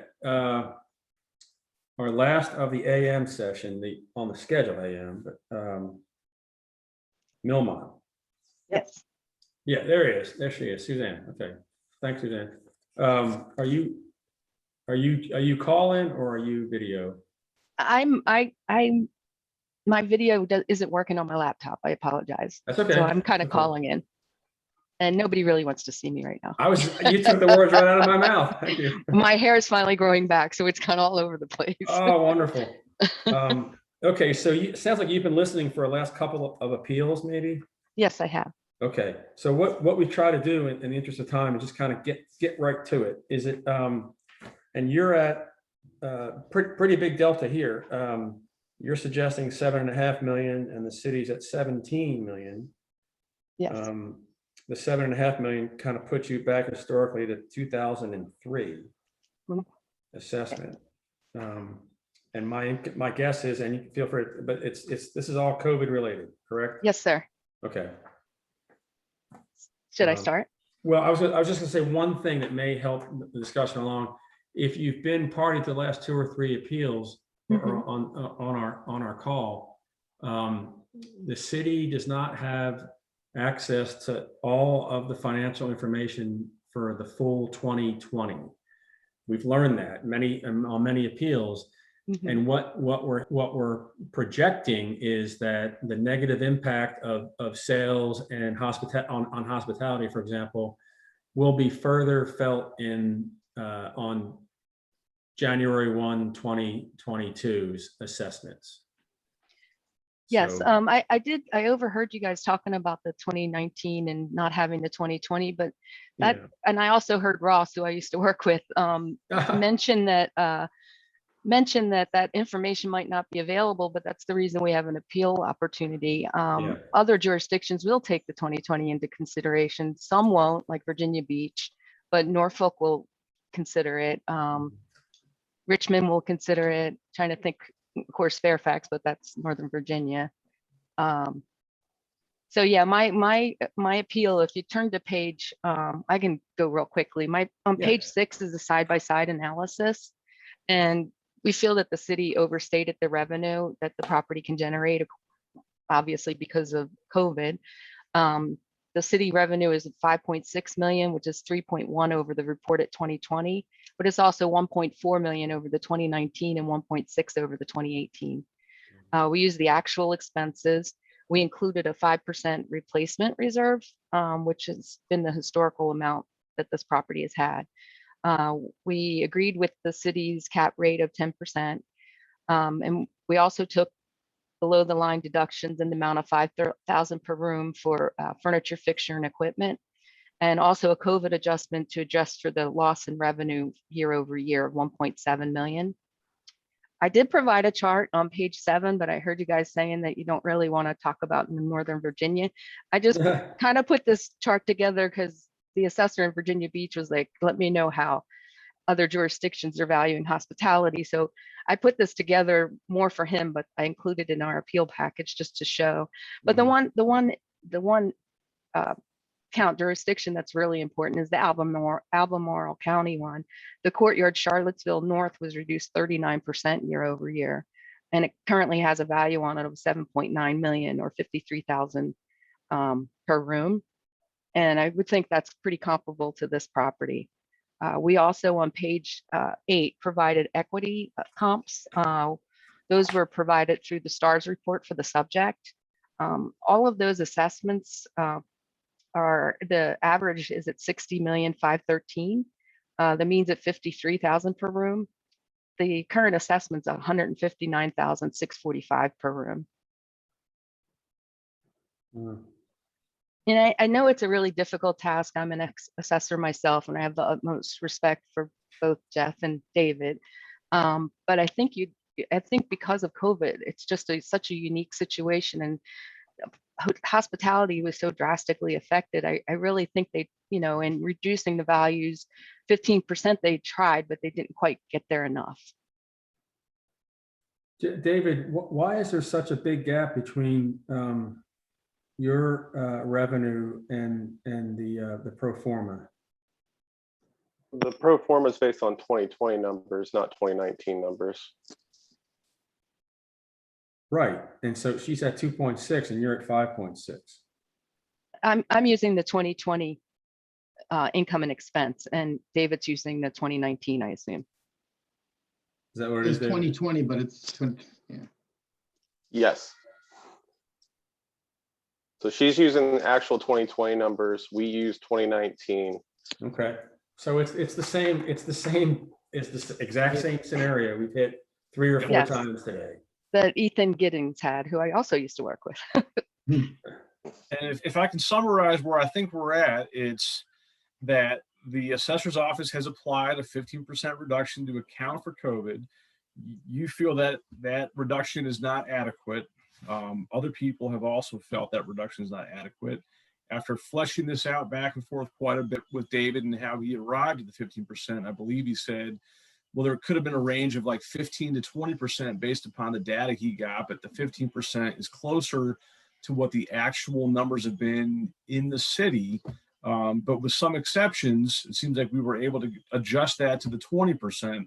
So based upon what we did with that other property, what would happen if we adjusted the COVID adjustment to make that 20% rather than 15? Well said, Eric.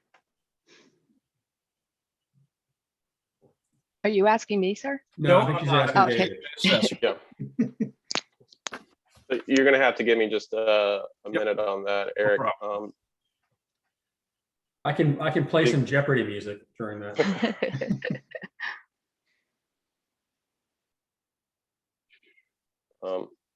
Sorry, there's a chart that I thought I had that had all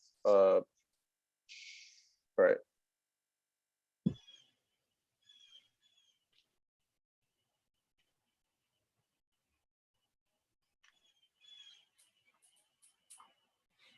It would only bring the value down to 16.2.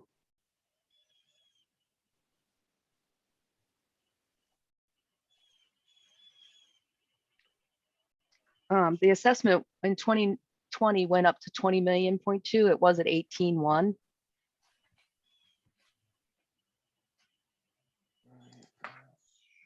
So while David's getting the actual number on his end, Suzanne, you thought that number would put it into the 16 million range? So because the value was 2285 in 2019. If you take 20% of that, that's reducing it 4 million. So it would be about 16,228,080. But my point is that it increased between 2019 and 2020. So, and I feel like a very, very comparable property right there in Charlottesville, but in a different county actually was reduced 39% year over year. Well, just real quick on that I did talk to Stuart Staples from the county about that property, and they were one of the properties that did not do as well as they did in 2018 as they did in 2019. And that's why it's really just kind of an outlier of the hotel valuations and isn't that consistent with the other hotel markets. And based on, if we would have valued this property based on the 2019 income and kept the cap rate the same, and then if you look at what we've reduced it by, this is one that was reduced by 29% over what the actual valuation would have been. So yes, as compared to the previous assessment, it had a pretty big reduction, but it also outperformed 2018 and 2019 by a significant margin, and therefore resulted in a actual reduction of 29% due to the COVID implications. So this is the one hotel that actually got a further reduction than the majority of the other hotels. David, can I ask you a question? Certainly. How come you don't include replacement reserves or anything for the FF&E?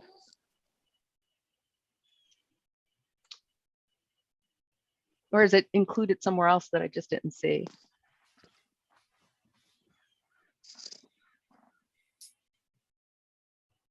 It's typically built on the total expenses and isn't singled out here.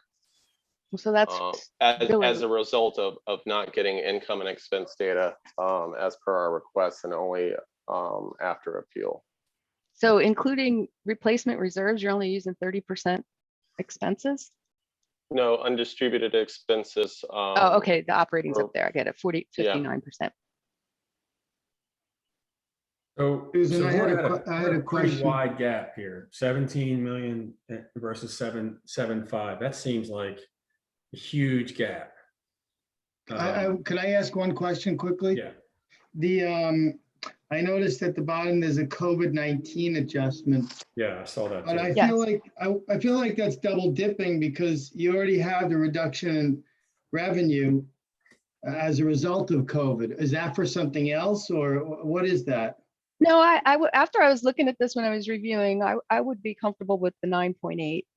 I'm not sure why the FF&E is not deducted, but Okay. I mean, I did provide the competitive set and everything. I mean, the average there was per assessed value per room was 60,513, and the current assessment is 159,645 per room. If we just went with the 9.8 million, it would be 91,000 a room. Yeah, still a big gap. Yeah. It's been a tough year. I'm sure you guys have heard a lot of it. Oh yeah. And I think, as I mentioned, assessing hospitality, I think it's been really difficult, and it is very interesting how different jurisdictions, addressed it. In DC, they actually, not that you want to hear what DC did, but it was interesting. They actually discounted back 3 years since they feel that the market, they used a stabilized income and then discounted it back 3 years. Well, like I said at the beginning, you're at a 2003 value of 7.7 million. I think that's fair to say that an investor would be all over that at 7 million based on the historic valuation. I don't think COVID has dipped it that much. I don't know. I'm not a buyer of this property, but I think I think she's done a good job of conveying that it's maybe valued too high, but I'm a little closer to the 17 than I am to the 7.5. Hey, David, is there a reason why this particular hotel was adjusted a little bit more for COVID than some of the other hotels? Well, I mean, it did better in 2019. But we didn't get the income from 2019 to make the adjustments. So we're going on the best information we had. And you know, some properties did really, really good in 2019. Some did about the same in 2018. And like I said, there was huge lack of return on income and expense information as per our 2020 request. A lot of people submitted it during the February appeal process. So this one had a larger reduction over the 2019 values as a result of us kind of modeling closer to the 2018. If I'm making any sense. Yeah. Okay. Suzanne, I have a feeling that if there's a reduction that's going to be done here, it's going to be the assessor's office changing their COVID adjustment. And I have a feeling the adjustment that would happen is going to be fairly small if he's already kind of maximized that adjustment compared to what other hotels have been doing or how they've been assessed in the city of Charlottesville. Would you say that's fair, David and Jeff? That thought process that if there was any further adjustment, it would be whatever that COVID adjustment you've been doing to other hotels, and that this one already being adjusted as much as it is, there's probably not much more you can adjust, or do you see some room in there that you could adjust that further? I mean, I feel we're standing in the basement. If you want to start, you know, chipping away at cement and getting lower, then that's on the board. But I feel we're in the basement on this valuation, and had been probably more inclined of the reduction for this one due to the extended stay and the nature of the hotel versus some of the others. It's in a really good location. Looks like the improvement went down about 3 million from 20 to 21. Land staying the same, and they're currently at basic. Go ahead, Susan. I'm sorry, would you consider reducing it the 20% that you first mentioned, which would bring it to 16.2? That would bring it to like 2017 value, a little below the 17 value. I think that would be okay. And Suzanne, what's that 20% index? Where did you come up with that? 16. Oh, the index, the 20 last year's assessment was 20,285,100. Right. And if you take a reduction of 20%, it comes to 16,228,080. I guess what I was saying, I heard the 20%, but I was wondering, is that just sort of like you kind of pulled that out of the air? I threw that number out there based on the prior appeal where David. I remember that 15 to 20. Yeah. Yeah. Well, what happened in that appeal is I increased the cap rate by 5 basis points. So it went from a 10 cap to a 10.5 cap, which was roughly went from 15 to a 20% over the previous year. So by doing that on this property again, which we did on the past hotel appeal, it goes 16,421,000. I'm okay with that. Yeah. I mean, and Suzanne, the reason why I jumped out, I'm okay with that because that's what we did on a prior appeal. Yes. And our charges, as you know, we have to be consistent. Okay.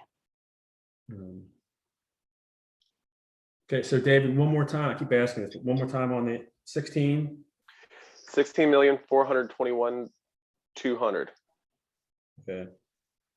And Paul, if I need to send you, or Jeff needs to send you these values, I will get them written up and emailed over to, so everyone's numbers are in sync. Okay. Thank you, Suzanne. I really appreciate your patience and holding out for us. Oh, thank you very much for your time. I appreciate it. Okay. Have a nice day. Bye-bye. Take care. Okay, so 30 minutes. It's 1 o'clock, so we got 30 minutes, and then 1000 West Main knows that we're starting at 1:30. Yes. Okay, great. Thanks, guys. Okay, see you then.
Ernest, Yes, can I introduce you to a can of paint?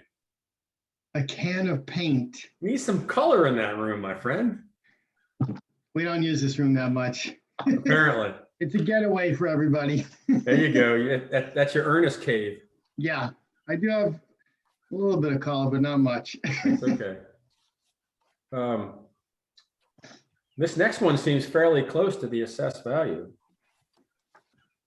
Right? Am I getting 50 million versus 52? Yes, yes. I saw where I used a cap rate of in the fives. I didn't think about that, but COVID did put the demand on potentially certainly use of housing since they couldn't go on grounds.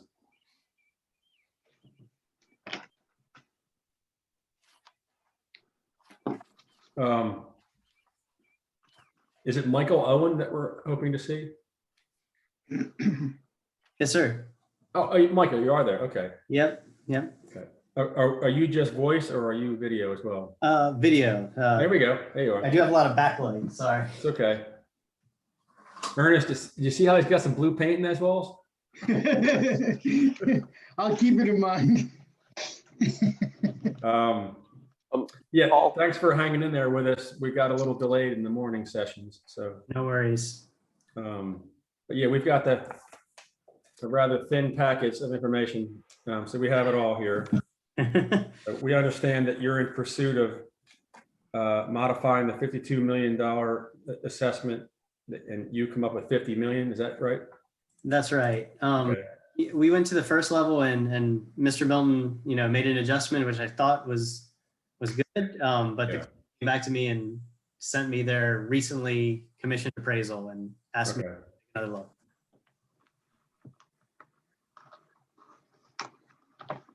And what's the reason for the change? You think is it income? Is it cap rate? It's mostly cap rate. Okay. I read through the MAI's report, and that's really where our analysis differentiates. As you mentioned a little bit earlier, that there was a bit of a bump in risk last year, but hopefully that'll sort itself out. But why this client has been, you've heard this case, I think 3 of the past 4 years, should be pretty familiar to you. This client's so adamant about the value here is, one, they were the greater fool, and their underwriting was extremely aggressive. It hasn't lived up to that, and they're worried about this kind of end of a echo boom. College enrollments expected to start falling in the near future, and this particular company focuses primarily on student housing, and that's what they're really worried about when it comes to their risk. This was a portfolio purchase, as I recall, right? That's correct. Yeah. Why is student? Sorry. Why is student enrollment going to decline, or is that just people living there decline? It's mostly general. I don't think UVA is going to have an issue, but it's going to be the secondary and tertiary sorts of colleges that are going to have just a decline. It's just dynamics. So, Gotcha. Right now, I'm an older millennial. We're kind of the end of an echo boom from the baby boomers. And then, going forward, they're just expecting enrollment to start falling at many colleges, or at least that we've seen over the past decade. It's not going to be as prominent. But you just said not at UVA. Yeah, well, I mean, it's one of the best, or if not the best, public university in the nation. They're not going to have an issue. But so then that concern wouldn't really apply to this property then. To a certain extent, yeah. I guess maybe, that concern, that's one of their portfolio concerns. I wouldn't expect it to trickle down to this one myself, but that's why they go out and get these appraisals. They just want to make sure that they're in the ballpark, which they are. So I'll only just tell one quick story. So I manage a few properties, and I've got a fourplex that is only for undergrad students on Grady. And I remember when I sold it to the guy, I told him, like, guaranteed rental, no matter what you do, UVA, you're good to go. COVID hit, and I figured, man, I'm going to eat my words. It's the one time that I'm not going to be able to lease this property. And I told him it was guaranteed. And then lo and behold, the demand didn't go down. It actually went through the roof because everyone wanted to stay on campus when they got kicked out of the dorms, and the rent went up. And then we got full occupancy in the most bizarre time I've ever seen with raised rents. So I know that that's happened a lot with specifically university rental properties. I don't know how this particular property has fared, but I'm willing to guess it's probably a similar story, or maybe not. What would you say? Vacancy's been up and down the past few years. Economic vacancy has been between 5 and 7. So, it's within normal parameters. It's not been extremely crazy. They did have, a little bit of surge and a little bit of expenses last year, but overall, vacancy and collection, 2019 was actually the worst year they've had in a long time. Last year they recovered. So it's, as I said, when you go to the doctor's office within normal parameters, it's not anything extraordinary. But your income and expenses, does that account for that ground level commercial as well? Yes, it does. And you've had a lot of vacancy in where there've been a couple failed breweries. That's exactly right. That's where, so the appraisal that they've given me gives both as is market value, and that's a 50.8. And then it also gives a perspective upon stabilization, but it's only a difference of about 500 grand. And that's primarily that commercial component that they've had that turnover. Yeah. Is there any, do you know anecdotally if they found a new tenant? They do. So right now, it looks like they have Skipping Rock and Provello. Skipping Rock's been gone for months. Okay, so I think they're still paying rent because their lease was through 27.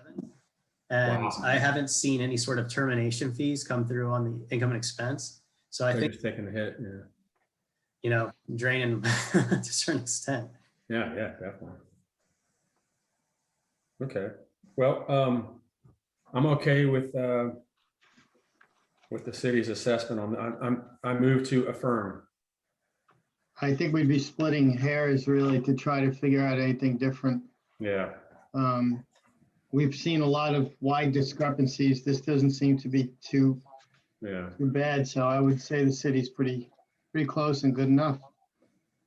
Yep, I affirm the assessment. Okay. Well, Great. Thank you for your time, and thanks for being patient with us. No worries. Thanks, guys. You take care. Stay safe. Take care. You too. 301 East High. While no one's here, I got to say, he's always the most agreeable of the hired guns that comes and does these things. It's always like, I get it. Like, doesn't want to argue it. There wasn't much to say on that one, I think.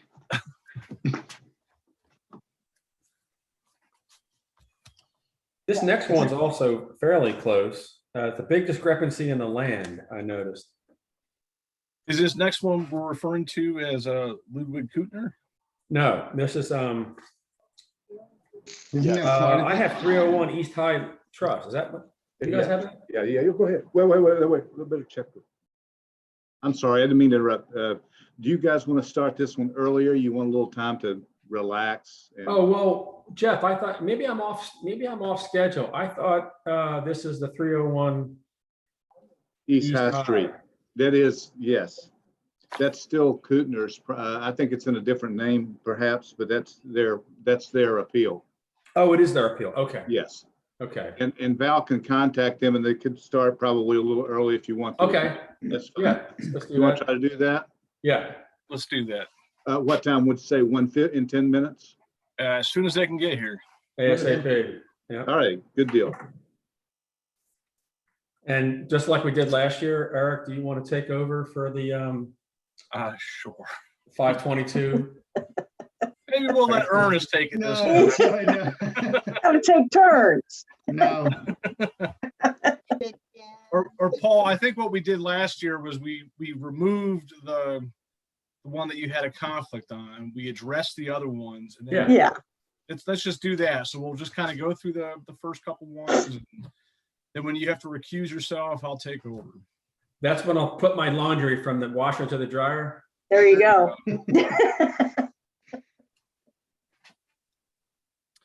And while we're waiting, Jeff and David, is there anything new that was presented on these properties that's like just getting right to the point that we should be aware of? Anything's changed? Like, No. No. He submitted basically the same appeal that he did last year. He added a paragraph that said that he had the same issues that he brought up in last year's appeal this year, and didn't provide any information or any support of why the valuation was wrong. and if I recall last year, we took about 30 seconds for each property as he just didn't seem to want to deal with them and then to get right to X. Is that correct? Right. Yes. So I'm kind of expecting the same, perhaps. Yeah. It's, you never know what you're going to get. Yeah.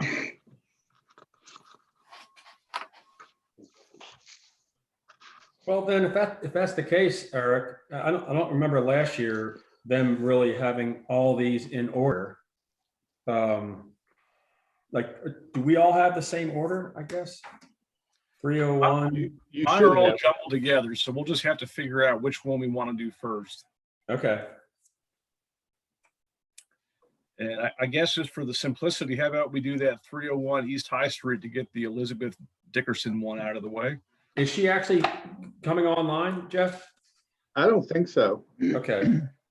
No, she works with Kutner and Aaron, Yeah. and so they just kind of handle filling out the appeal and Okay. the board. I couldn't tell if she was like some sort of a trustee or something, but no. Okay. Which one is the X property? That's the third one, 522. 522, okay. Yeah. Yeah. And wouldn't it also be the 201 239 Elliott? Yes, it's all in the yeah. one binder. Yep. Yeah. Yeah, one is parcel 1, one's parcel 2, if you remember. All right. Paul, help me out. What are they doing at 301 East High Street? What is the business that's in that building? 301 East High? Yeah. I thought it was a law office. Yes, it used to be a bank, and then it kind of got converted into a temporary law office. And there's, shoot, I want to say some architects on the second floor. The second floor is leased as to a different, shoot. On the last property, I actually got to physically inspect. It's funny. I look at the picture in the GIS and I recognize the building and everything else. I just can't for the life. I drive by it. I can't figure out. McKee Carson. I'm just getting ready to say that. Yes. Yeah. Yeah. Yep. I don't think they're a firm anymore, are they? While we're waiting, and this is off topic, but for the assessors, is there any way for appraisers, real estate professionals, or the public to get the actual tax cards that you guys use without having to call the assessor's office? Because I get all my data off the GIS, but I'll sometimes see in your packets actual tax cards that might have a sketch and other things that you can't get on the GIS. Is that public? It's public, but we have to give that to you in the office or somehow. Yeah, we can make copies for you. Do you think there's any chance that they're going to change that like other jurisdictions where it becomes online publicly? Just like the sketch would be awesome to have from when we're appraising houses, but Well, they're working on it. They've already gone to a different format online. And I think Ty said they're working on possibly getting the sketches on. and then have you guys been adjusting the square footage figures like ever so slightly on a lot of residential houses? Because I swear they're changing. Like there's ones that I might appraise and I'll have my data and then I'll look it up again to check it months later in another report I use. And I'm like, why is it off like 4 square feet? So as we go through neighborhoods, parcel by parcel, they may get resketched, for some reason or another, or, you know, we're off a little bit, if we're using pictometry or whatever, or, you know, it'll say 1489, but you know, when the conversion happened, there might be a little bit of difference. And so it'll be 1493, Okay. you know, something So I'm not like losing that. my mind. It is happening. It is happening, and you're not losing your mind. Okay. Um, And are you guys ever using square footage figures from the MLS to update your records, or do you have to physically verify it yourself before you make a change like that? we typically either verify it ourselves or use pictometry to, I mean, if there's a real discrepancy from the MLS, we might, you know, that'll flag us to go out and re-measure it. Are you allowed to just go out and remeasure someone's house? Yeah. Yes. Yep. Huh. But not allowed to come inside unless you have permission to do so. Correct. Right. So the assessor has the ability to, I'll just use the word trespass, even though that might not be correct, to come on the residential house? Yep, we have, we can go on the property, but I mean, unless if it's posted or says no trespassing, we shouldn't go on, but otherwise, yes. Wow. I've been chased off a couple.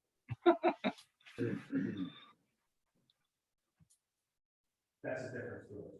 Yeah. I also have Give us had that this sketch, though. uncanny ability this year to be completely done with measuring a house, and then the owner shows up. Hey. Cool. Doing? Yeah, thank you. Okay, we're here. Hi, guys. Hey. Hi. Mr. Kuttner will be stepping in just a second, but we can get started. Okay. We're going to start with the order of as they were presented to us with 301 East High. Okay. Looks like the current assessment is 997, and you're suggesting it be 755. Correct. Can you get this from? Oh, sorry.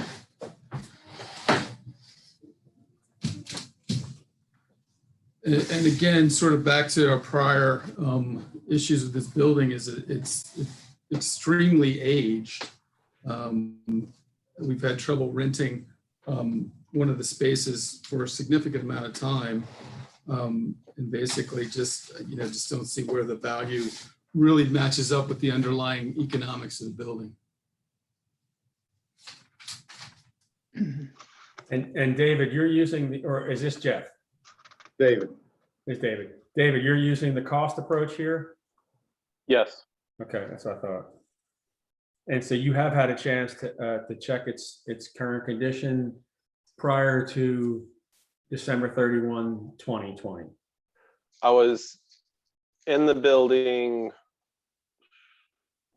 right before we went into lockdown in 2020. Okay. On 301 East. And notice there was some cost to cure and made a reduction from in 2020. Mm-hmm. Those reductions went over into the 2021 assessment. There hadn't been any changes that I was aware of to the building. So no building permits or anything, and no major structural damage. Right.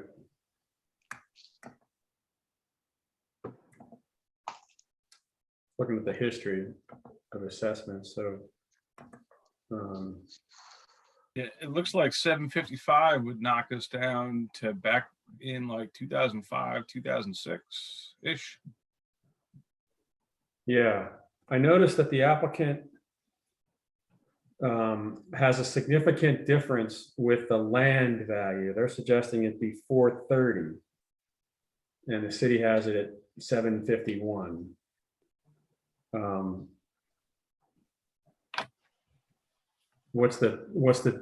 Is there a rationality for that? Because that's kind of the biggest part of the difference is in the land, looks like. That's right. In the year before, you increased it by 79%. And maybe with COVID and so, then there should be some adjustments. But 79% increase on a building that's on a historic site, can't be built, can't be done anything with it. It looks like they accounted for the condition of the building by lowering the improvement from 456 to 240, and then up a little bit, 245. So it's really, your appeal is really probably more based on the dirt as opposed to the structure, correct? Correct. Okay. And David, are the adjoining properties, I know it's hard to compare acreage to acreage, but are those in line with 301? Yes. And in the previous year, there was a neighborhood separation just by crossing East High Street. The large increase was bringing these back into the neighborhood where they all had the DNH zoning. So they were brought in and given a higher value, and then there was a reduction based on all the improvements to be more equitable with the similar adjacent properties. So really, it was a zoning change, designation change that increased the land. No, the zoning change had always been there. Okay. There was a neighborhood change. Neighborhood change. Okay. So they were in a neighborhood that was more similar with Park Avenue, and then they were brought into the downtown or neighborhood 33 area to be more similar with the offices on East High. I mean, are they like one parcel into this new neighborhood, or are they well within it? That was the thing. The dividing line was on the south side of East High, and there was a large discrepancy between the land values just by crossing the street. Gotcha. So these on the north side of East High were brought into the downtown neighborhood as we had multiple sales indicating that they were operating. There wasn't any change just by crossing the street, not towards zoning, highest and best use, or the market overall market value of what people were paying. So just a matter of protocol. This board cannot. We're here to equalize the values established in 2020, not prior years. That's our charge. It's not to go back to 19 or 18, even though it clearly looks different. Our charge is to discuss what happens in 2020. Just so you're aware of that. So is the rest of the board okay with 997? Yeah, I'll affirm the current assessment. Okay. Looks like there was little to no change from the prior year. Yeah. Not a lot has changed with the property or the land in the last year. Yeah. Okay. But if you do the cost approach, then you switch from cost approach to comparative, or is you take one approach, or you pick the one that you like best? I think they're supposed to pick the one that's most applicable to the property. Is that correct? Yes. That's fine. Which is also based on market data. It's not, it's a cost approach that's been reconciled with, the market data. So But didn't you say that you used the cost approach for this property? Yes, we use the cost approach for this, and it's supported by the market sales. So you didn't use the cost approach? No, we use the cost approach.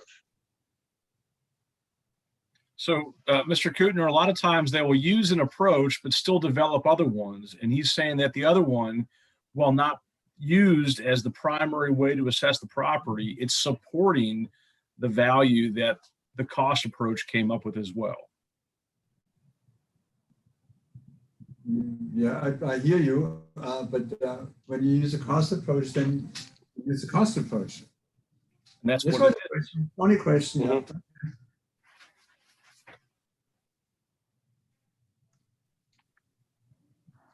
Okay, so I think we're all in agreement. We use the cost approach, and Yep, we're I'm moving on to the next property. affirming this assessment. Mhm. So this would be, I can never remember if 201 is parcel 1 or parcel 2, but 201 is parcel 1. it is parcel 1. Okay. So Paul, are you doing 201 East Main Street next? No, my order was, yes, no, it's 201 Elliott Avenue. Oh, you 201 East Main Street? That's Central Place. I'm sorry. I thought you meant 201 East Elliott Avenue. I do mean that. One question. One question is, are you aware that some properties sold substantially under the assessed value? Wait, are we going back to that first parcel, or are we on Elliott? And Paul, if I could just jump in, I don't want to confuse this, but I think we're going to table Elliott and the other X parcel until Both parcels. Okay. Okay, so let's just pick. I'm going to suggest Central Place Limited Partnership 201 East Main Street. Okay, pulling that one up. Okay.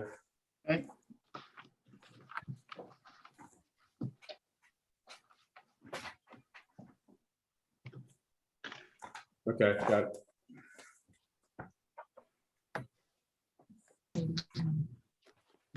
Your point is applicable to Central Place. So this is the Zocala building. That is correct. Okay.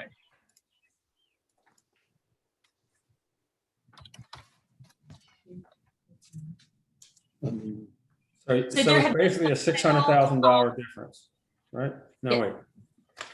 Mr. Kuttner had said when we were trying to sort out which parcel we were going to talk about, there have been sales on the downtown mall that are substantially under market value, and he wanted to bring that to light.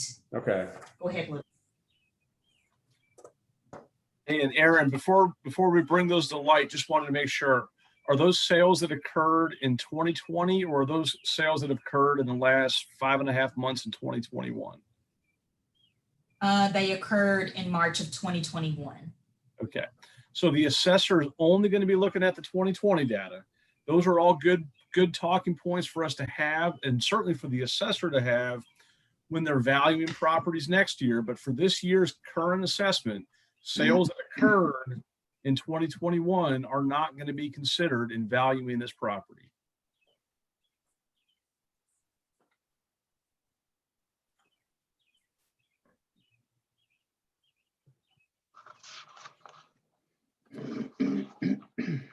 You're talking points for. Yes. I shared them all. You know, I think in general, again, and obviously you're only dealing with 2020. I mean, the land value that you have on this building is just really outside of what we can develop it as. It's a single floor retail and a second floor office.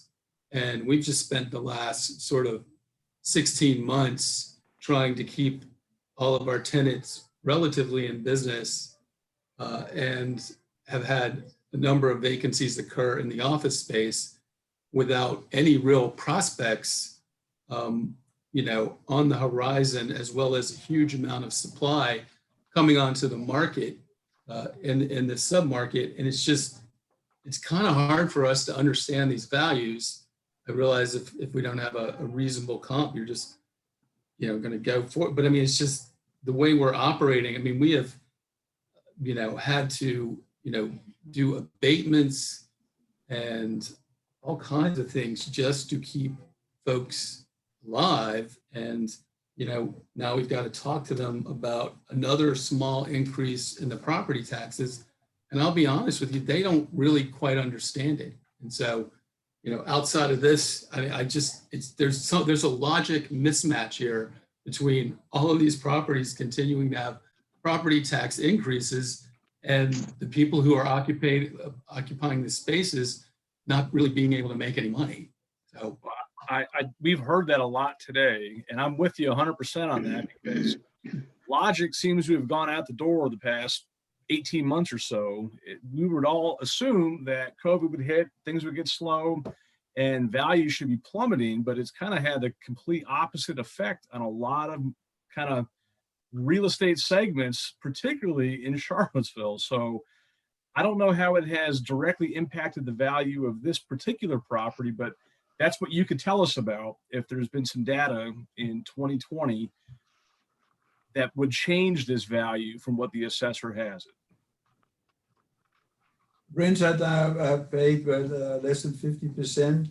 The offices, we have tried for one, I think it's now 3 years, no tenants, empty. We tried everything. I think, you relied last year on a study about empty spaces and did not even make any consideration to what's on the second floor if a building happens. But I don't know if you followed up on that. And then I think 19 businesses went out of business, and I guess you see the for sale signs on the mall everywhere. That hasn't affected values of properties. I don't understand that. I don't disagree with you. I mean, I can't walk the mall for many months and not see vacancy sign or, for lease signs. I mean, they seem to be coming down a little bit, but certainly for most of 2020, the year we're discussing, it seemed like a lot of vacant space and businesses closing. But your particular application doesn't really address the improvement. You're kind of going back to the land is valued too high. You're suggesting the land be at 990 and the city has it at, I don't know, 1568. 1568. Which actually came down a little bit, not a ton, from 20 to 21. It went up the year before 72.4%, and you took it down by 3% during the major crisis.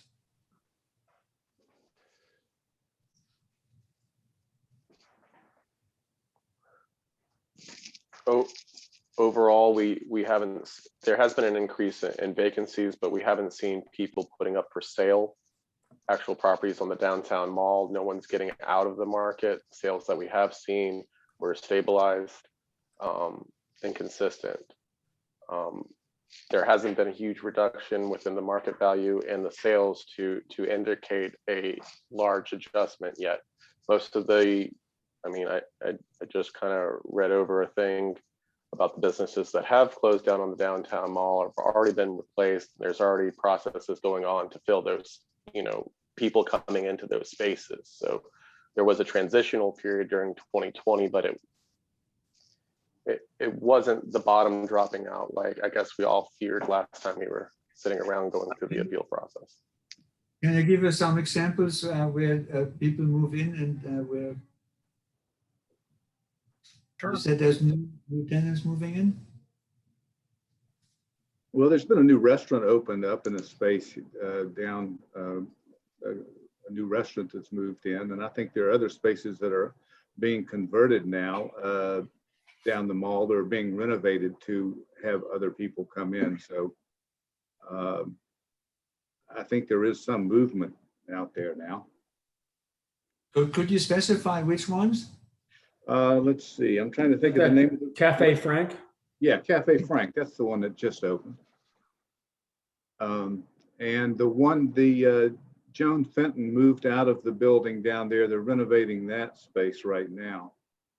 I'm not least. Not least. Right. But it's under renovation. Pasiflora.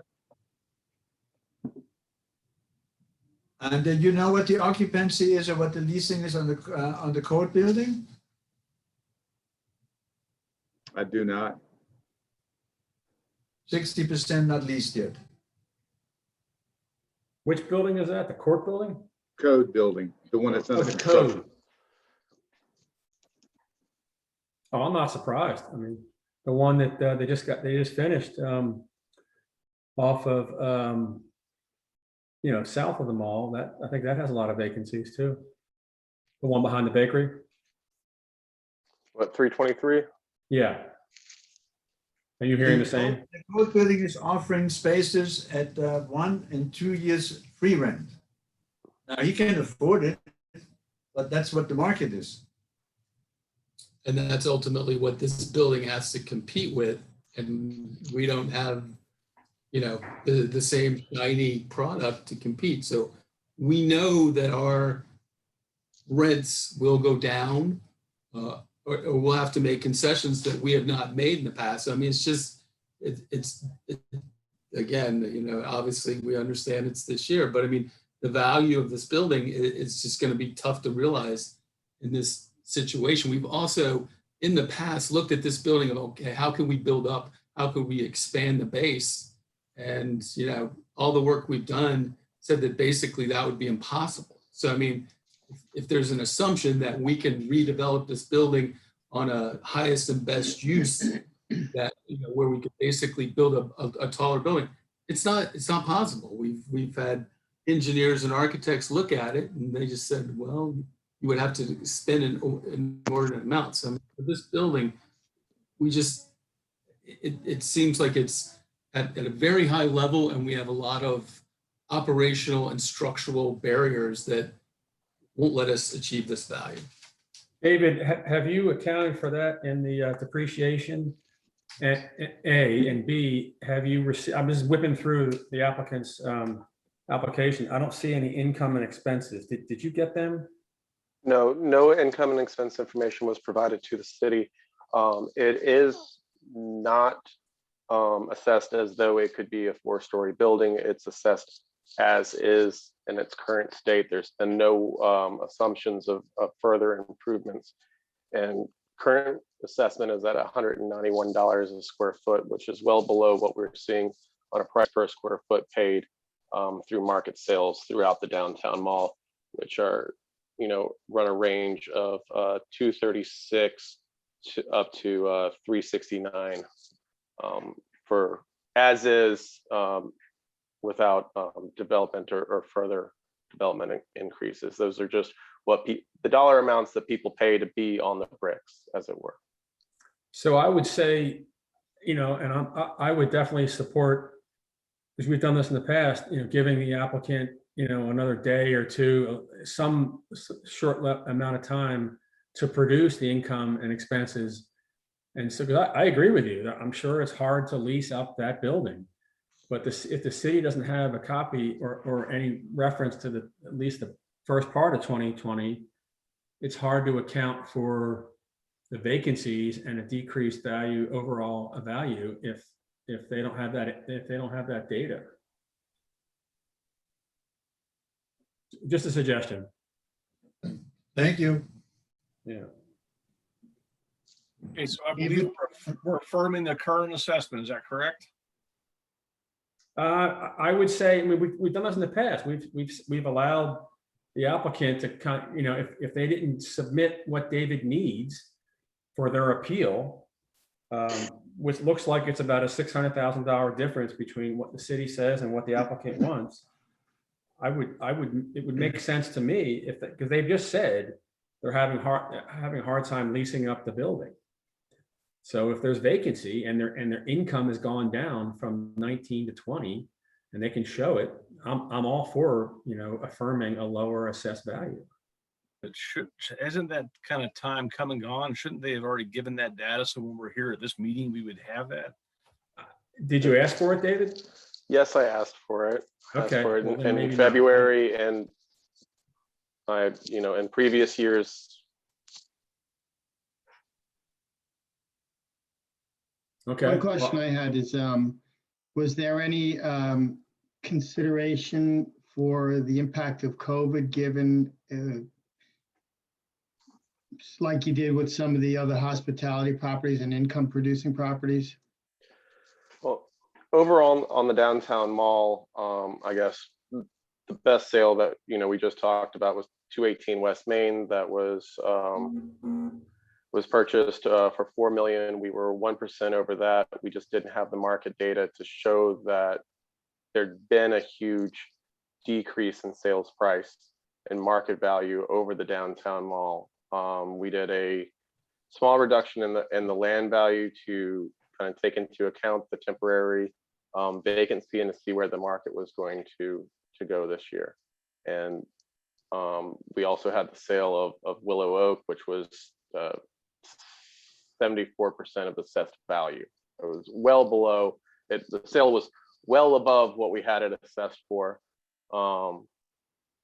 And those were the two sales that we had in 2020. So to sit here and speculate and guess, about the market when we've got data points that show that it was stabilized and consistent with our valuation model. So everything is done by the cost approach on the downtown mall. Do you factor in income approach at all? Yeah, I mean, we look at it, but it's you really start getting into, the 2% and 3% cap rates when you kind of like start factoring in the market value, and it's kind of hard to support that with any other market data. And with such a small pull from, it's difficult to hang your hat on the income approach alone. So we value the sales comparison approach, and the cost approach is well above what the income approach is. I was just trying to help out the applicant when he talked about he was having a hard time leasing it up. For years. And we incorporate all our previous arguments into this.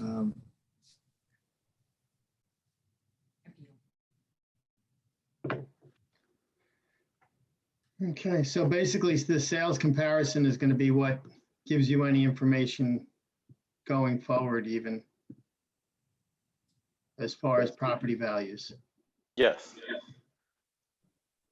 And if there's not a lot of turnover on the properties, then what do you do? If nothing sells on the mall significantly or comparable for 5 years, you're still holding on to the cost approach? So you said cost, not sales. Never mind.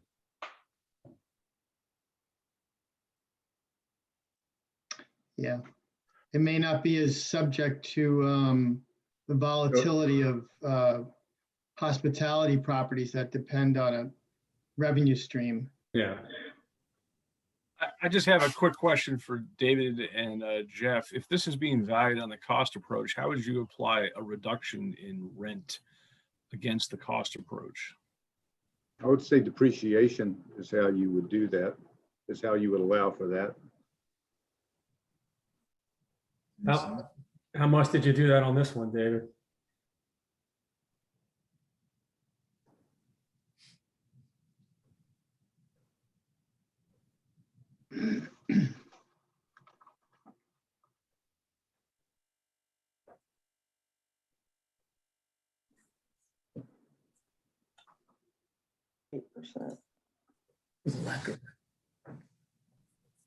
You have it, Elizabeth? I'm waiting for my It's wheel to. 48%. Yeah. 48%? Yes. And do you feel that's fair, high, low? Assuming you think it's fair, because that's the number you came up with. Yeah. Seems like a pretty high number to me. I don't know what David's looking at, but most of these buildings are, I don't know. That seems high to me on that building. As far as the depreciation on the mall goes, it's on the higher side of, if you're looking at all the properties on the mall, it would be one of the ones that are on the higher side. And most of them are like 35.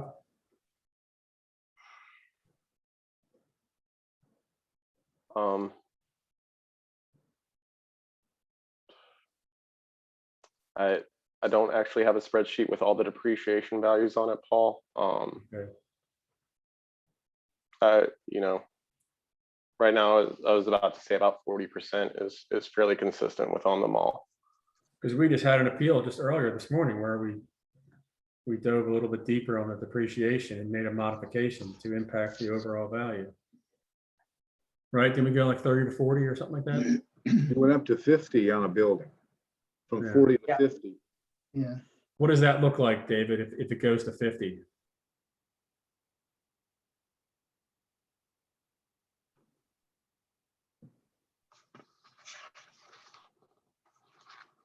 And with the rationality being to somehow capture the COVID impact.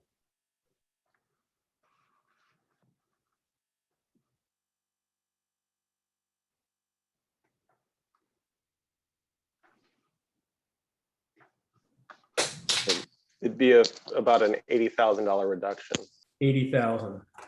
from what we're at. So, I mean, Is not 100% of that building available for rent? some of it is owner occupied. Oh. The second floor, a second story office, correct? Correct.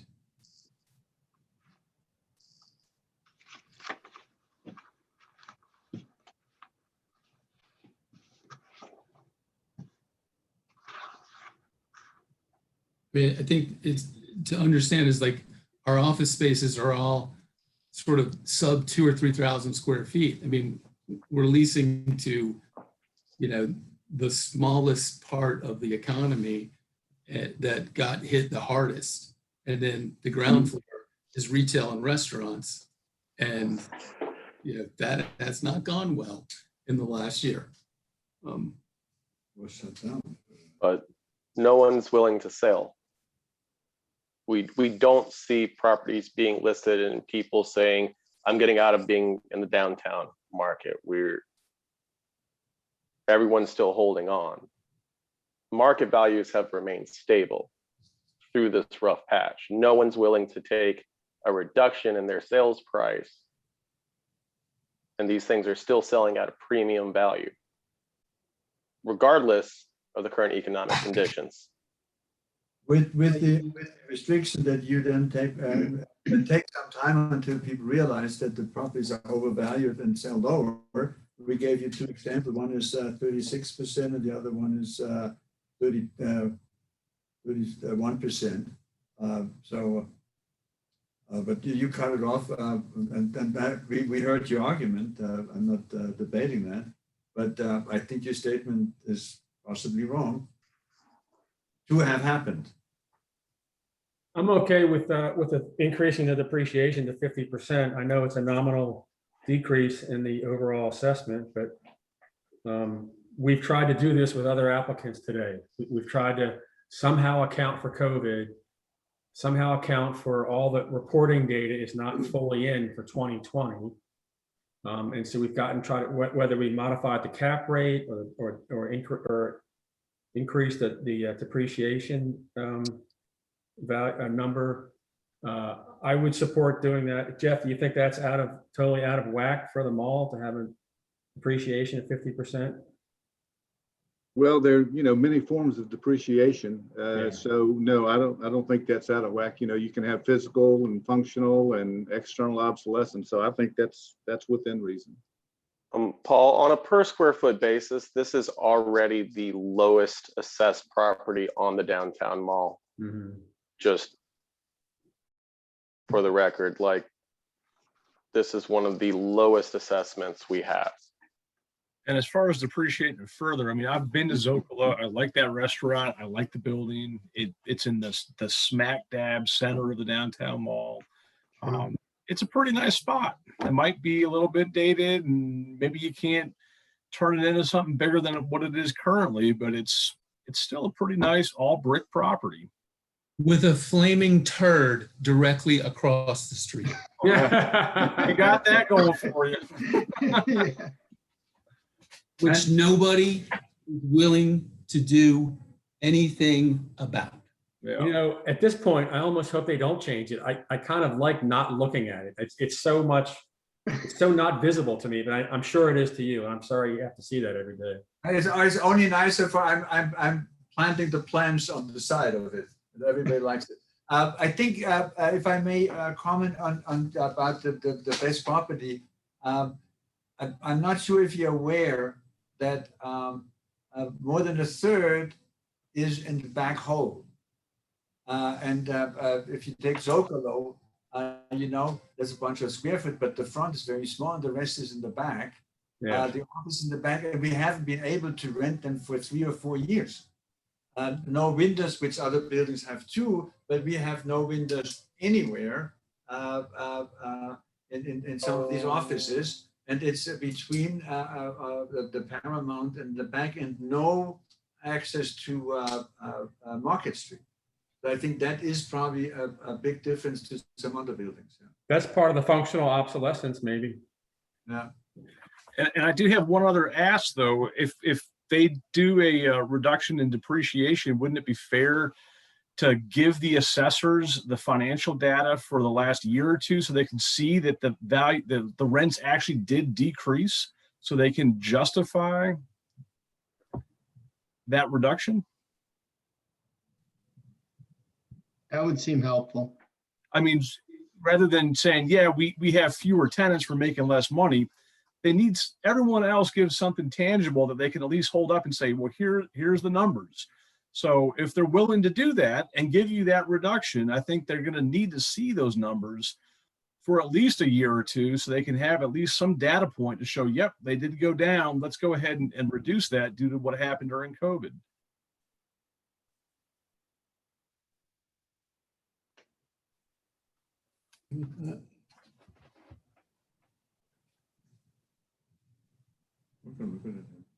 We'll take a look at it and get them to you.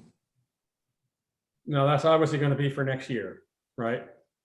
Unless you can do it fairly quickly. Yeah, we can do it quickly. Okay. Well, I would support, for the other members, I would support a 50% depreciation, which brings it down, I think, 80K.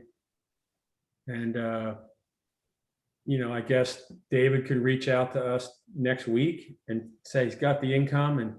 But didn't I hear David say, Eric, I'm not trying to counter what your logic, but didn't David say that it's a cost, it's the cost approach. So really the income doesn't matter as much for his overall valuation. Well, I believe what he said was it was the cost approach, but you can account for that through depreciation. So if they're going to go ahead and account for vacancies and COVID and lack of rent due to that, they would handle that through depreciation. So I think you would need to support that somehow. And if it's supported, then by all means, it should be done. I agree. So then we hold off on a value then. Let's not forget that the big thing is the huge increases on the land assessment. And this is a very small property. There's no way to build higher. And fire code prohibits that. And it would not be feasible. You know, if you compare with other properties, they have more floors, higher buildings. That's not possible in this building. And so that's the key issue here. And then, you know, we just want to highlight again, as we did every year before, that if you take that and then you say the value of the land, then you have to take off the value of the building, for you can't build a new building for better use before you tear down the old building. Then you write down $1,260,000. It's zero. And Paul, I believe we can approve the 80K reduction pending verification of the financials, and I don't think we need to be a part of that. If they provide that to the assessors and they're happy with the documents they receive, then I think we've given them authorization to make that change. If they don't, we affirm the current assessment, and we can take this up next year if it comes to it. Next. Okay. David, you got all that? I think so. Okay. Ernest, are you cool with that? Yeah, I'm good with it. It sounds, the only question I had is, you know, what Mr. Kutner said is, when you value land, do you consider the deed restrictions like rebuilding and how they might impact the land value? You know, if there are two different two different sites, two sites side by side. One has totally different deed restrictions than the other, but they're right next to each other. And one is much more limited in what can be done. Do you factor that in? Well, yes, of course I'd factor that in. Okay, how is that done? Like what kind of, what do you do? Is it subjective or is it? No, the entire mall has the same restrictions on it on the underlying land. Okay. Okay, and this is where you apply the amount of depreciation on what's allowing to be done to the site. Since it's under a historic designation, the historic designation is on the improvement, not the land. Right, right. Okay, so the current improvement with the historical designation is keeping you from developing the property in the highest and best use. Right. Not the land. If there was a deed restriction on the land that limited the construction of what would be the highest and best use of the property, then there would be a reduction and an adjustment towards that land, which would be derived from the market. Am I making sense, Ernest? I mean, to me, it's a little bit of a gray area because even though the land as vacant, but the only way it's going to get like that is if the building burns down. So it's really not feasible to totally look at the land as a vacant. But when you do a highest and best use analysis, you start off with the land as though vacant and available. I know. But what I'm saying is it You're doesn't acting like make you a don't. lot of sense when it comes to these properties because you can never get the land as vacant. And you can't raise the building by, on your own. There are a lot of restrictions on raising a building. So the depreciation is on the improvement, not the land. The improvement is preventing you to build it, and we value it as though it is vacant and available, first and foremost. And then we go from there and look at the improvement and add the depreciation onto that. So, so for your highest and best use, how do you actually figure out the actual highest and best use?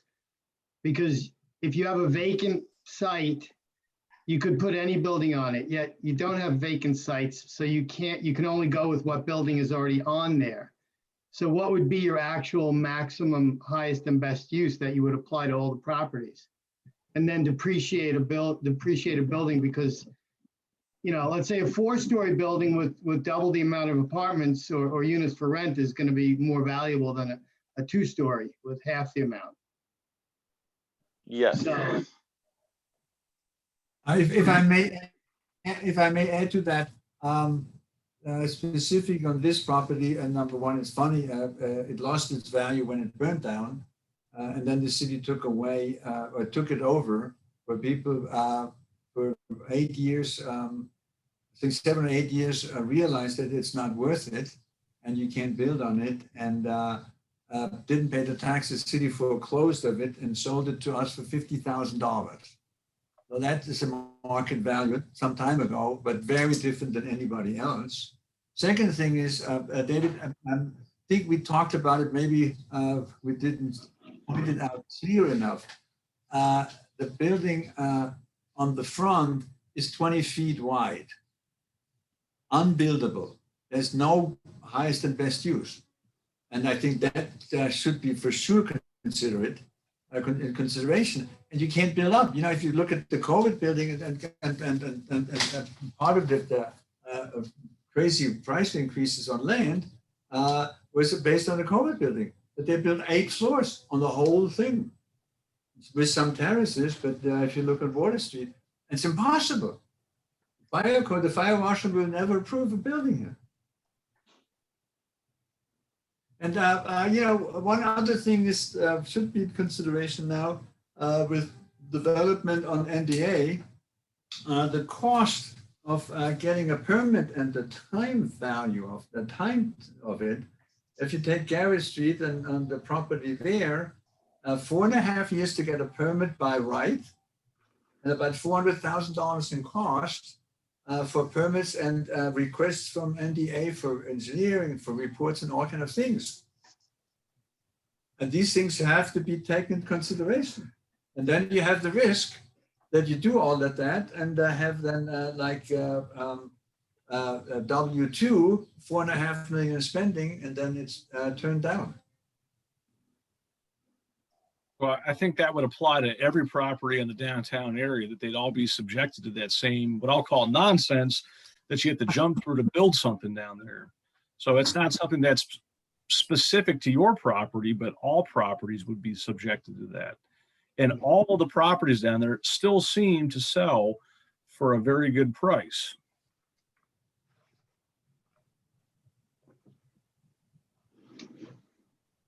Well, the one that sold got the special use permit above what's by right, and that's drove the luck.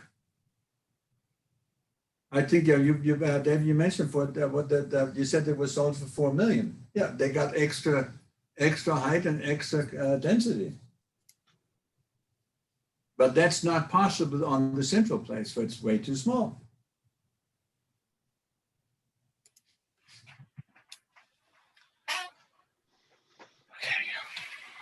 Okay, so we affirm the city's assessment, subject to hearing from David about increasing the depreciation to 50% based on the income and expenses to be received. Can you give a deadline for that to receive? I was just going to say in a week, but I don't know. Can the applicant put that together in a week? Yeah, we'll try. Yep. Okay. Thank you. Thank you. So what, a week from today would be the 25th?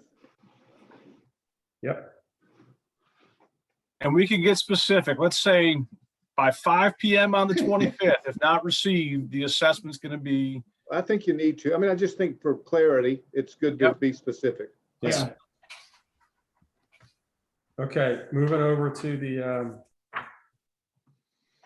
100 to 106.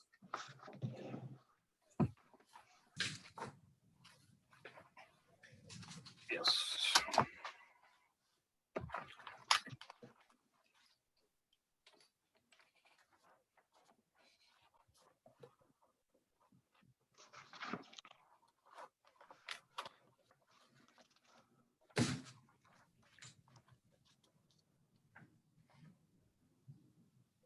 What was the history on this one, Jeff or Mr. Kutner?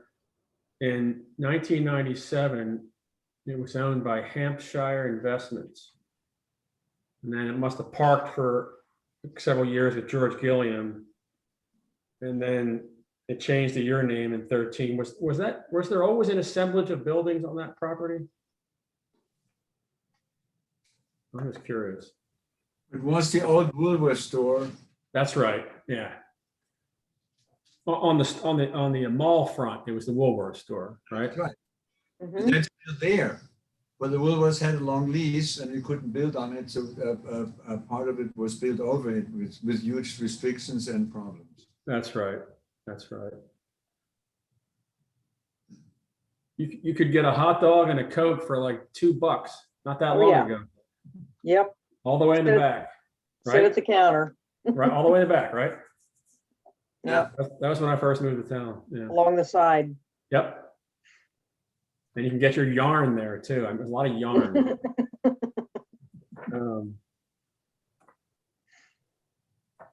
Okay.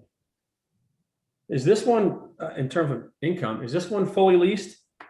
No. Yeah. The office floor is now empty close to a year. No prospects at all. And one store is shutting down in a month. And David, do you have income? Suffering badly. David, do you have income on this one? No, I don't have any income. I mean, I'm not trying to expedite this, but I almost want to apply the same thing we're doing with Central Place. If we could affirm what the city had come up with, subject to a 1 week at 5 o'clock deadline for the applicant to submit some income and expenses and try to find a way to, I mean, it looks like it's a newer assemblage of buildings, so it's not like the depreciation is going to be at 50%, right? Depreciation. It's 21 years old. I have a bottle of scotch in my house that's 22 years old. I'm just kidding. I'm just kidding. Okay, well, we talked about land next. What's next? Well, Okay. before we go next, what is the depreciation that's currently on that building? Yeah. 21? Or it's 21 years old. What's the 16.5%. 15.5? So that's Six- far six- less than what than the 16, other one. yeah, sorry, 16.5. Okay. So and David, help me out on the last one we did. The depreciation was what? And we went to 50? 46? 48, I thought. It was 48. So it was a difference of 2. No, it was, I think you'd have to look again, David, but it seems to me that it was 43% and you were talking about going to 50, but. Yeah.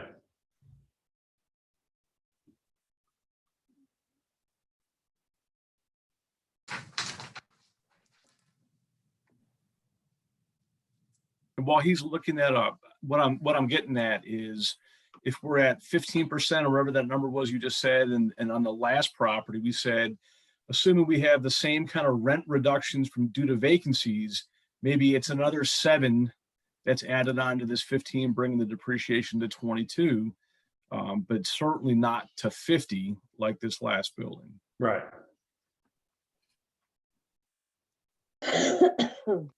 I just think if David can get the numbers, he can apply them and come up with his own percentage increase on the depreciation, as opposed for us setting a number, 7, 10, whatever. It would be based on the vacancy rate rather than as opposed to what, COVID or increased vacancy greater than 10%? How are they doing that? Well, he just said he hadn't had a tenant for a year on the ground level. Isn't that what he said? Yeah. Yeah, of office level. Office level. And the ground level, one store will move out and a month, the other two struggle. We made rent concessions to all of them.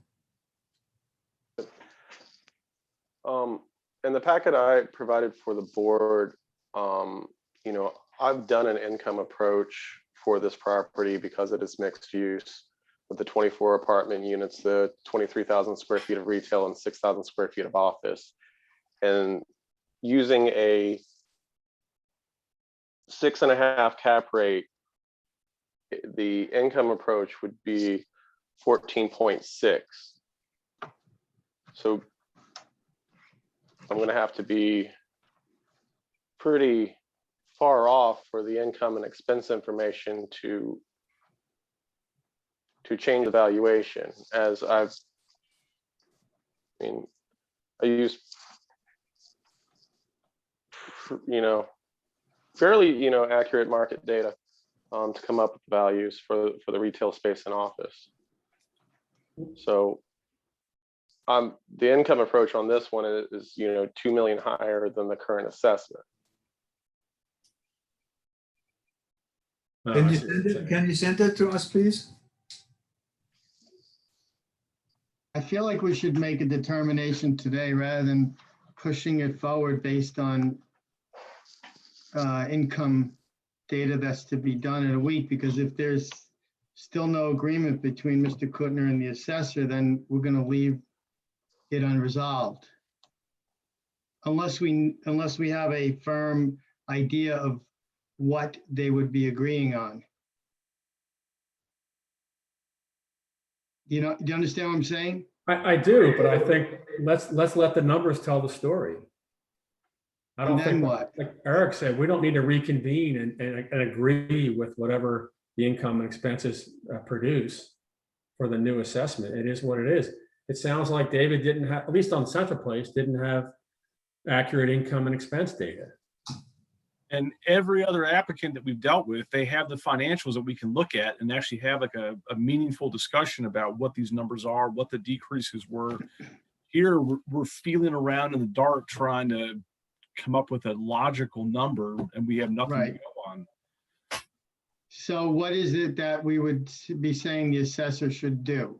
Well, what Well, I'm it's saying is the same thing as last time, is like, I think the point that they're bringing up that's valid, that has been valid for other applicants, has been during COVID, there's not as much there's more vacancy, there's more tenants leaving, there's less rent. And if they can show us that, then it sounds like the assessor said it's okay to go ahead and make a depreciation adjustment to account for some of that. But right now, we can't just arbitrarily do that unless they show us what exactly has been this reduction that they're supposed to discount through depreciation. So the idea is more, right? In other words, it would be greater than previous years. Is that what you're saying? That's what I'm thinking. I mean, yeah, I think when you say more, you mean more vacancy and less rent? Right. Yeah, that's what they're telling us. Yes. So I would assume if we had 2 or 3 years worth of financials, you could say, here's what it was in 18, 19, 20, and 21. And then all of a sudden, it looks like in 20, the bottom drops out. And then that might be something that they could validate and say, yep, that looks to be the case. But right now, no one has that. Okay, so all I'm saying is what is like the threshold that the assessor would say, okay, the bottom has dropped out, so we agree, or the assessor says, actually, it looks pretty similar. Well, you know, two different sets of eyes are going to be saying the same thing, you know, different things. You're correct. And I don't know the answer to that. I was kind of putting that burden back on the assessor because they would normally have this data to figure this out on their own before they come to us. So maybe once they get that data, they might be able to kind of validate that. But also, Mr. Kutner said that he hasn't had a tenant in a year. We're almost halfway through this year. So does that mean 6 months of 2020 and 6 months of 2021? Well, I think the fact that we're looking at the prior years to arrive at the current assessment Right. looking at 2021, maybe looking at 19, the tenant moved out in 19, all of 20 and 21 was empty. But the other thing is, look at the numbers, and we appealed based on the land value was 2.1 million. It was jerked up by 72.4% to 3.639. And now it's reduced by 3.3% to 3.5. The building value was 9.1 from my 9.2. Then it was taken down to 8.9, and now it's back up 9. So it goes up and down, left and right. But whatever it is, it is. And I'm not trying to make this difficult for Mr. Kutner or the assessors by having this new layer of give us documents in a week. I'm trying to do this for the benefit of Mr. Kutner. So rather than just saying we're going to affirm the assessment the way it is, he's getting one more shot at giving you the data so you guys can see it and see if there's an adjustment that needs to be made. If that's I agree.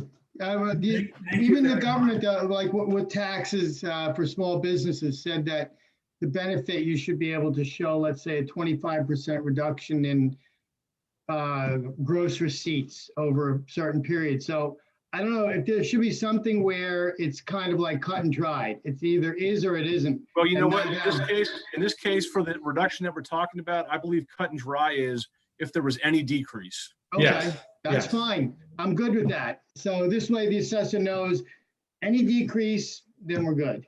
All right, we'll get you that information. Okay, thank you. All right. Thank you. A point to the board. Yeah. If they present the income and expense information, Mhm. and I run the valuation, and I use market cap rates, and the valuation is higher,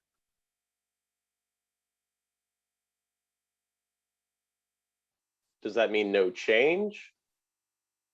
Does that mean I increase his assessment? Well, we said This is a lot of depreciate- gray area right I here. thought we said depreciate the improvements due to increased vacancy, regardless of the income approach. That's what I thought we were saying. Yeah, I think he's bringing up a good point, but I think in this case, we're looking at the here and now, the info we have. and to answer this one question of whether there was a decrease in rents or vacancies or an increase in vacancies, that they would allow that slight change in depreciation to account for that. You would then have data for future years to monitor this to see if they need to go up or down accordingly. David, let me respond to your point that you switched now to the income approach. You calculate your own numbers, and if you do want to do that, I think you're way off. When you value the land separately, that's where the real problem is. You value the land at the highest and best use and forget to take the thing down. That's, in our opinion, wrong, and that's why we appeal. It's just wrong. Second thing is you can build a shitty building or you can build a very good building. And a very good building is much more expensive, and therefore the returns cannot be calculated on your formula. But I understand that it's very difficult for you, but there could be ways that could be taken into consideration. But that's not the city. That's not interested to do really cool stuff and good stuff and interesting stuff. You prefer some cheap buildings, and it works. And okay, next.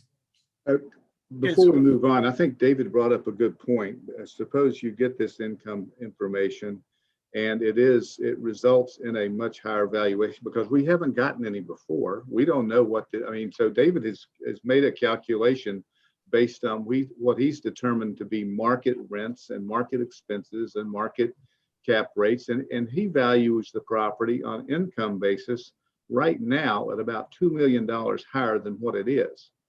So let's suppose that he gets this stuff and that substantiates what the value is. How are we then supposed to say, well, we need to reduce this? I mean, that's okay. Send us your income calculations. We'll look at it. It's up to you to send us your income. I mean, that's what we've requested in the past. So it's not. I mean, we'll send you what we've done, but what we've requested is your income information in order to be able to do this. So I think this slope that we're going down with making a decision a week later is getting to be slipperier and I'm at the point about retracting this whole idea based upon this discussion so far. Yeah. Okay. And if that's the case, I'm going back to what I said before.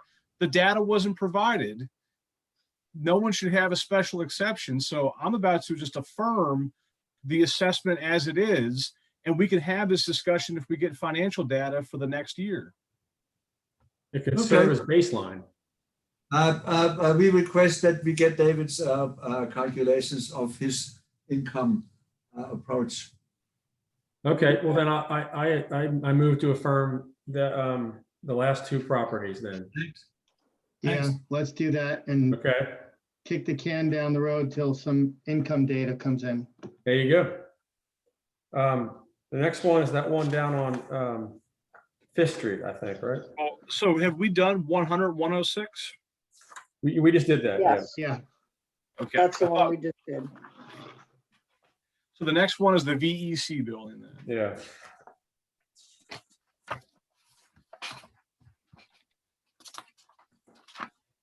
What street address is that?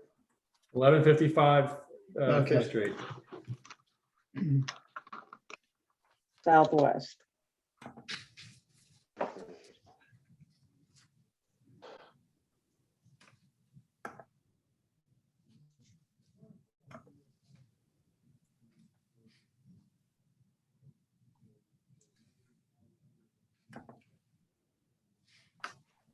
Looks like everything stayed, oh no, I guess the assess went up a little bit. The land stayed the same. Prudent 19 77 750 800.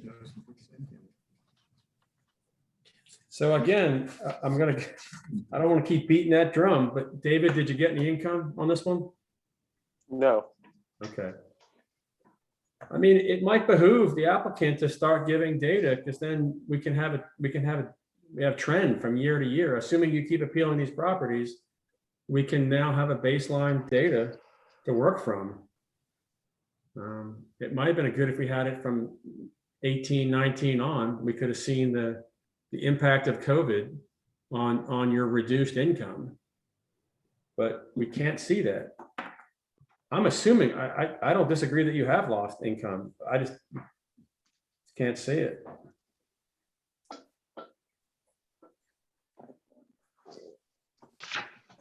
$9,000 feet is not used, it's empty. Okay, next. Okay, so are we affirming this assessment? Yes. Yes. Okay.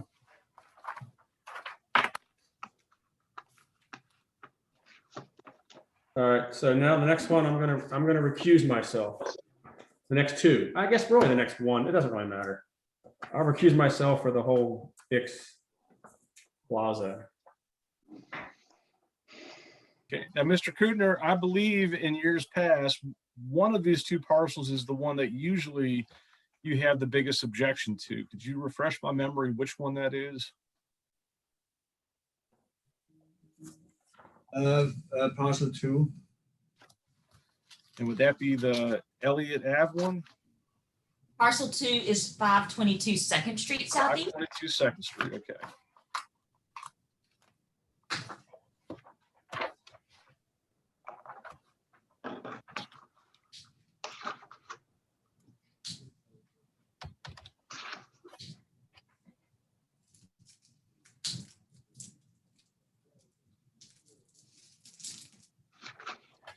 Okay, I feel over the last 5 years, I've become very familiar with these properties, doing these hearings with you, but is there anything that you want us to know that has changed with this parcel that we should be aware of that might affect the value? I guess more than anything is nothing has changed. So like it still has the same development restrictions. 43 units an acre, which I mean, we invest in development and more multiple markets. We really wouldn't look at putting 43 units on an acre. It doesn't make any sense. And so when we see again gradual, continual increases based on some theoretical ability to develop this, when the restrictions are so tight, as well as the sort of process to get any SUP or anything here are so low probability. It's just, again, it's another that we don't follow the logic. So it looks like it's assessed for 5.6 million, and in the letter, what I think is the most current one, says you guys are suggesting 4.77. Is that correct?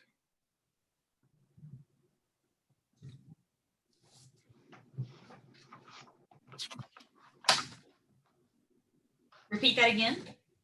It looks like it's currently assessed for 5.6 million, and you're suggesting a 4.77 million. That is correct. Yeah. Okay.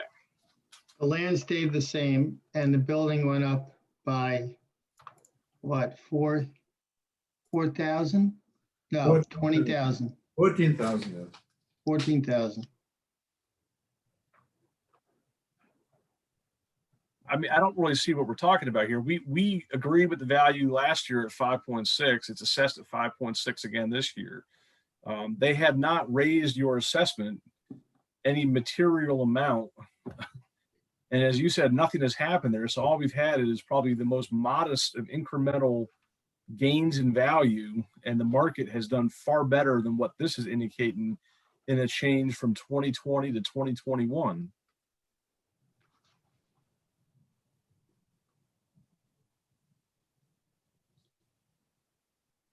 But you probably has heard that restaurants got shut down, can't pay rent, going out of business. There is a art museum downstairs that was shut down in March. You can't pay rent. Are these ones that are on this property? What? Are you talking about restaurants on this property? Yes. Yes. Okay. Saki is, on the edge of going out. They can't pay the rent. Haven't paid the rent. And, but then, you know, we're doing stuff that at the farmer's market, that the city shut down. That there's a need for farmer's market. We're doing it, costs money. We're doing still some events, doing some culture events there. Could you provide the financials on this to the assessor's office so we could see a tangible document that showed how the property has been impacted over the last couple of years? So getting the financials to them, which would then come to us in these packets, would be a big help in trying to calculate a reduction, a discount, whatever you want to call it, if that's warranted. Eric, on these properties, they're worked on cost rather than income because there's so much land here as opposed to building value that it's very difficult to to capture the value via the income approach. Okay. So that's why there's the land just is such a big portion of these assessments. Got it. So then this goes back to what happened a couple years ago when the argument is what can be done with this land? And is it developable or is it not? And I'm assuming like the first one we heard today, that little piece of land on McIntyre, the assessor's opinion is this is a very prime developable piece of land. Is that correct? Well, it is. It does have development potential, and they are. Mr. Kutner has provided some information that there are some barriers that would have to be overcome in the development of this property. Yep. Which have been taken into consideration with the underlying land value. Okay. Which property on McIntyre you talked about? Yeah, I mean, it's a 1/10 of an acre residential parcel. It's not really applicable to this property, but just the idea of how if a property can be developed, how much that will impact the value of said property. If the land is deemed that it cannot be built on and you can do nothing with it, of course the value is affected by that. Okay, then we go back to the age-old problem. We discussed it. We presented all these things.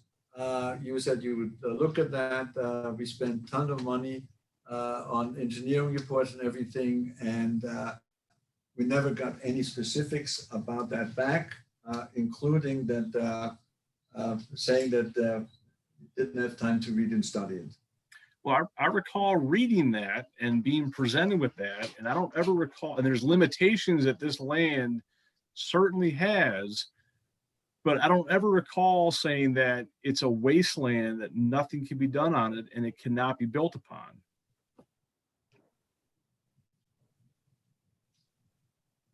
Well, you can compare it to Friendship Court, where Mr. Sonnenschein bought it by right, for he said I would take the risk to get an SUP, spend millions of dollars in development and planning costs, and then like the property next door to us, which is now going on for 3 years, for there is a distance from the Pollard's Creek, and by law it has to be 200 feet, and it's 192, and the permit is not given for about 25 apartments. On and on and on. Pollard's Creek, critical slope, on and on. But you have an engineering report, and David, you said that this was to take in consideration. We haven't seen that.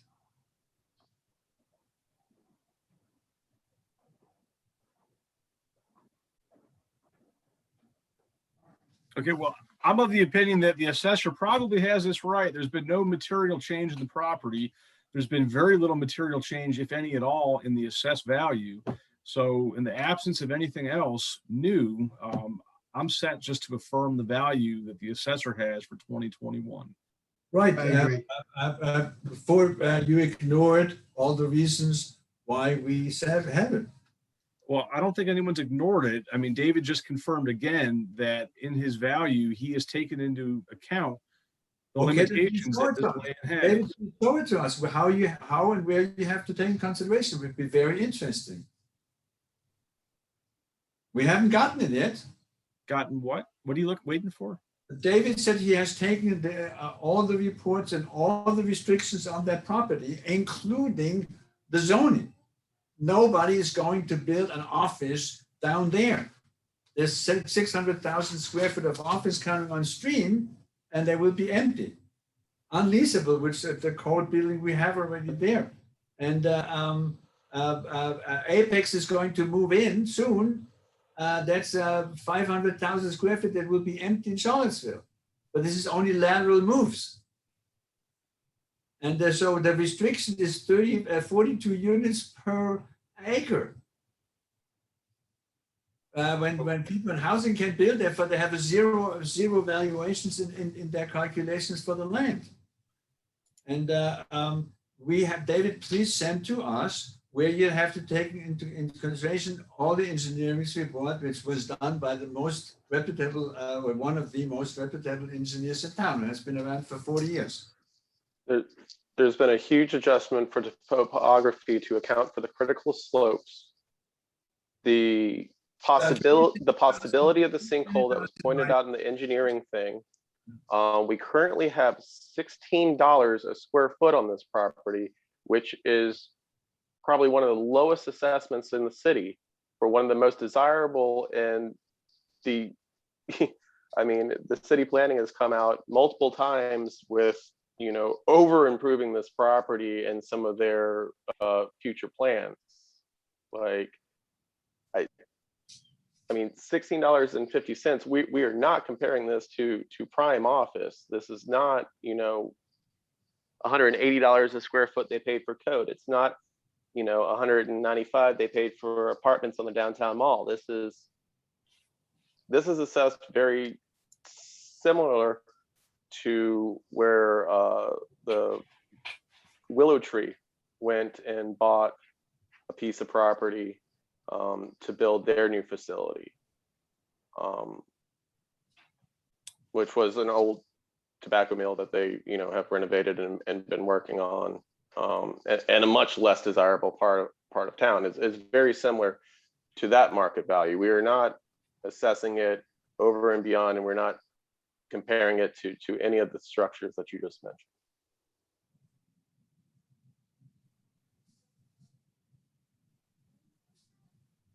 Okay, well, I go back to what I just said. I'm happy to affirm this assessment. Everything feels like it's been accounted for in the challenges with this land. Ernest, do you want to second that? Yes, I agree. Second that. Okay.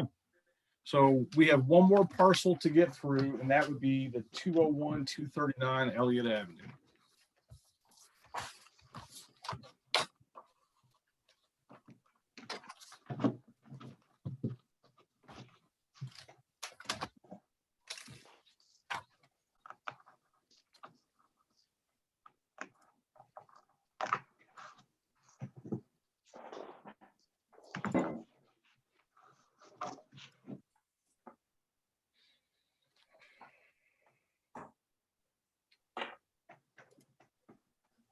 So again, I'll just cut to the chase and open up the floor. If there's anything new that you guys would like to add that's happened at this property, change with the property that would affect the value, that would be good information to have. No, we don't. We just think, again, the building restrictions haven't been taken in adequately in determining the valuation of this property. Do these have, I think I can comment on this one since I don't have any ownership interest in this parcel or the buildings that are in this parcel.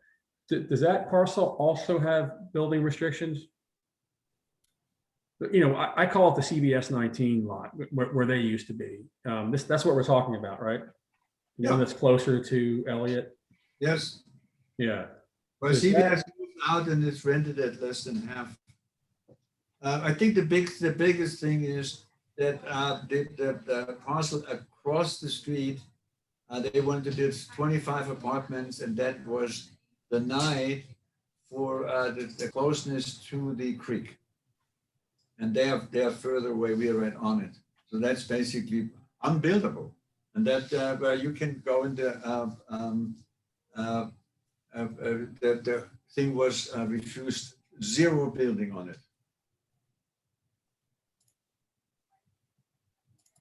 So have you had any income kind of in the same theme as the other lots, parcels? Have you had any income modification in this parcel during COVID? I think we were talking about the land value. I was asked the question, what is new? And that's new, that you can't build on it. Okay, I was thinking more of the existing structure for a minute, but Sorry, okay, sorry. that's great.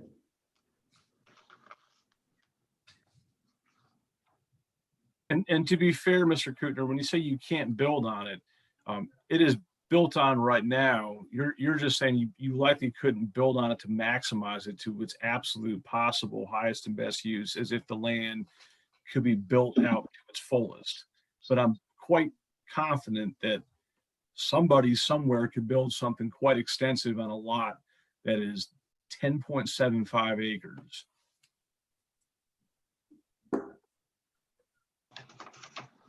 But if the restrictions make it to where it's not a deal you can finance, I mean, yeah, literally you could build, but if it's not a financeable deal that we can get underwritten, really we can't.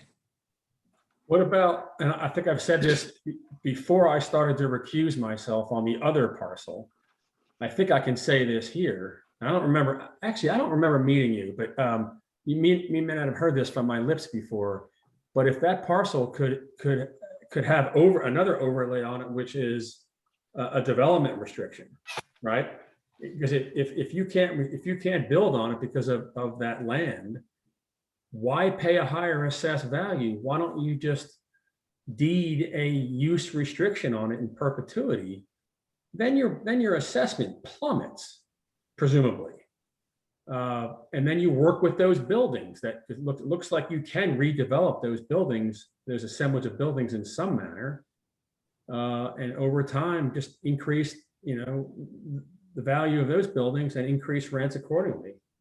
But the notion of building on that land, if it's unbuildable, then put the use restriction on it, and David can, account for the land value. Anyway, just a thought. And certainly, if you're confident that nothing can be done with it and it can't be built on, might be something worth fleshing out just to see what the savings would be on something like that. It sounds like you would lose development rights on that land. One day that these restrictions could be loosened a little bit and changed. That's not our charge, for sure. I understand that, but I mean, yeah, for us to go through that kind of process and deed something and put a restriction on it, basically because we don't think it'll ever get any better, that's quite a business decision. So. Oh, there's no question. But we've seen this appeal for like 4 or 5 straight years, and it's basically the same summation. It's the same rationality. And I get this appeal, and what I've learned was very clear the first year I had to hear it was, this is land that's being held for future development. Just because the current use of how the property is being run is what it is, in that it's an art park and has a lot of public space, which is all great. I love it. I don't want it to go away. Doesn't mean that the assessor can change the value to account for that. They have to assess it at its fair market value. So we put out the idea, I mean, if it was a park or a public space, which we're not suggesting you do, but if it were that, then the value would be considerably less because nothing would ever be built on it. But if it's being held for future development in its current use, I don't see how the value changes on this.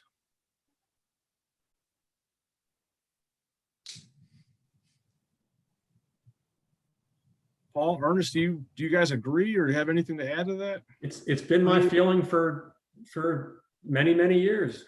Yeah, I mean, I agree. It's not an easy business decision to make, but it doesn't sound like the use restrictions or the zoning is going to change. And so, unless it does, or the land based on the Cox report, then they keep coming back every year because they don't want to pay the high level of taxes on land that's not being, highest and best use. Well, if the highest and best use is currently what it is, then why pay all those extra taxes? That, change the limit in perpetuity how that land can be used. Yeah, I don't see that the needle has really moved at all. I mean, the assessment went up minimally.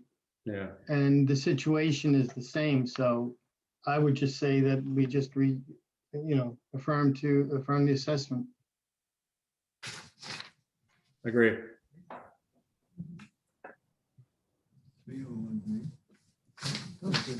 Thank you. Bye. All right, thank you, guys. Appreciate it. Thank you. All right. That was the last one, right? Yep. Hey, thank you guys for a pretty full day. When we haven't had a problem with scheduling before. We did 20 minutes before, and so we did, but it's just been more difficult. Next year we'll spread this out to about 30 minutes between, and have a break and a longer lunch. But maybe we have to go to all the way to 5. But you guys powered through it, so thanks, thank you. I think it's COVID. It's COVID, Jeff. It's COVID. I know that's an easy excuse, but this really was COVID. I mean, these discussions related around, especially Barracks Road. I mean, we went on probably longer than we needed to because of impacts from COVID. Yeah. Yep. So guys, this is my last year. What's that? This will be my last year. Really? Oh, Are you moving? Traveling. We'll be in town, but we've lagged behind the last couple of years, no traveling, and I've gotten a bit of pushing, so we've got some catching up to do. Do you have an empty suitcase? Probably several of them. Well, thank you for your service, Ernest. It's been fun. Yeah. You're moving? What? You're moving? No, staying in Charlottesville. I'm staying traveling here. We're going to be traveling some more. Oh. It's been a kind of slow year, stuck at home, and we're all feeling the need to get out and stretch and do some stuff. So, is your son in college yet? No, next year is his junior year, and that's part of it. We're going to probably travel to, visit some colleges and stuff. This time of year seems to be exceptionally busy between work and school-related stuff, and it's gotten to be a little bit of a struggle over the last couple of years, like even fitting this in. Yeah. I gotta say, this is a week from hell for me, and I'm glad we got through this day. But this was not the absolute worst possible day to do this for me. But we got it done. Well, speaking of that, next year I'm looking at 2022 calendar, and this same week is Monday the 16th through Friday the 20th. And if we could go ahead and pick those days while we're here together, if that looks like a good week, we can go ahead and say that if you don't like Mondays, we can do Tuesday the 17th. That sounds fine with me. Tuesday the 17th and Wednesday the 18th if necessary. How about those 2 dates? That's good? Good. Okay. Eric and Paul, since you guys will hopefully be back next year, Anthony, if you remember him, 409 Park, who sat on the board at Albemarle, they do run a little bit of a different format, and I don't know if you guys would be interested. It basically, the property owner comes in, lays out their case, you ask relevant questions to them, then they leave, and then we all have a table discussion about things, and then a final decision is rendered, or sometimes it would be tabled until the assessor could provide more information, or if you need to see charts or something like that. Did you say they leave and we have the talk without them? Yes. I mean, yeah, the decisions never used to be made in front of the property owner. I've been with the city 29 years. I disagree. They never used to be made in front of the property I disagree. Elizabeth, I disagree. Rosie used to take myself, Stan Tatum, and who's the female real estate attorney? Who was on the board? Mary, Well, I Susan. know that's when it changed, but Yeah. prior to that, they were never made in front of the property owner. When Betty Tabell and Sam Darnell and No, the one who, the predecessor for me, which she's a realtor. Yeah, I know who you mean. older gentleman.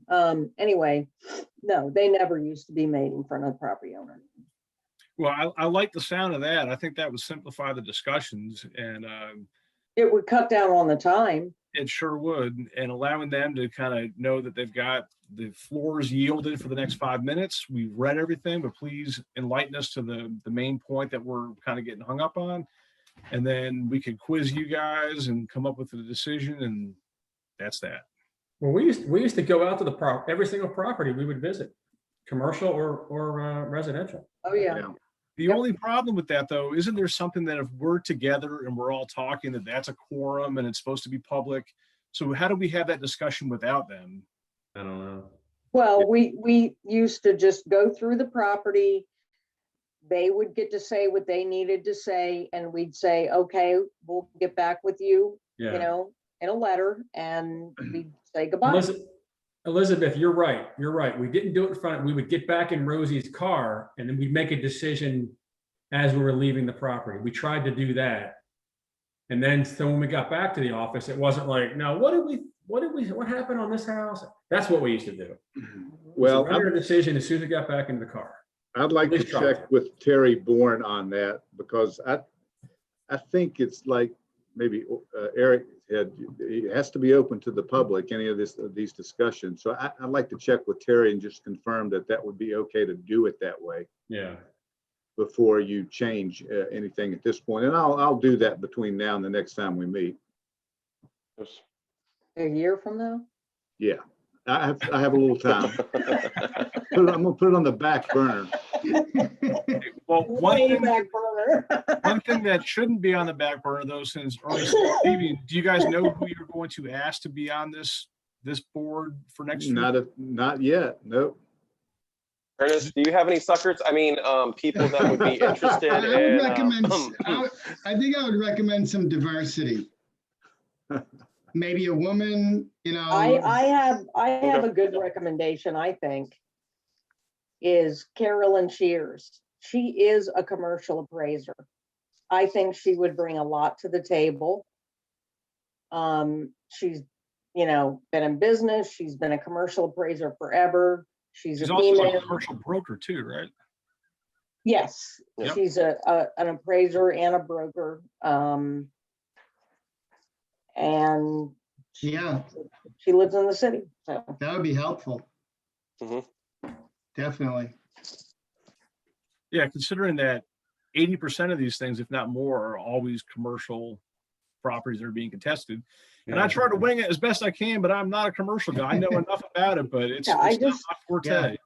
I just think somebody with commercial experience could maybe help a little bit. I mean, you guys do a good job for not being commercial guys, but you know, I mean, it is nice to have somebody with that perspective. Yeah, I agree. Well, guys, I'll send you a postcard. Oh yeah. Aloha.